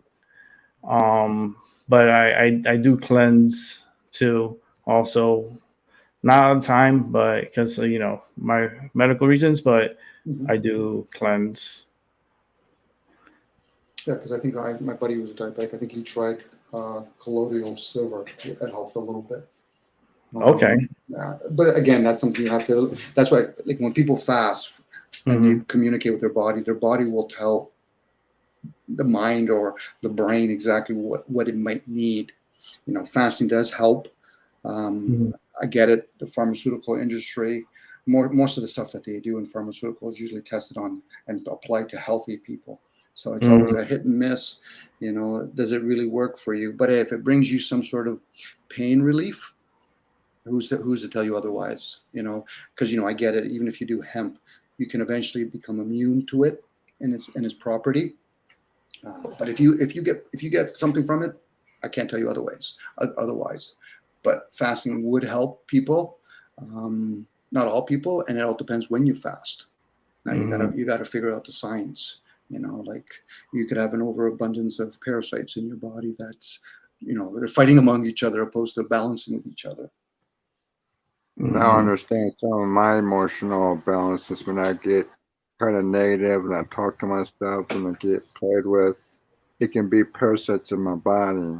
Hmm. Have you ever have you ever heard of plant nanosoma? Say that again, LP. What's that? Plant nanosoma? No, it's the first time I heard it. What is it, and what does it do? Well, Jeffrey Darty advertised certain products that can cleanse out those parasites and things that ain't supposed to be in your body. Mm, I mean, if you ever go, the Christian whistleblower, and he has certain, remedy products you can buy from his, for his so-called cousin club. You have to sign up with his cousin club for it. But anyways, he's got some cool things that can really help out. I mean, he deprograms people's minds from the Christian lies and of the Bible. How he says he's a 25-year Bible scholar graduate, and how he says that Jesus never existed and shit like that, and trying to deprogram you from the lies and stuff. So he got good products on his show, where you have to go to his website. But you know, I'm trying to look into it myself because I want to clean myself up. Because I'm tired of having fits with myself. I grew up kind of like impaired, emotional impairment, mm. which is part of my disability, and just wondering if I can try some of this shit out and see if it works, but I haven't had a chance to, but I'll let you get back talking. First of all, sorry to hear that. We all go through things, but not to take away from what you're probably going through. Parasites is one of those things. I think a buddy, but a person who was just sharing about parasites. Was a serpent? Was it a parasite? Are we worms? So it's kind of like people playing with the alkaline acidity. There's a balance that has to occur, and different parts of the body needs different acidity. So even with our body, and plus, a lot of our foods that we eat aren't healthy. They're usually malnutrition. If I go to a grocery store, okay, which one's the lesser of all evils? Even if we are growing our own foods, are we growing it, in the right season? So I can see, when people talk about parasites ruling the body, it could be ruling because there's not enough space anymore. There's too many of them. So again, that's an individual journey. And I think if people do channel from within, communicate with themselves, hopefully they have the ability, or at least, somebody in their own ancestor line could help them, or like a healer. Doctors are there to be teachers, like physicians are healers, but who are they supposed to heal? Yeah, where's Doc? Doc, where are you? Are you there? He's chilling. No, he's there. He's doing something. No, because like he's I feel him. That's why it's just I'm calling him. He shared He'll quite a pop. bit. And I think he was trying to resist him going on and on and on. So No, he's used to that. He does it a lot. Right now he probably ate and stuff, and he's there. I know he's there. He'll come on. He'll scare me when he comes on because he's like, "Oh, I'm here." I'm like, "Oh, you scared me." He does that all the time. He's probably allowing me and you to share, and thank you, LP, for sharing too.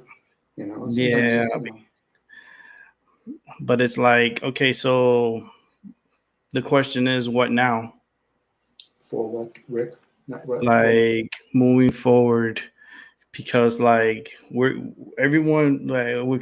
cross paths, right? Mhm. So it's like, okay, now where we're going, because I feel like I'm picking up passengers and we're going on this galactic journey together, and it's an awesome journey, and it's like I want to experience more and I want to learn more, and the more I hear from you, Dominic and Doc, the more it's half the battle pretty much for me. And then with my capabilities and stuff, it just gets more enhanced.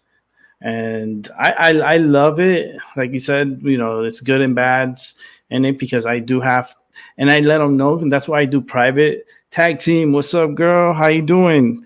Long time no see. I want to say what's up to Rambo Master too, because he was in the chat room, and that's my little buddy. He's my Padawan, and he's not psychic. I'm not feeling it from him psychically, but he's very smart and very cool and awesome person, great personality, and he's very funny. He makes me laugh, so he's a cool dude. But tag team, I'll definitely do your reading. I'll do a 1-to-1 with you. I think you still have the Zoom. So if you do still have the Zoom, I'll hit you up through Zoom, and then we'll set something up. If you can, send me a message through Zoom, and let me know. We'll set up a day and a time that's compatible for both of us. Okay, sorry about that, Dom. No problem. You have to do it. It's your channel. Rick, I respect that. You can do whatever respect. you want on it. You can do whatever you want on it. Yeah, it's like, it's respect too, because it's courtesy. But tag team she's I known her for years, and I've done readings for her back in the days, and she's very overdue for a reading. So I'll definitely, I have to do her and her son. So we just got to get a day and a time to do it. Well done. But Doc, I know he's probably something with food, because it's 9:00 at night. So I'm pretty sure he's doing something there. But yeah, because like my thing is like, okay, so like improvements, like, because I always try to harness more clarity and be more clairvoyant in a sense, because like what I used to do, like, because I used to go ghost hunting. Well, not really ghost hunting. I'd done it a few times, and the only reason I'd done it is because I wanted to experience it for myself, because I've seen it a lot on, of course, on TV and on the internet and stuff. And I feel the energy through the videos, but I want to experience it in person, and I want to be able to see if I could feel the energies and stuff. And I have, and it's very real. The energy is so wild. I did one show one time that Albie remembers. It was a few years back. I did an investigation, and I put it live on YouTube. And yeah, we had like feedback. We had like I had a flashlight where I had a sensitive, so every time I asked a question or I asked it like to turn on the light, it will turn on the light. And when I said to turn off the light, it will turn it off. And I would ask it questions and stuff, and I'll be like, click it twice for yes or no, one for no or something like that. So it was pretty interesting. I want to do another one, like another investigation like that. I know someone and somewhere to do it, and I want to see if I could do it sometime this year. Do like a live on YouTube, so you guys can watch. I think it'll be interesting. Do you get drained from that? Oh, hell yeah. Yeah. Oh, man. Oof. Yeah, it's kind of like you trying to run a mile. You haven't done it for a while. Oh. You're draining energy, and your energy is being drained because you're asking another entity to come there to entertain you, and their energy is stronger. So people almost have to build up for it. It's kind of like when people want to fast, they have to actually start clawing back on things like reduce your caffeine intake. Realize, if you have an insulin issue with having too much carbs. So and goes back to people that do ayahuasca. You have to have a certain diet Mm-hmm. to be in there, because if not, your body's going to puke it all out, because now Mm-hmm. you're doing this substance that could put you in an elusive state, but you almost have to move all this. It's kind of like having bad gas. You got to clean that out first. So, and this is how sometimes out of curiosity, we're draining our energies. Like sometimes we tread in areas where we shouldn't tread. It's kind of like a Ouija board. Nothing wrong with the Ouija board, but you're going to be treading energy. You're going to have energy coming in that most Yep. people, our energy in this realm is low. Like it's Oh, I gotta slow. share my story with you. Please, go ahead. With the Ouija board. Avi knows my story. Doc knows my story. Everyone knows my story. But since it's hidden, like not hidden, but it's a needle in a haystack in 390 videos, it's going to be hard. So I might as well just tell you it. The Ouija board. My cousin and my aunt, aunt had bought it for female cousin, a few years older than me. She's actually like 4 or 5 years older than me. So at that time, I was around what? I was about 6 years old, and my dad had dropped me off at my aunt's house because I guess he wanted to get rid of me for a few hours. And my cousin, she had called me to her room, and then she showed me the Ouija board. And I'm like, what is that? Because I never heard of that before. I never, experienced any of that stuff. And my cousin was like, it's a Ouija board. And I go, okay, and what does it do? I don't remember. I'm 6 years old, so I'm just curious. And she's like, well, you get to speak to the spirits, and you get to speak to like the ghosts, and they answer questions for you. And I'm like, okay. So how's it played? She's like, I need another person, so I'm like, we could play with me. I was like, okay, so what do I have to do? So you put your hands on the planchette, and we'll go in a circle 3 times. You have to go around 3 times, and then you ask if anyone's there, and you either get a yes or a no. And a lot of the times it always said yes. And yeah, it was kind of weird because I wasn't moving it, and I know my cousin wasn't moving it, and it was moving pretty clear. And my cousin was like, I never really had this to go so fast and so clear. And she asked me if I was moving, and I was like, I am not moving this. I can feel it pulling. So, and I know it's not you because it's going upwards. And how are you? You're not pulling it. It's pulling itself to the yes. It's pulling it, pulling to the letters, and it was a weird feeling, right? So it was a couple of times I played, and it kind of got dark a few times. Not gonna lie, it was like really dark, and we always said goodbye when it was something dark. But this one time in my house, it was the first time she had brought it over to my house. My mom was there.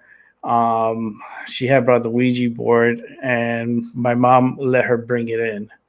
So she walked in with it, and my mom's like, what's that? And she was like, it's a Ouija board. You get to speak to like spirits and stuff. So my mom she was young at the time. My mom was like, what, 24 at the time? My mom had me, actually, no, my mom was 22 at the time. My mom had me young. She was fifth. Actually, she was 21 or 22. She had me when she was 15 turning 16. Talking about rape, right? Yeah. And my dad was like 25. So fucked up, right? Anyhow, that's another fucking story. But she had brought the Ouija board and she put it on the table. My mom was cooking. So I was sitting closest to the kitchen, inside the kitchen. My cousin was on the other side. Actually, let me turn on my camera. So yeah, because I use my hands a lot. So, okay. So basically, the kitchen's on this side. I was sitting on this side. My cousin was on this side. The table's in the middle. So we started playing and we started asking, like, she started asking questions and stuff. And then my aunt walked into the apartment, and my cousin got her hands off the planchette. She went to say hi to her mom and give her a hug and a kiss, and then I took my hands off of it, but we didn't ever say goodbye. We left the board open, and I went up. I gave my aunt a hug, gave her a kiss. I sat back down.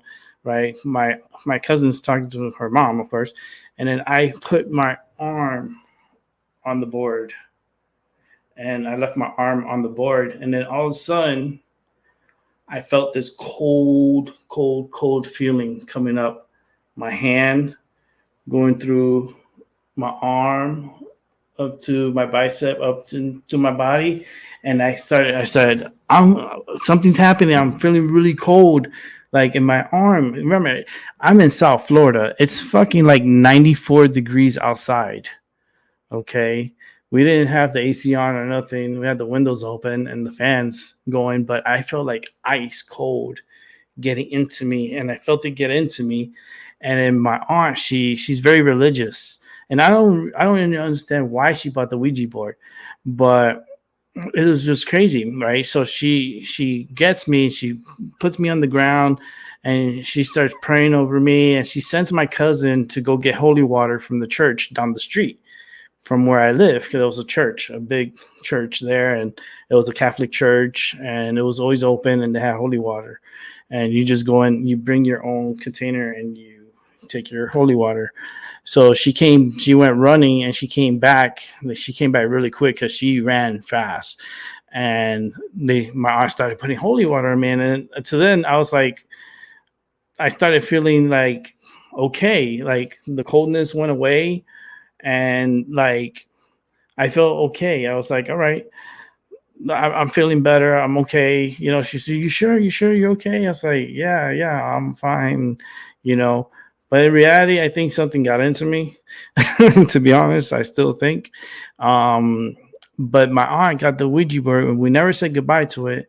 And she broke it in half, and she sent my cousin to throw it in the dumpster.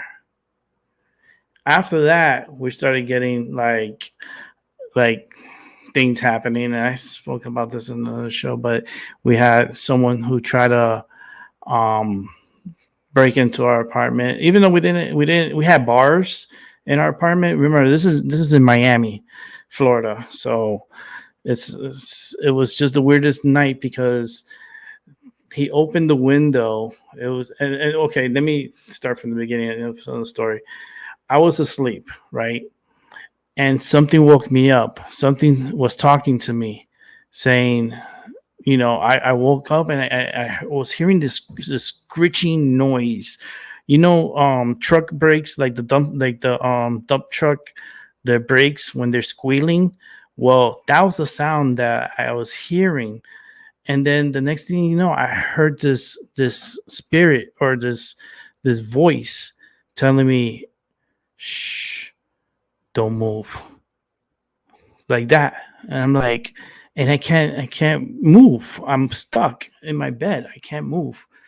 And it tells me again, shh, don't move, like that.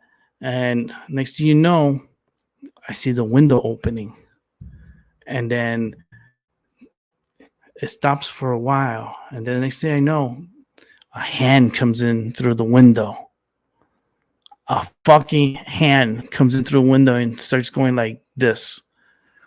And it was someone looking for jewelry, or someone have a chest, like, you know, where you put your clothes. Well, people tend to put their wallet in the top and stuff. And he didn't know it was a kid's room, but we had toys on the top. So he didn't realize, he thought he was looking for, like, he was going to get gold or wallet or something. And then the hand pulls away. I'm fucking panicking, right? I am in a sweat. I'm stuck, and I'm trying to scream, but I can't scream. I'm frozen. I'm frozen in place, and I have this something telling me, don't move. Stay still, don't move. He's coming back, just like that. And I'm like, I can't do nothing. I can't move. I'm my heart is racing, like over maybe close to over 200 beats. I was a little kid, and the next thing you know, the guy comes back with the arm in the room and starts searching again, and then he can't find anything, so he pulls his arm out, and then after that, I was so scared, I passed out. I passed out from fear. I guess my heart was racing so much that I passed out. In the morning, I wake up. I didn't even wake up. My dad woke me up because, like, I was knocked out. And my dad wakes me up, and I'm like, my dad's like, go get ready, go to the bathroom, brush your teeth. So I go to the bathroom and I brush my teeth, and then I tell my dad, I told my dad before I went to brush my teeth, I went into the room. I was like, I saw a hand last night in my room. He goes, what? I go, I saw a hand, an arm came in and it was doing like this in my room. And I couldn't scream. I couldn't say nothing. And I was, and I passed, I knocked out. I went back to sleep. And then my dad's like, oh, brush your teeth. And he went into my room with my mom. He was over by my sister's bed. My mom was on my bed because we had two beds, two twins. So my mom's sitting there. I'm brushing my teeth. After I'm done brushing my teeth, I come like to the room. They're talking about it, and then the hand comes in the room and starts going like this. Yo, my mom started screaming to the top of her lungs. My dad was like, what the fuck? He almost knocked me over running to the room to get his gun.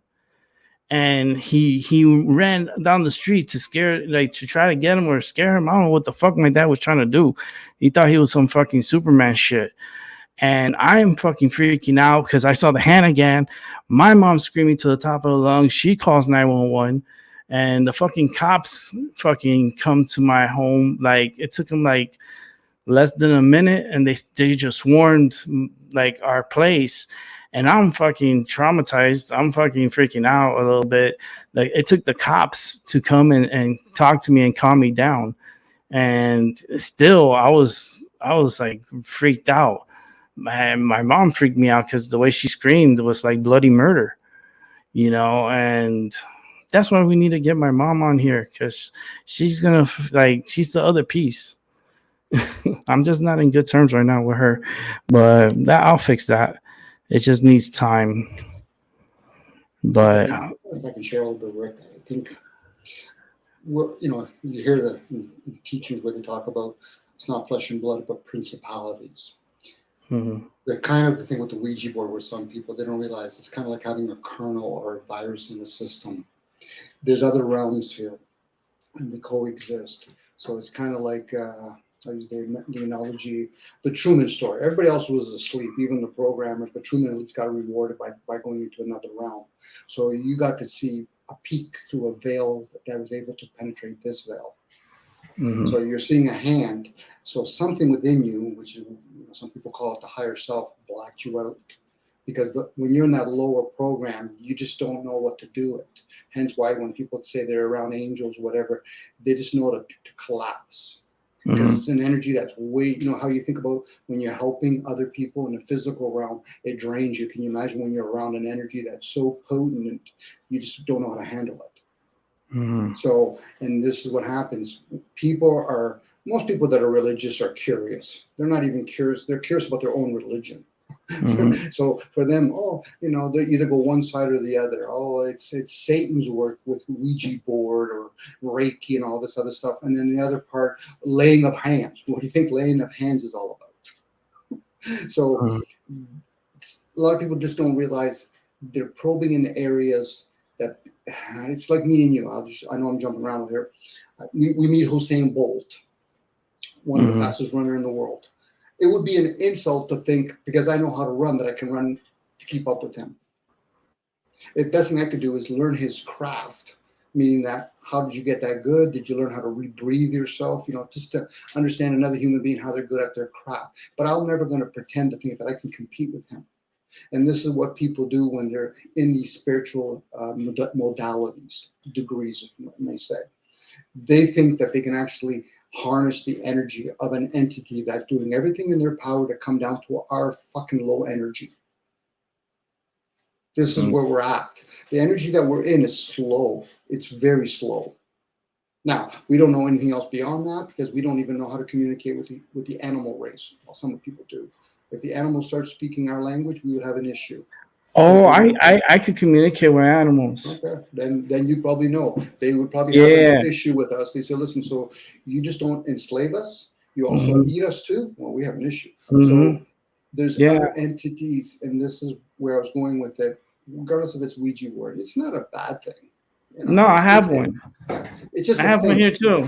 Yeah. Because even though that happened to me, and that was the it was really crazy. I learned to fight my fears, and it was a wake up call for me. But I have one.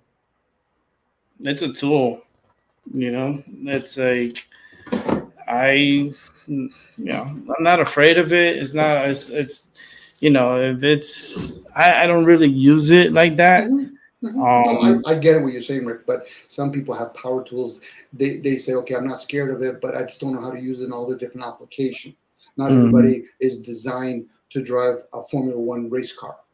Because somebody would turn around and say your body parts aren't even worth more than this car is worth on an economic level. So when people are practicing certain things, we only hear, and I'm saying with you, Rick, we hear only bad experiences or I got lucky. I talked to some entity and they communicate with me. I said, yeah, they want to see whether or not you're ready to be a student. See, I'm a student. Most people don't even become initiated in a club. Now, I don't give a shit if they're 33-degree Masons. I say, you're a child to me still. But I'm still a student. For most people, they think, well, I'm the teacher. I said, who taught you how to breathe? And you're not even a student yet. We're here just to experiment in this realm. It's like when people go to university, they give certain kind of questions to see who among them are we going to pluck out. Even when people that do tarot reading or they do astrology and all this other different stuff, they want to see it. And most people think, well, they're monitoring. Yeah, they're monitoring to see whether or not they're going to pluck you out and say, you're ready now. Why? Because you're in kindergarten. Now you're going to graduate. It's like when people say, well, Dominic, I don't think crystals really work. I said, well, do you understand how Wi-Fi works? Well, no. I said, then why don't you spend time understanding what rocks, crystals do? People can move clouds. People can move water around. All that energy can be manipulated, but not for everybody. We have to remember, we have different shades. We have different blood types. There's a reason for that. And some people have to use reason to rationalize it. Other people, they might feel their way or think their way through it, which is, again, I try not to say anything's good or bad, because really I know what good and bad for most people is their likes and dislikes, opposed to good is spiritual. So how do I tap into that? And how would that serve me if I have to go to work and I got to take a bus? Well, okay, well, at least you understand how a bus works, how it's fueled. We live in an energy now where electricity needs to be harnessed a little bit more because they're really using a lot of nuclear energy. And the byproduct of nuclear energy is electricity. So they want the citizens to consume electricity more. And plus, we're also having a lot of technology that you need oil for. Our devices are all made out of plastic. It's oil. So until people become aware of this realm, they're going to keep getting rebooted over and over again. Now, they're going to help some people. They're going to tell other people you do it where they come in already and say, okay, well, I want to become financially rich. I said, well, at least spend time to understand what money can and cannot do for you. No, I just want to become rich. Okay, so then you can tell them whatever you want to tell them. And the unknown realm will do the same thing. They'll tell them exactly what they want to hear. Why? Because in the background, they're probably giggling. They're saying, okay, whatever. They're not really going to do the work. And even if they are going to do the work, they already know what they want the outcome. Mhm. Humans live with this ideal 1 + 1 = 2. That's a first impression, but they forget 100 - 98 gives you 2. 2 × 1 gives you 2. 4 - 2 gives you 2. It's when you start changing the outcome, now you can entertain different ideals. I only share ideals. I don't give people what the sun can and cannot do, because people keep thinking it's heat. Well, then you have to explain why you go up. As you go up more, it's colder, because they don't understand how magnetic works. Now, that could be a big magnet. It's friction. What's that? Friction. It could be, as above, so below. They're not talking about the Earth. The Earth is just the grounding plate. But underneath us could be a stronger magnet. Could be. I'm speculating at that point. Well, it has to be, because it's horny in everything, because there's people below us. So, and they're being sucked in. You might be aware of that, Rick. I can only speculate at that point, because for some people, they say, well, Dom, you have to prove it. I said, what am I going to prove to you? I can't even show you what air is. Exactly. But that's me. Somebody else can. Somebody probably could. Now, everybody has their own, like I said, gift or curse. Curse comes in the form is when you run into a whole bunch of people that are very analytical. Well, you got to prove to entertain my mind. I said, I can't do that for you. Yeah. But others can. Others can. And if they can, as long as they're not lazy, they'll go seek that. They'll go look for that. If somebody asks me about oracle cards, this guy Rick, if you do oracle cards, my wife does oracle cards. I said, you guys can go to them. You can go to them. I have the Dragon Tarot for their oracle. Yeah. I think this is the Celtic Dragon Tarot, but I do more tarot. Yeah. I think Doc does oracle, I believe. But Doc does a lot. he does everything. He has a lot. Like, he's an old healing. I love it. Yeah, he's. I know him for so long, and it's just, to me, it feels like yesterday. It's because he's such an old soul too, and he says it comes with good intentions, and or maybe he's not even old. Maybe he's just a soul. Maybe the whole idea of thinking I'm old is an assumption that we age.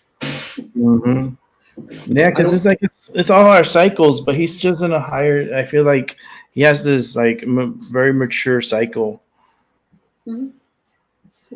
He's just very wise too, and very knowledgeable, and he gets into because he's like within the occult, and he really gets into it. And I don't know if you ever explored his channel.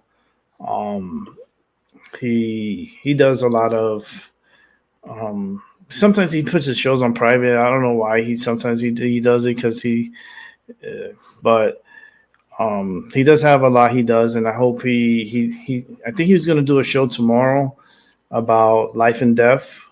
Sweet. And stuff. So I don't know what time. If he ever comes back on, I'll question him about it. Hopefully he can hear me. I think he can. Just want to know like around what time he's gonna do that, because I'm gonna do a reading at 3:00 tomorrow. That's my number. So that's where I have the most strength, is within my number 3. And yeah, it's just I want to make sure that I don't do a reading and then he's going to do a show, and I want to I want to see it. I want to be like focused on him and what he says and his readings, because he really gets into it, and it's entertaining. So, but I'm not sure, Dominic, if you ever I don't even know what his site is. Sorry, I've seen Integrity. She gave me her site on YouTube. I don't even know what his name, what his YouTube handle is, and I'll gladly. His, let me see if I can bring it up. I have it. Thanks, by the way, and I'll put it in the chat. Thanks. Because let me get his channel. I have it here. Just gotta search for it. Because he's really cool. He's really good. He's very passionate and very knowledgeable. He's a good friend of mine, and let me put this channel up. Thank you, by the way. Oh, you're welcome. Put it here on YouTube so everyone can get a piece of it. Get a piece of Doc Illusions. If he's not even here, but he knows.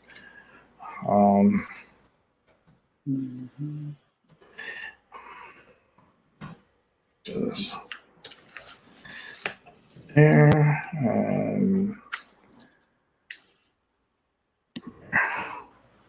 That's his channel. So, Thank you. actually, wait. That's No, my no. channel. Why did he give you my channel if I went to his channel? Give me a second.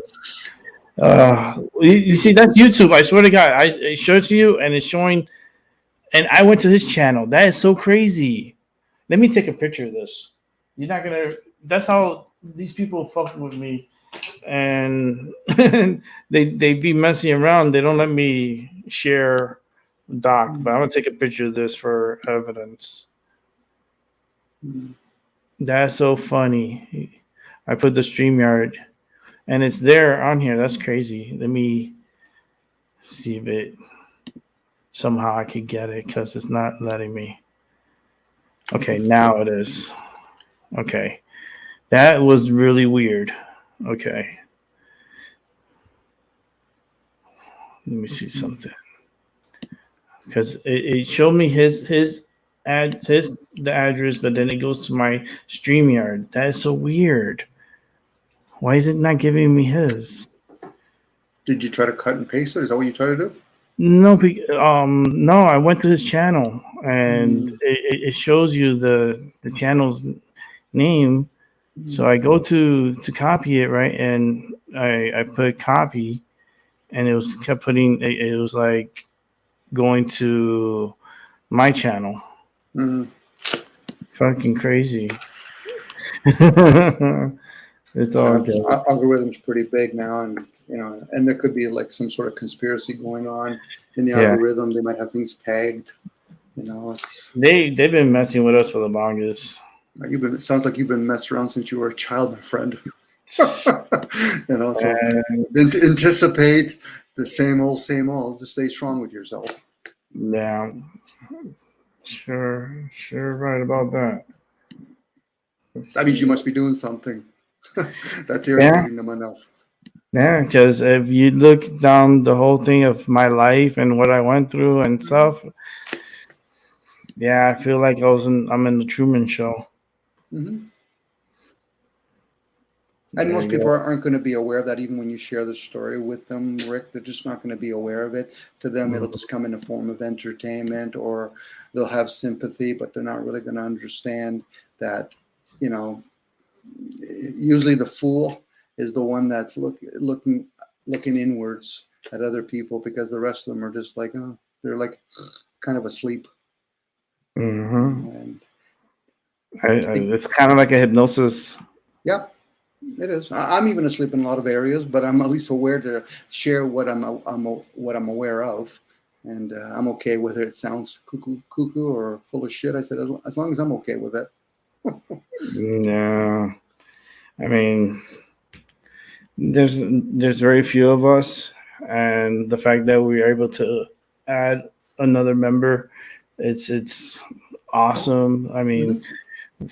We need to continue getting together like this and speaking, and having more people, more energy to present themselves. And hey Vicky, what's up? I have to say what's up to Vicky. Sunshine on Sophia. That's our good friend Vicky. I hope you had a great day. We're having a great conversation here. And we've been on here for 4 hours and 34 minutes. So it's been a long show. It's very entertaining. The whole broadcast was very entertaining. Did you want to revisit your dream? Oh, those dreams, man. It was the tsunami, the hurricane, and the war. A war, because I don't know of the war, but it was a war. of energy, because these are all like these were things that are just probably the energy was what's going on, but like the energy from the tsunami. That tsunami one was so real that I died in that tsunami. And like I saw all white. It went like it hit so hard, like I felt something hit me from the side, and I feel like it was part of the boat that came through and just smacked the hell out of me and killed me. I turned it turned all white. Everything turned all white, and then I had this hurricane that just popped up, and it was just strong, like Cat 5 up the coast, up the East Coast. From Florida all the way up, running up through the states, like, and maintaining its strength.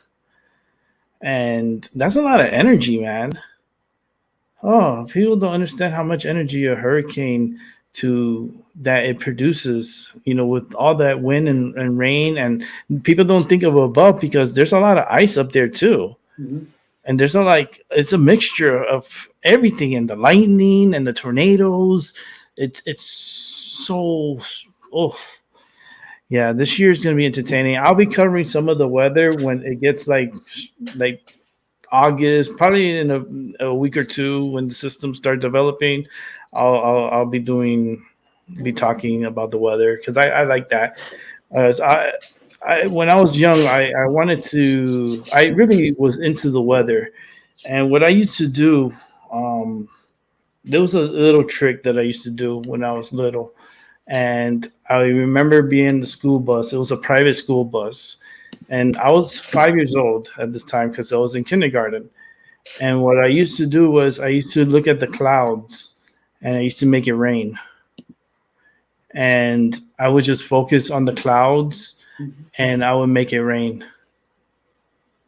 And I used to do that all the time because I didn't want to go outside. There's a word for that. I forget what it's called.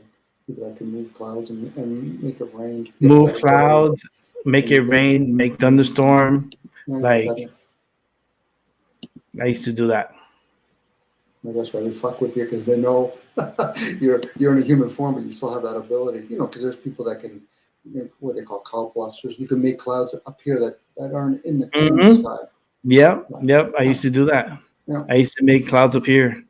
So you have that ability. So now you think about NASA, because I hear about the hurricane, because I don't take with hearsay that they can actually reform clouds. So let's hope it's a different entity's ability to do hurricanes opposed to men, because we could be very, when we're in this form, be very clever. So there's a good chance NASA, you never know, they might speculate. When I say NASA, whoever's behind NASA. That could be other entities, like when they play around with CERN. That could be, you're talking earlier about a hand that's coming out of the unknown. Imagine if they can pull that out, from a different dimension coming in here. That could be a different game being played. We're having our own problem with the human race. Boy, let me tell you. I'm speculating when I say that, by the way, Rick. I know. But it's like, it was so... That's why I was like, I knew I had this since I was young, because like I used to make it rain, and this is in South Florida, so it tends to rain, but I used to make it rain on command. Mm-hmm. Like I would look at the clouds and I'd be like, okay, I want it to rain today. I don't want to go outside. Can you please make it rain? And it would be sunny as hell outside, and it would be raining, and we couldn't go out for recess because I didn't want to go outside because it was so hot. It was 94 and 95 degrees. Why the hell would I want to be outside? Like, that's child abuse. Like, now that I think about it, that was abuse. And, sometimes we used to be outside, but underneath the tree, it had like cover, but it was still hot, and I didn't want to be outside. And I would just make it rain. Did I hear correctly, Rick? I don't know if it was somebody that mentioned it. Are you partly native? I have native in me, like Indian backgrounds in me. I don't know where or what. I'm gonna do a test on my on. I'm debating whether to test myself or not because I want to know where my roots or ancestry. You know, one of those. I I don't mind if they fucking get my information. I don't give a fuck. I just want to know where my roots are, where my DNA is. Like, where am I from? Where am I like? Were my ancestors like horny fuckers or something that are, they did it with everyone around the world. I'm very curious. I'm asking because sometimes our gifts could reveal it. The reason why I say that is because certain native tribes, they would teach their kids at a young age, whether it's hemp or poppy seeds. They would make them do elusive stuff to see what kind of gifts have been posed upon those children. So some people in the natives, they could do rain. They can make rain happen. Mm-hmm. Some of them can actually see through a hawk's eye. Think about today. I'm fascinated with drones. I'm an air being. So for me to see from a bird's eye view, I'm fascinated by it because I'm recalling all the times when I was an air being. Yeah. That's why I say I'm going to be a kid in a candy store when we're in the age of Aquarius.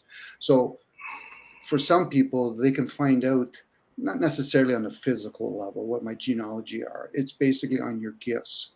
This is why Confucius used to talk about the first 13 years to find out what gifts were bestowed upon the child that they inherit from their parents, or they choose to be born in that lineage. Like, for example, I can relate to you. My mom was very young, 16 years old. My dad was 18, 19 years old.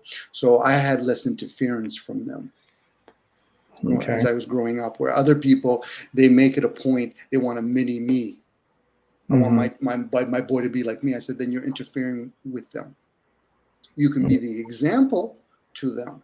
And this is why we have the schooling system. I make sure I say that quite clearly. A schooling system is not an education system where they're conditioning children for economic reasons, opposed to should a child be going to school for the first 5 years? No, the child shouldn't even be going for the first 7 years, let alone they should be drinking their mother's milk for some of them 3, 4, 5 years. And then they're getting their nutrients, but unfortunately, most of us are harming the vessel, and that's why most people, I'm going to drink cow's milk. You're not supposed to be drinking cow's milk. Some people can tolerate cows and sheep's milk, but it's not nutrients for them. The nutrient is in the beginning. Our bodies are designed memory. So for you to be able, I went on a little tangent. Sorry there, Rick. For you to be able to make it rain, you probably have that gift from an old ancestor lineage. And that plays a major role, especially if NASA's trying to reproduce all that. They're doing environment control, or they're working with other beings. That's what they do. This is why when people read the Bible, the story of Job, what was Lucifer able to do? I can control the clouds. Jesus, you're just a little punk ass trying to make it out of my realm. He just gave us an example. You don't want to be here no more, Jesus? No problem. Try to overcome here. But this is my realm. This is where people don't understand. Jesus is not here. Jesus, if whoever Jesus is, he's not coming here the second time around to be polite.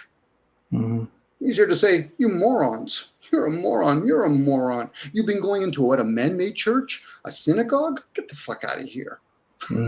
But that's me talking now. I could be talking way out of line. But the thing is, people really read whatever's been written. If they value the written work, at least go inwards and say, well, how does that serve me? Anyway, that's me. I went on a tangent. Sorry, buddy. No, that's good. I remember my mom told me a story when she said when I was a baby, she was 16 at the time. So I remember she was young. So she had went to the Everglades, to the native reserve, the Seminole Indians. And she had to fight for me because they thought that they were stealing me away from them. They're like, that's one of the natives. That's one of the kids. Don't let her go. And my mom had to fight for me and said, this is my son. She's like, no, he's ours. He's like, there's something in him. He's ours. And I remember my mom telling me that. I don't remember it because I was a baby, but she told me that they wanted to keep me because they thought that I was part of their part of them. You probably are. Shit, maybe my mom's told me. On a spiritual level, you are. You know what I Yeah, mean? Yeah, on I a was spiritual conceived in Seminole land, native land, because Miami had a lot of Indians, um, a lot, and spirits, like the energy from below, so above, it can cross, and maybe I can't. My parents are light skinned, and I'm the only one that's like dark skinned. level. Like, That's the best way you choose to jump in. There's a lot to be said about what the elites are aware of, and the masses don't have a clue. Why you think most people just miraculously you go into a womb and you all of a sudden now you come out of a womb if you ever were in the womb and now you're a trillionaire? No, they understand the whole ideal. I'm setting up for my next generation. They understand the Dalai Lama, all these other characters, people that say I remember all this stuff. They understand that now, but vessel fucking doesn't really matter. If they want to have people that's going to channel through Michael Jordan, they're going to make it happen. That's why when people talk about when I go on stage, something takes over. Yes, because you humans are too fucking stupid. We have to figure out there's thousands of you to look for a couple of you just to run in their vessels. I'm no different. I asked for the request to be a channeler. Now I'm still the student. But at the same time, I choose to be a walk-in within myself. But other people's like, no, Don, the human. Well, then explain the other thousands of different languages. People talk about the alchemy of gold. What about the language you're describing the material? Where's that language? Numbers is a language. Body language. Thoughts is a language. Braille is a language. American Sign Language. Those are all languages. Ways to communicate. And with each one, there's different frequency and vibration in it. So if you can tap into the idea that you can tap into shape-shifting, which is water, clouds is another form of it, and we have it within our vessel. Same with blood. That's why some people, they can consume blood because they're able to have memory. That's why some people, when they do, organ transplant, not all people will be able to have memory of somebody else because of that organ. This is it depends on your blood type too. Yes. Like me, I'm O negative. Yep. So I'm able to give everybody, but I can't get from anybody. It has to be O negative. But once again, what's reading the memory? Like, in the blood is memory, but what's reading it? Some people will talk about an orb. That's maybe what we are. Orbs, light, little beams. Could be. That's a possibility. Because am I to think that when my cat's no longer with me, where did it go? I got attached to the vessel, not it. No different than me. When people say, well, birth certificate, I said, only if you choose to be attached to it. By playing the game of, I don't really care about capital letters or I'm going to complete their game. I said, no, you're playing their game now when you think you're beating the game. No, understand it as the observer. Those two in polarity shall pass. But most people never do that. What they end up doing is, yeah, but I don't agree with it. I said, you're caught up in it. I agree with it. You're caught up in it. That's the game. It's like when people talk about, I'm not going to use the word because I know people worry about on their channels, being controlled, the big V, when you're doing the pandemic, in Greek means all people, getting everybody to wear a mask. And people say, well, I don't believe in being a vaxxer. Okay, I don't care if you believe it or don't. I said, you're going into economic business. You're going into somebody's store. Show some respect. You don't want to wear a mask? You don't want to do business with them? Stay away. This is where humanities are becoming children still, and spoiled ones at that. They don't agree with the government? Don't participate. Now, they could turn around and say, yeah, but I still want to live what? In their comforts? Yeah, because we have to depend on the government because everything's controlled by them. Well, but the thing is, we can go beyond that, Rick. I'll give you an example. My buddies do this all the time with me. And I say, listen, you guys want to play this game with me. Next time you jump into somebody else's car that somebody made, somebody else's gas, go to somebody else's grocery store, use somebody else's money. Tell me whose bitch you're not. You're still a child.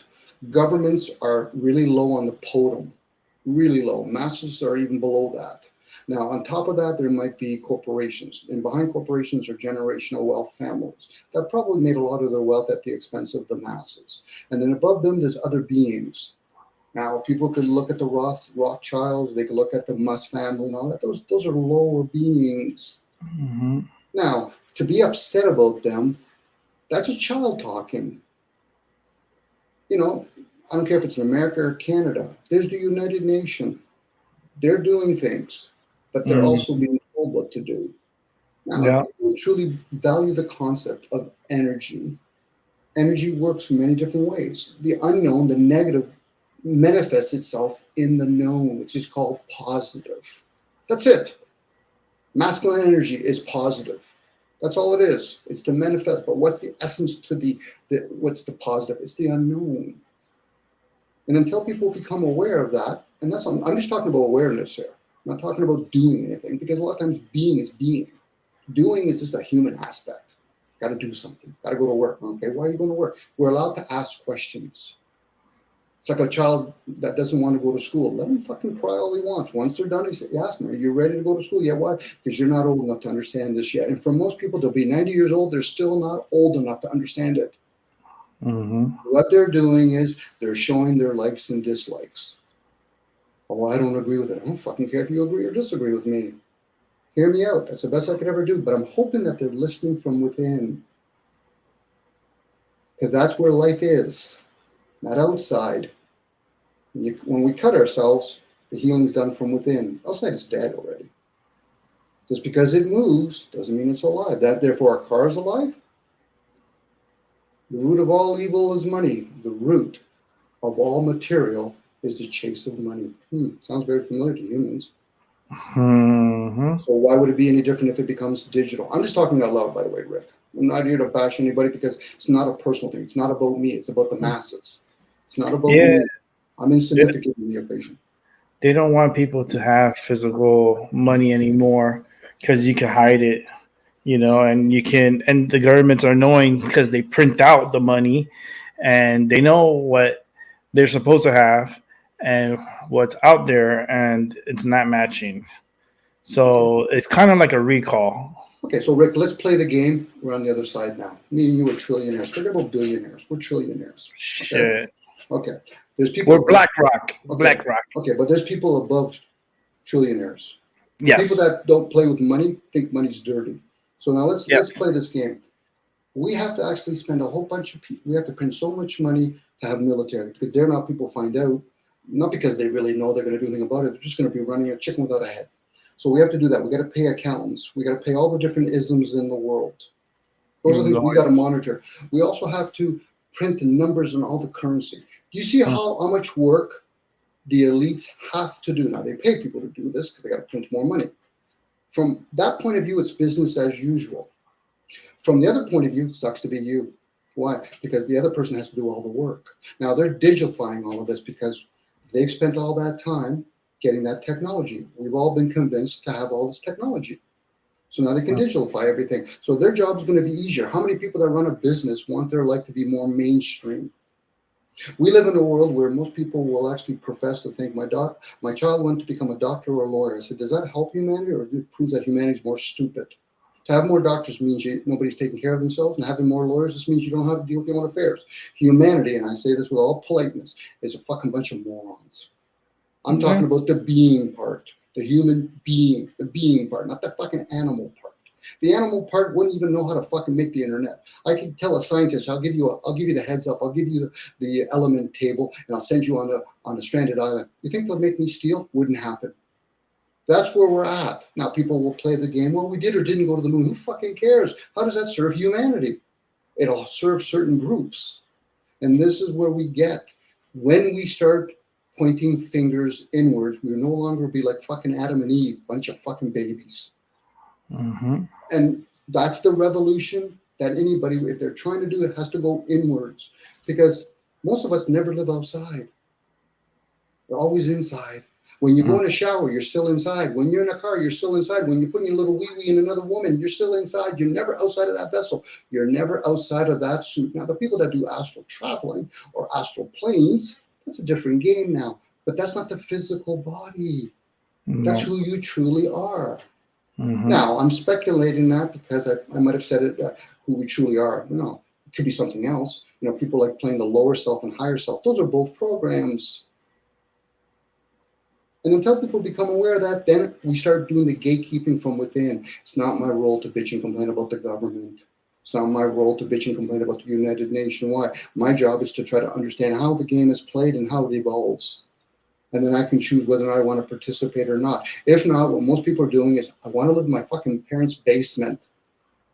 Mm-hmm. And that's how most people are talking. And that's why most people have to come back, fucking heal themselves over and over again. You know, when people say, well, no offense to American, because that's just the empire, the people that are there, they're just the fucking sheep, and I'm offending a poor creature. Where they turn around and say, well, we're at war, another nation. No, you're fucking doing a thing called invasion. Stay out of the people's fucking country. If America, if the whole world shut down for a year economically, America would be fucking crashed. I feel sorry for the people in America, because in 2005, American currency was valued at 9 cents to the dollar. It's broke. So they actually use other currency, Russian ruble and the Chinese yen, to finance America, because they knew they were going to fucking make those two currency broke. And guess what they are now? They're on the gold reserve. Why? Because their currency is useless. How does a country like America, that's $30 trillion in the hole, if you factor in their pensioners, you're $300 trillion in the hole. You're broke. And anybody that gets money from it, now they could turn around and say, well, we're paying all the athletes. Yeah, because we're printing it. That's what it is. I'm not saying it's right or wrong. It's just it's a simple awareness. I would call it 101 awareness, and say, so how do you think money is working for anybody? Canada borrows money from other countries. We're in debt. But people forget, but we have all this natural resources. No, that natural resources is being ruled by the state corporations. And that's why when Russia fights over Ukraine, who rules the land after the Tsar's family was removed? The Vatican. See, until people become aware of that, they're coming into this realm. Either you learn before you come into this realm, or you learn while you're in this realm how it works. Because anybody that bitch and complains about the demons don't have a fucking clue how this works. Demons and angels, they're here to serve. And it's not about the ego. The ego, as far as I'm concerned, kick it in the fucking ass and say, listen, you're the child, know your fucking place. Yeah. Self-awareness is the ego. Aware of the self is something beyond that. Self-help is the ego. Self-love is the ego. The self should never be first. It's the program. And most of our parents fail their fucking offsprings. But they were failed too. Yeah. So I went on again, Rick. I apologize, because I really have no with the human races. Fucking, I'm included. The new generation is there's some good ones and there's a lot of sour ones. And I think the reason I feel like there's going to be a draft, like the draft is going to come back, is because they allow these the kids to do whatever they want, and they ransacking Chicago, they ransack pretty much everywhere, and they're going to these stores, they're stealing all the stuff, and nobody's doing nothing about it. There's no punishment, there's no nothing, right? So they're letting that happen.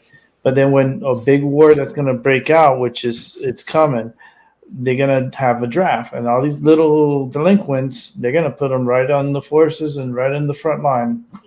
And good luck. You know, it's going to be like the Hunger Games. It's like, but it's be military style. It's like put your people against our people, and we'll see how many people we could kill. Because the what they want to do is lower the population. Yep. You know, that's the end game. Is like Kamala Harris just said it herself just the other day. They want to have population control. They want to lower the population. She said it herself. Population control they've already had for a couple of generations. Most countries now they're at 1.7. Oh, they want to eliminate. They want to. This is Now you're on the other part. There's depopulation. Population control they've been doing. So when they've done birth control, that's depopulation. Same sex, that's depopulation. When they've gone around increasing all the property houses throughout the world, that's depopulation, because most people will actually take those day after pill and all that kind of stuff. People are having more sex in this age because the ages have changed. This is where people forget. They couldn't have brought this technology right now that we're using in an age of gold. Actually, gold they could have done, not in all these other ages. So languages, there's a progression going on, because along the way, the unknown is going to teach how it got manifested into the known, and now they're doing it backwards. Eventually, we're going to see how humanity came to be. Some people can still tap into that. So we're learning about programs, how to program things, deprogram. Now, it will be the few. This goes back to among the gods or the demigods, it's the few. It's not the masses. The masses are set up here. It's kind of like there's a couple of kings and queens, and the rest just are worker bees or worker ants. But in that, you're going to have this process. Everybody figures just because they can see things, but I want to be able to do that too. I said, it's not your place. That's not your station. You know, I get it. People are going to go into war for depopulation. Think about back in the days, at least a king would go to war because he made promises. And if he dies, he doesn't have to fulfill the promises. So when they started making wars where the kings no longer have to be at the wars, that's all about depopulation and feeding the earth with blood, which is fine. You know, but unfortunately, a lot of people, or some people anyway, will look at it and they quickly go with this, oh, I fucking don't agree with it. Stop with your fucking petty likes and dislikes. Grow up. Be the observer. The observer doesn't judge. It's discernment. You just observe it for what it is. Now, that sounds harsh and all that, but fuck, I'm not holding a gun to anybody. That's harsh. And they're not shoot a human being. They got to do a lot of fucking training in the military, especially in America, to get the 6% that will actually kill another human being. And when they do, then they got to deal with something else. Karma's a fucking bitch. And when you start seeing other energies, good luck with that. But that's for them to learn. And that's where everybody's at. Now, they could turn around and say, okay, well, then what are you going to do? You're going to do this moronic fucking statement? I'm not going to believe it until I see it. Once you see something, you no longer can believe it. Now you know. It's just too late. No. At that point, now you just know. That's just knowledge. Knowledge is the child.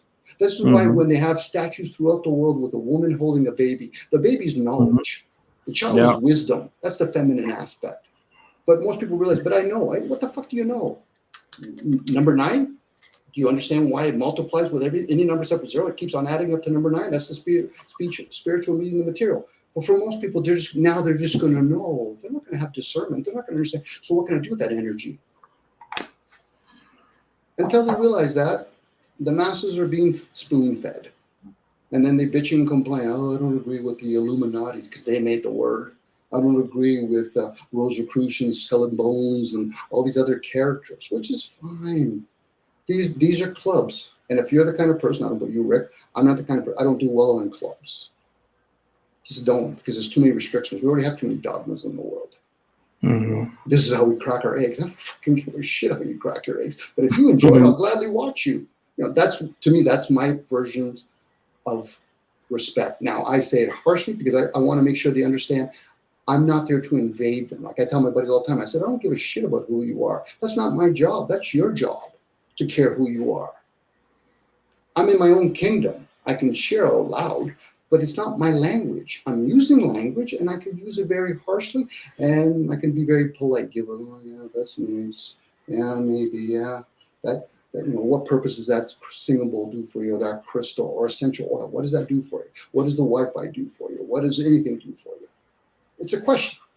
Who am I to tell them if they say, well, Dominic, I do it because I want to shoot somebody? Oh, okay. Okay, good for you. Give me the heads up. You know, back in the days when you say friend or foe. Why? So at least I know what to do. Do I arm myself or do I give you a hug? Today, everybody's just being clever. And then they wonder why the elites are being clever. They openly tell us what they're doing every day. You know, like, how do they know the weather's going to be 40% chance every day it's going to rain? Who's giving them that information? And why only 40%?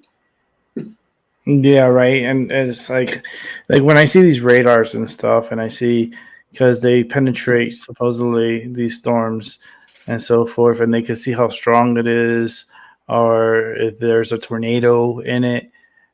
They could just tell you by looking at the radar, and it's just sometimes it's just fucking weird. I just see everything weird. Yeah, it is weird. It's like now, if people are being observing, they realize, okay, we're living in a season now, whether you guys are in Florida and I'm in Canada here in Toronto, where you look around and say, I wonder why there's not that many bees or butterflies floating around. Wi-Fi is really kicking in now, isn't it? Now, people will say, well, Wi-Fi is wrong. I said, not really. I said, then you might as well talk about electricity. Think about when people wrap around their whole house with electric wires, or you have radio frequency. What do you think that does when we're energy being and we're trying to communicate with each other? It fucks us over. But people think our disease, our dis-ease is because we're what we eat. No, most of our fuel comes from outside. So now when they talk about chemtrail, why? Why do they have chemtrail? Well, they want openly tell the masses, well, we're trying to actually dampen the sky because we're going to do all these different frequencies up in the air. So how do you think Wi-Fi works? How do they get all those combinations up in the air? Because most people aren't aware of that. But if they start doing things like Reiki, and they say, well, I wonder how that works. I'm not using a cable. I'm not using Wi-Fi. I said, energy is always there. Now, people they got to personalize it and say, well, I was talking to Archangel Michael, Gabrielle. I was talking to all these cats. Okay. Maybe that's what Siri is. I'm just speculating when I say that, because think about what Siri is. You know, that's a being, or in this case, it's a technology that a lot of humans have put input into. That's the potential of the human race. Where now somebody intellectually can say, well, I could ask Siri all kinds of questions. Yes. Lucky for her, she doesn't have to worry about her feelings. I got to make sure I sell my next book. Who fucking cares if you sell the next book? They should be burning books by now. Especially the age that we're living in now. You know. Yeah, it's just these times. It's interesting to be alive at this time, you know? It is. It is. It's a transformation. But every age is a transformation. It's just that once, I know I might sound harsh, whatever, but we have to make room for the next technology. And most people, whether they feel they're forced or tolerating or accepting it, it's going to move in. So instead of fighting it, it's like fighting going down a river. Turn around, go with the flow. Then you might see that tree branch if you truly want to pull yourself out of the river before you go down some fucking waterfall. Most people are fighting the system, not getting a fucking clue. How does the system work? And once they realize, oh, it's an energy system. Oh, okay. So how does the positive work? Okay, it works this way. You want it to have a free flow? Yes. Well, then you're going to have to understand the other negative or grounding. Think about electricity. You know, you have positive and negative. Then you can actually have different currency. You can have 220, 240. You go to another part, they can use different kinds of currency. That's energy. That's all that is. It's energy. It's when a person says, but I don't like it. It's like looking at a child. And most adults are like this. They're like a child. They give you that little facial expression, and they've never tasted broccoli before. I said, shut the fuck up. I wish I could say that to a child, but just shut up. Try it first, and then make that face. If not, you don't have to try. But where's that case coming from? You know, it's like when people talk to me and say, Dominic, this tastes like shit. I will stop the conversation. What type of shit did you eat before? Because I'm playing with words. You know, energy and words. When somebody says to me, Dominic, I'm making money. Okay, let's go in your basement. Let's see you make it. Well, that's not what I mean. I said, remember, we're using the English language. Are you earning it or making it? This is how we communicate with ourselves right now, Rick. Some languages, it is what it is. Whether it's Greek, Sanskrit, Hebrew, those are more direct languages. Our English language, you could say the word cool. Cool, it's cool outside, or I'm wearing something cool. That's sloppy language. Then we wonder why. It's like when people do energy work, they're doing spiritual work, and they're doing enchantments. You got to use the right language outside of your intent. You know, if one's intent is to be of service to humanity, whether it's for gains financially or I want to be of service to somebody, it's one's intent. No different than the other person that's come in there. If they're already come in there looking that I already know the answer, well, then why the fuck are you coming to me then? You know, and now I might be harsh at saying that kind of stuff, but again, I'm not holding a gun to anybody. Yeah, sometimes they want clarity or some clarification. It's like, okay, well, you need to listen to yourself. Listen to what's that inner thought that's speaking to you that you ignore all the time. Well, it's time to start listening to it. You're probably strong enough to pick up that energy, but sometimes when people come in as charlatans to you, not you saying that you're doing that, you get drained for that. Oh yeah. You know, it's like, oh, you're playing a game with me now, and it's not even their physical. It's that whatever being behind it goes, yeah, you know, you're the real thing, Rick. But this person that's coming to you, they're full of shit. They just don't know it yet. You know, if they really want financial gains, be honest. You know, I'm all about honesty. I know I'm not always honest with myself, but at least I'm trying to be honest. Where other people, they're just not honest with themselves. You want to be a crook, be a crook. Talk like a crook and be a crook. You Yeah. know, at least you're consistent. You know, people that want to be Christians, be a Christian. That's fine. But are you going to do love thy neighbor? Now the question is, if you've never left the body, who's the neighbor then? Come on, let's go. Yeah, Neighbor's right. within yourself. It's your vessel. You know, we're supposed to be. I harm my body, so I'm talking as a hypocrite. We're supposed to be the steward of this vessel. And once we take care of this vessel, then we can be the steward of the land, or vice versa, a bit of both. A lot of us have lost our ways. Most of us, you know, I'm overgeneralizing, a lot of us would have a very difficult time being a sovereign being. No. We would. A lot of us would. You know, most people will use the word sovereign citizen. That's like an oxymoron term. Citizen. You're a citizen. That's somebody else's classification, so you're a citizen. It's like when people talk about Black Lives Matter. Who gave that term? I don't see any black person that's black. Dark-skinned human beings. Yes, there is dark-skinned human beings. And if me and Rick decide to get a good tan and we're around an albino, I guess we're dark-skinned today. But I get what they're talking about. But at the same time, black and white is designed for magic. The unknown and the known. Yeah, because like I went to Puerto Rico and I came back. I was dark as hell. I was really burnt. But burnt. you're not going to be able. Maybe you have. You're not going to be able to have the story that you have for being a certain type of person, whether you're dark skinned or you're a woman. You know. No, I'm gonna start fighting for reparations. I'm like, well, since they're already fighting for it and they're giving it away like nothing, I was like, where's my reparations? Do you know something, Rick? And I find that interesting you're saying that. First of all, they're printing the money because it's going to collapse. Yep. I've made a suggestion, whether or not it'll come true. Get the people that have benefit from all of this, whether it's slavery and all that, let them go out in the street, burn all their shit, and now we're back to square one. Because giving people stuff, because even that reparation, you actually have to set yourself up as a corporation. This is all about commerce. This is all about commerce laws. So when you're in a country that's already broke, they're going to tell that story. That's another distraction. The Roman Empire used to do that. Let's get all our military commanders out there and do strife among the community, where the people that literally they've exchanged that money now for actually real stuff, which is land. Let them fucking burn this shit. Now we're back to square one. Outside of that, giving me printed money or getting somebody to apologize, that means fuck all. And the fact that people will accept that shit, they're asleep. It's crazy. They do.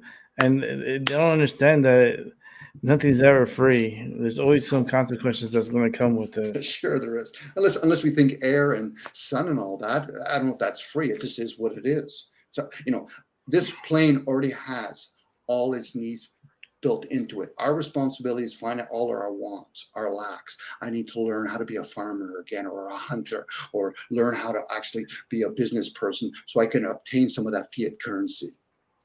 You know, and that's all it is. It's supposed to travel. To hoard it doesn't serve all of us. You know, now the person that turns around and says, yeah, but if I have all this money, I said, that's a false sense of illusion. You know, it needs to circulate. No, I get it. Some people want their comforts. You know, me and you, I can't speak for you, Rick, but I can make an assumption that you're never going to be able to have $1 billion boat. Oh, hell no. No. And how much resources would have to been expended for it to get that? How many people would actually spend time even having a thought of cutting down a sequoia tree, unless somebody's paying a bunch of people millions of dollars to cut that poor fucking tree down that took hundreds of years to grow? That's the stupidity of humanity. Yeah. You know, now and they think by replacing it with another tree that's gonna help. I mean, it's just stupidity, like you said. Well, it is, because most people we're driven, and I mean, you probably would be no different. You put enough zeros at the end of in front of the one, at the end of the one, who knows how much we're going to be tempted. That's being in the human form. So I'm not talking like I'm above reproach. No, I'm in it. Yeah, but the thing is, most people aren't honest with themselves. Well, Dominic, that has nothing to do with me. Well, then fuck off then. What do you mean? I said, you don't give a shit about anybody. Oh, I care about my own family. So then why are you worrying about the government then? Because you're not getting what you want. It's always about me, me, me. So that's why when people say to me, Dominic, I agree with you. I don't give a shit about your ego. If you want to respect me, hear me out. I don't give a shit if people, I agree. I disagree. I don't fucking give a shit what you fucking agree with. Are you built in the city? No. And even if we are, what am I doing? I'm doing the electrical. You're doing a little bit of some farming. We're insignificant in the bigger picture. And until people know their place, they're going to complain. And because we live in a time where somebody says you have the freedom of speech, why could before they could fucking slap you over the head and say, okay, that means fuck all to me. You know, Right.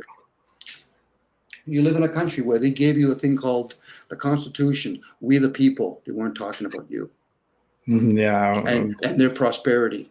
They're talking about them. So when you're allowed to bear arms, if you're working for them, you're allowed to bear arms. And even that, were we talking literal arms or guns back then? Because slaves weren't able to bear arms unless they're fighting for somebody else. And the same people that were masters are the same people that were slaves, meaning that they're both working for somebody else. Mm-hmm. Now, until people realize that, and they could turn around and say, yeah, but you don't understand. I said, that's not my job to understand you. That's your job. Now, do I have sympathy for people that are under slavery? We all are under slavery in different ways.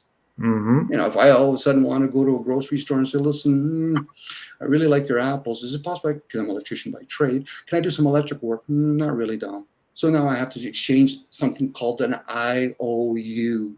Mm-hmm. That's all that's ever been. Money should never been nothing more than beyond an IOU. Now, if I grow apples, you grow oranges, we can barter with each other. But if you live too far away, here, I'll give you this. I'll rip this little piece of paper. I'll give it to you. When you see my brother, you'll see my stamp on it. We'll rip it up. Contract is done.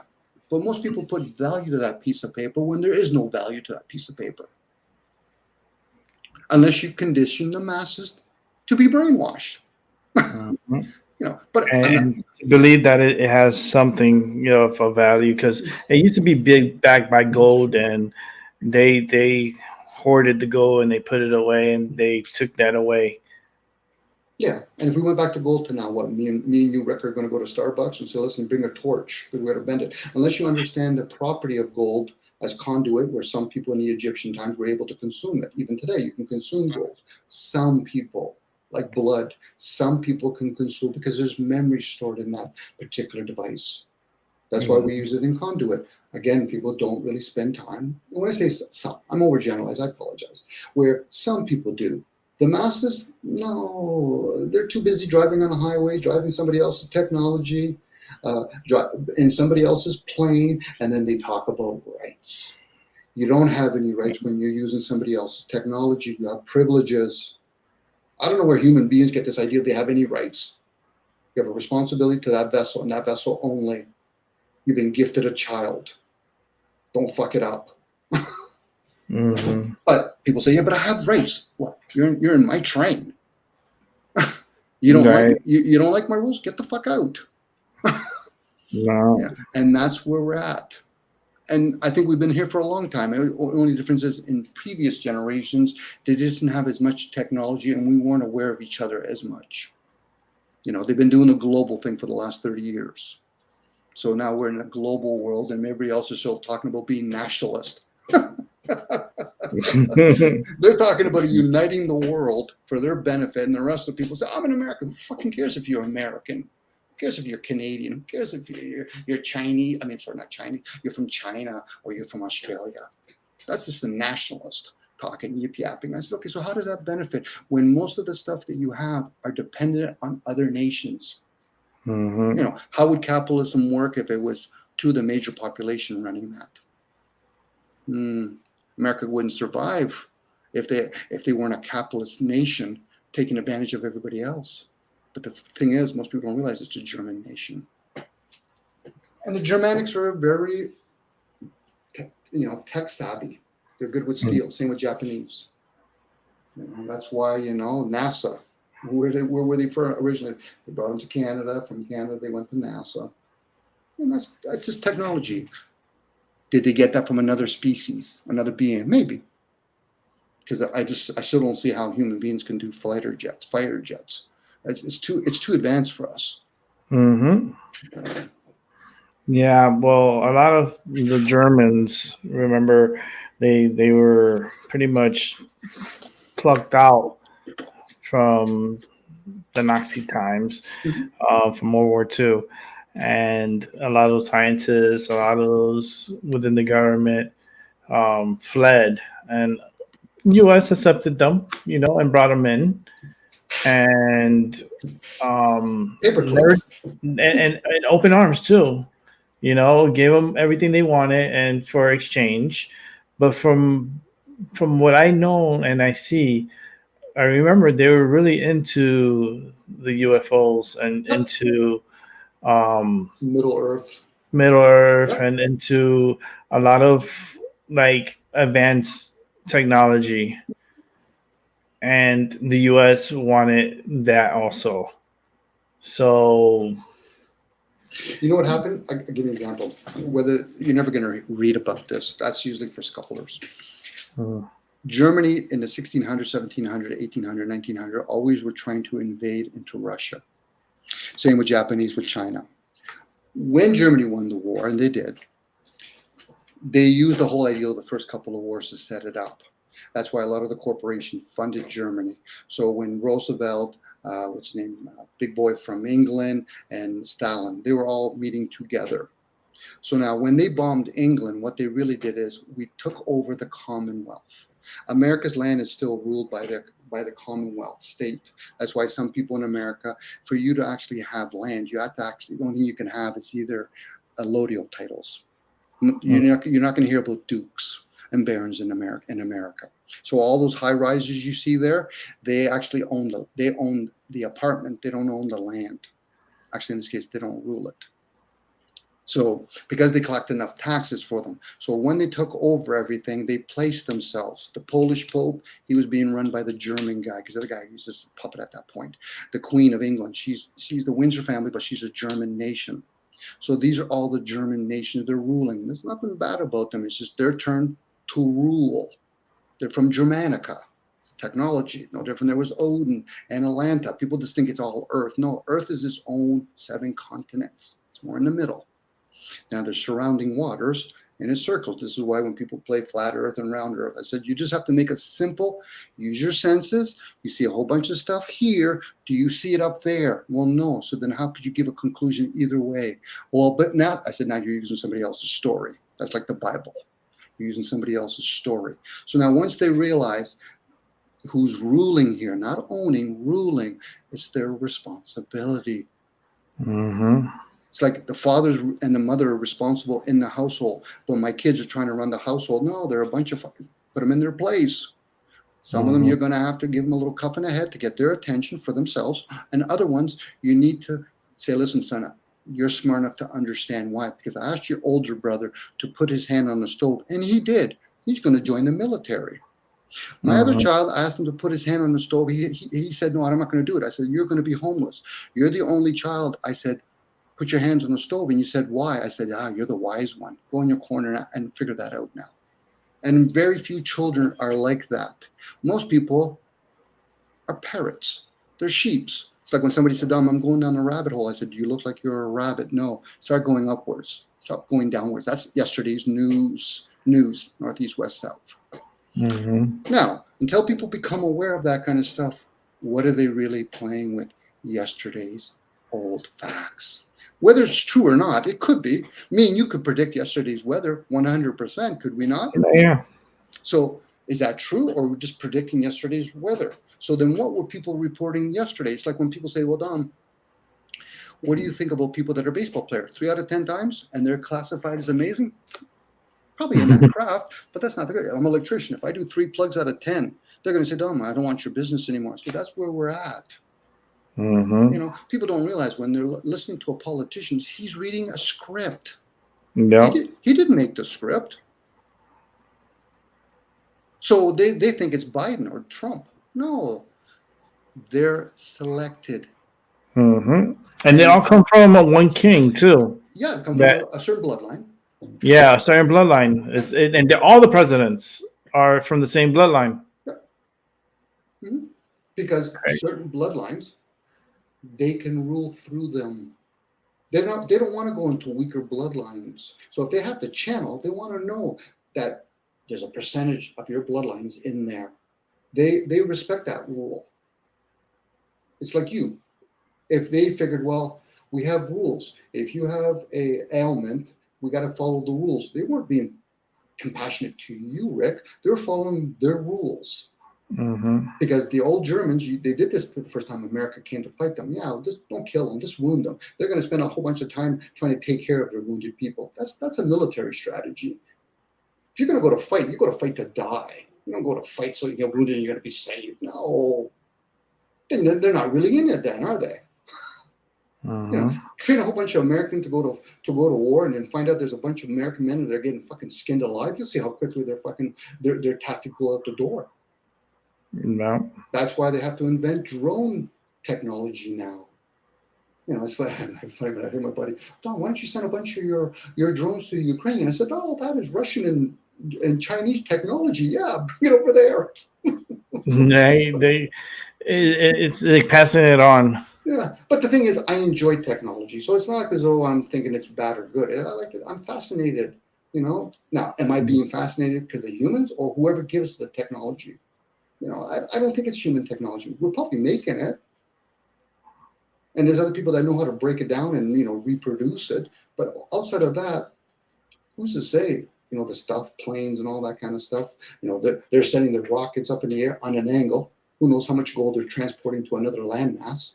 You know, in the old days when they say, oh, the gods came from the heavens. Yeah, because they probably don't know there's another landmass. Mm-hmm. It's like me Right. and you. If we've never seen a plane before, we would probably journal it or speak it to our next generation. Yeah, these gods came from the heavens. Yeah, but we didn't know there was a plane that came from somewhere else.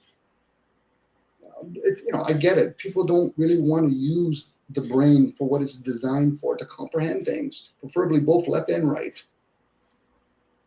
You know, and then go inward with your gut. And then, you know, the gesture is usually the heart to keep everything in line. Because the king and queen lost their place. You know, they're bitching with each other. I want to be more creative. I want to be more analytical. Work together, you morons. Yeah, because right now we're so divided. It's sad because it's like we could be there for one another, but people choose not to, and the way they think, it's just like a lot of like I saw today, like I was talking about earlier about what happened with Congress and stuff, and I'm like, how the hell these people got into Congress, and the way they were questioning these agents were, it just felt like a fucking clown show, and it's just how like if they're talking about a certain topic, right? How are you gonna bring in like two different topics and expect these whistleblowers to answer, which has nothing to do with what we're talking about? But Rick, the division's already started from within. The misleading, forget about the lying and all that kind of stuff. People are misleading themselves. You can't be divided if you're together within. You're going to look at it and say, oh, should I apply reason to a bunch of things that aren't reasonable? No. For most people, it's entertainment. The media's job is to work for big corporations. They never once said we're supposed to tell the truth. We might say by accident, but they're not there to tell the truth. They're there just to entertain you. I don't care if it's WWE, basketball, soccer, fucking watching porn, or watching video games. Mm-hmm. You know, to think that the Congress is there for us, that's the game that's being played upon us. You know, when they talk about certain things, technology, oh, we've cloned this and that, they're talking through us, past us, sorry, they're past us. They're telling their friends. They don't have to have these secret board meetings anymore. They can just do it over the web or whatever. Why? Because the rest of us, we're asleep thinking, oh, how does it affect me? Oh, I don't like that. That has nothing to do with you. You know, dare not have all of a sudden people turn around and say, well, they're going to shut down my YouTube channel. I said, doesn't belong to you. If people read the agreements on anything, any hate speech, they can just pick and choose. You know, now they have technology where you can have everything in your car. Next thing you know, you drive on the highway. Yeah, no longer they're going to have a police officer pulling a couple of people. They're just going to randomly say, listen, you're doing 110 or 100, whatever you are. It depends what country you are, miles or kilometers. They're going to give you a ticket. You'll pay it aimlessly. You'll just have to figure out, oh, do I pay PayPal? Do I pay with my credit card? Oh, we don't have credit cards anymore. Or do I get a credit? Do I get a credit strike on me? Eventually, they're going to have it. You have to borrow money to pay your rent. That'll be your mortgage. Mm-hmm. You know, when the media talks, I don't know if you're aware of this, Rick, when the media talks and they're talking about the interest rate, how many people do you actually think they're talking to?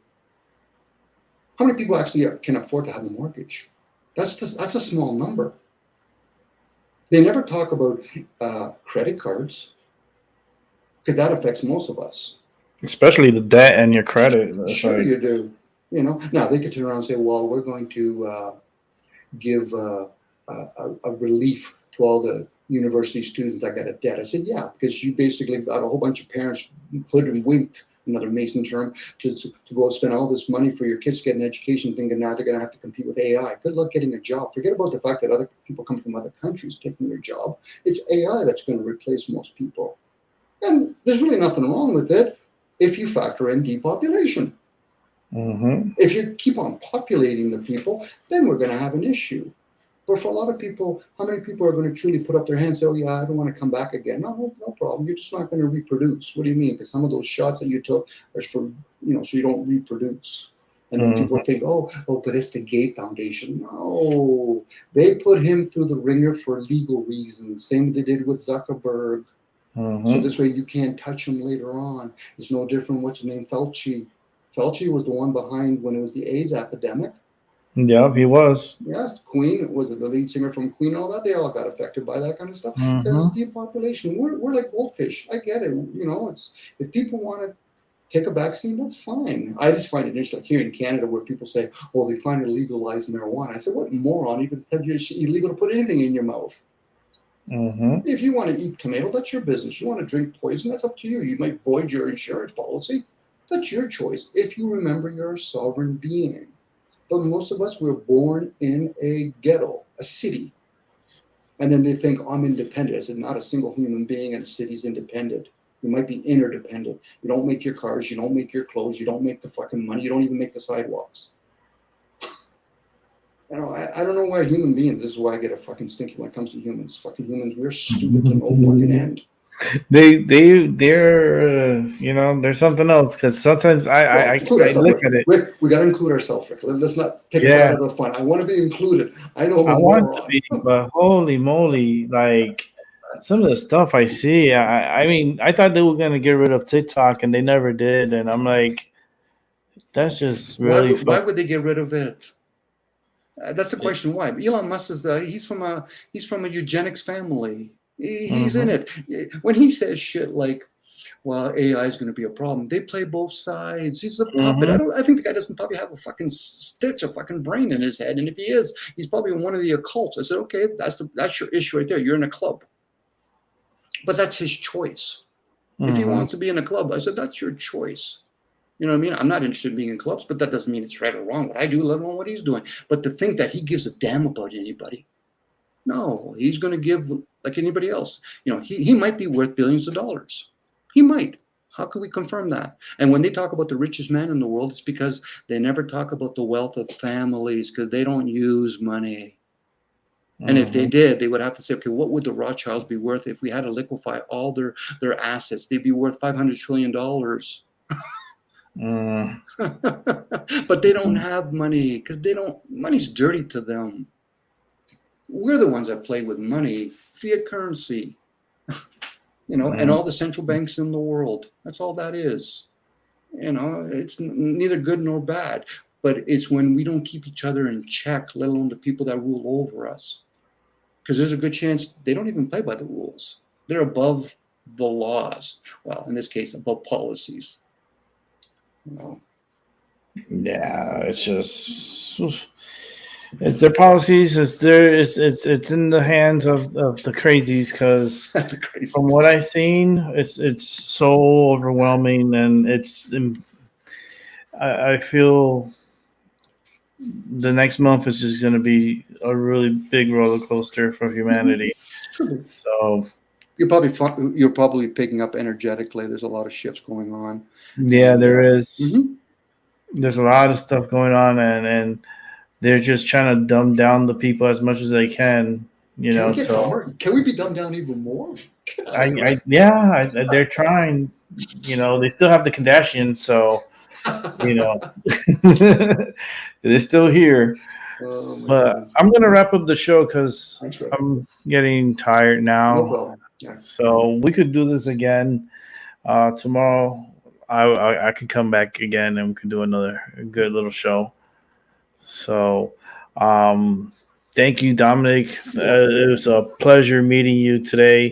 Hope it was fun. And It was fun for me. I hope it was fun for everybody else here. yeah, everyone, man, thank you for those who came through. Appreciate it. For those who didn't come through because I was talking and giving my story, I apologize, and I'll get you on next time. You know, it's just when I'm focused and I'm talking my story, I don't really focus on who wants to come in and who wants to talk and say, you know, I'm in a zone. Yep, you're talking So- out loud, and we got to hear you. Thanks, by the way, Rick, and I hope I didn't break that thing. And thank you for sharing me, Doc's. And I think even Integrity of Honest. I think I'll probably listen to her video later on today, and hopefully Doc will be on tomorrow. I'll get to hear him tomorrow. Yeah, Doc usually does it early, so I hope he does it in the morning time, I guess. But you know, when you subscribe to his channel, just make sure the notifications are turned on. And everyone here, like even the Rulis McCoy, he's subscribed to him too. And give him a shout out thank you for coming through today. Appreciate you, man. And everyone else, have a great evening, have a great night, have a great morning, and a good day. And yeah, we'll see each other again at a later time. Thanks, Rick. Thanks, Albie, and thanks, Doc. You're welcome, guys. All right. Good night. Tomorrow, guys. All right.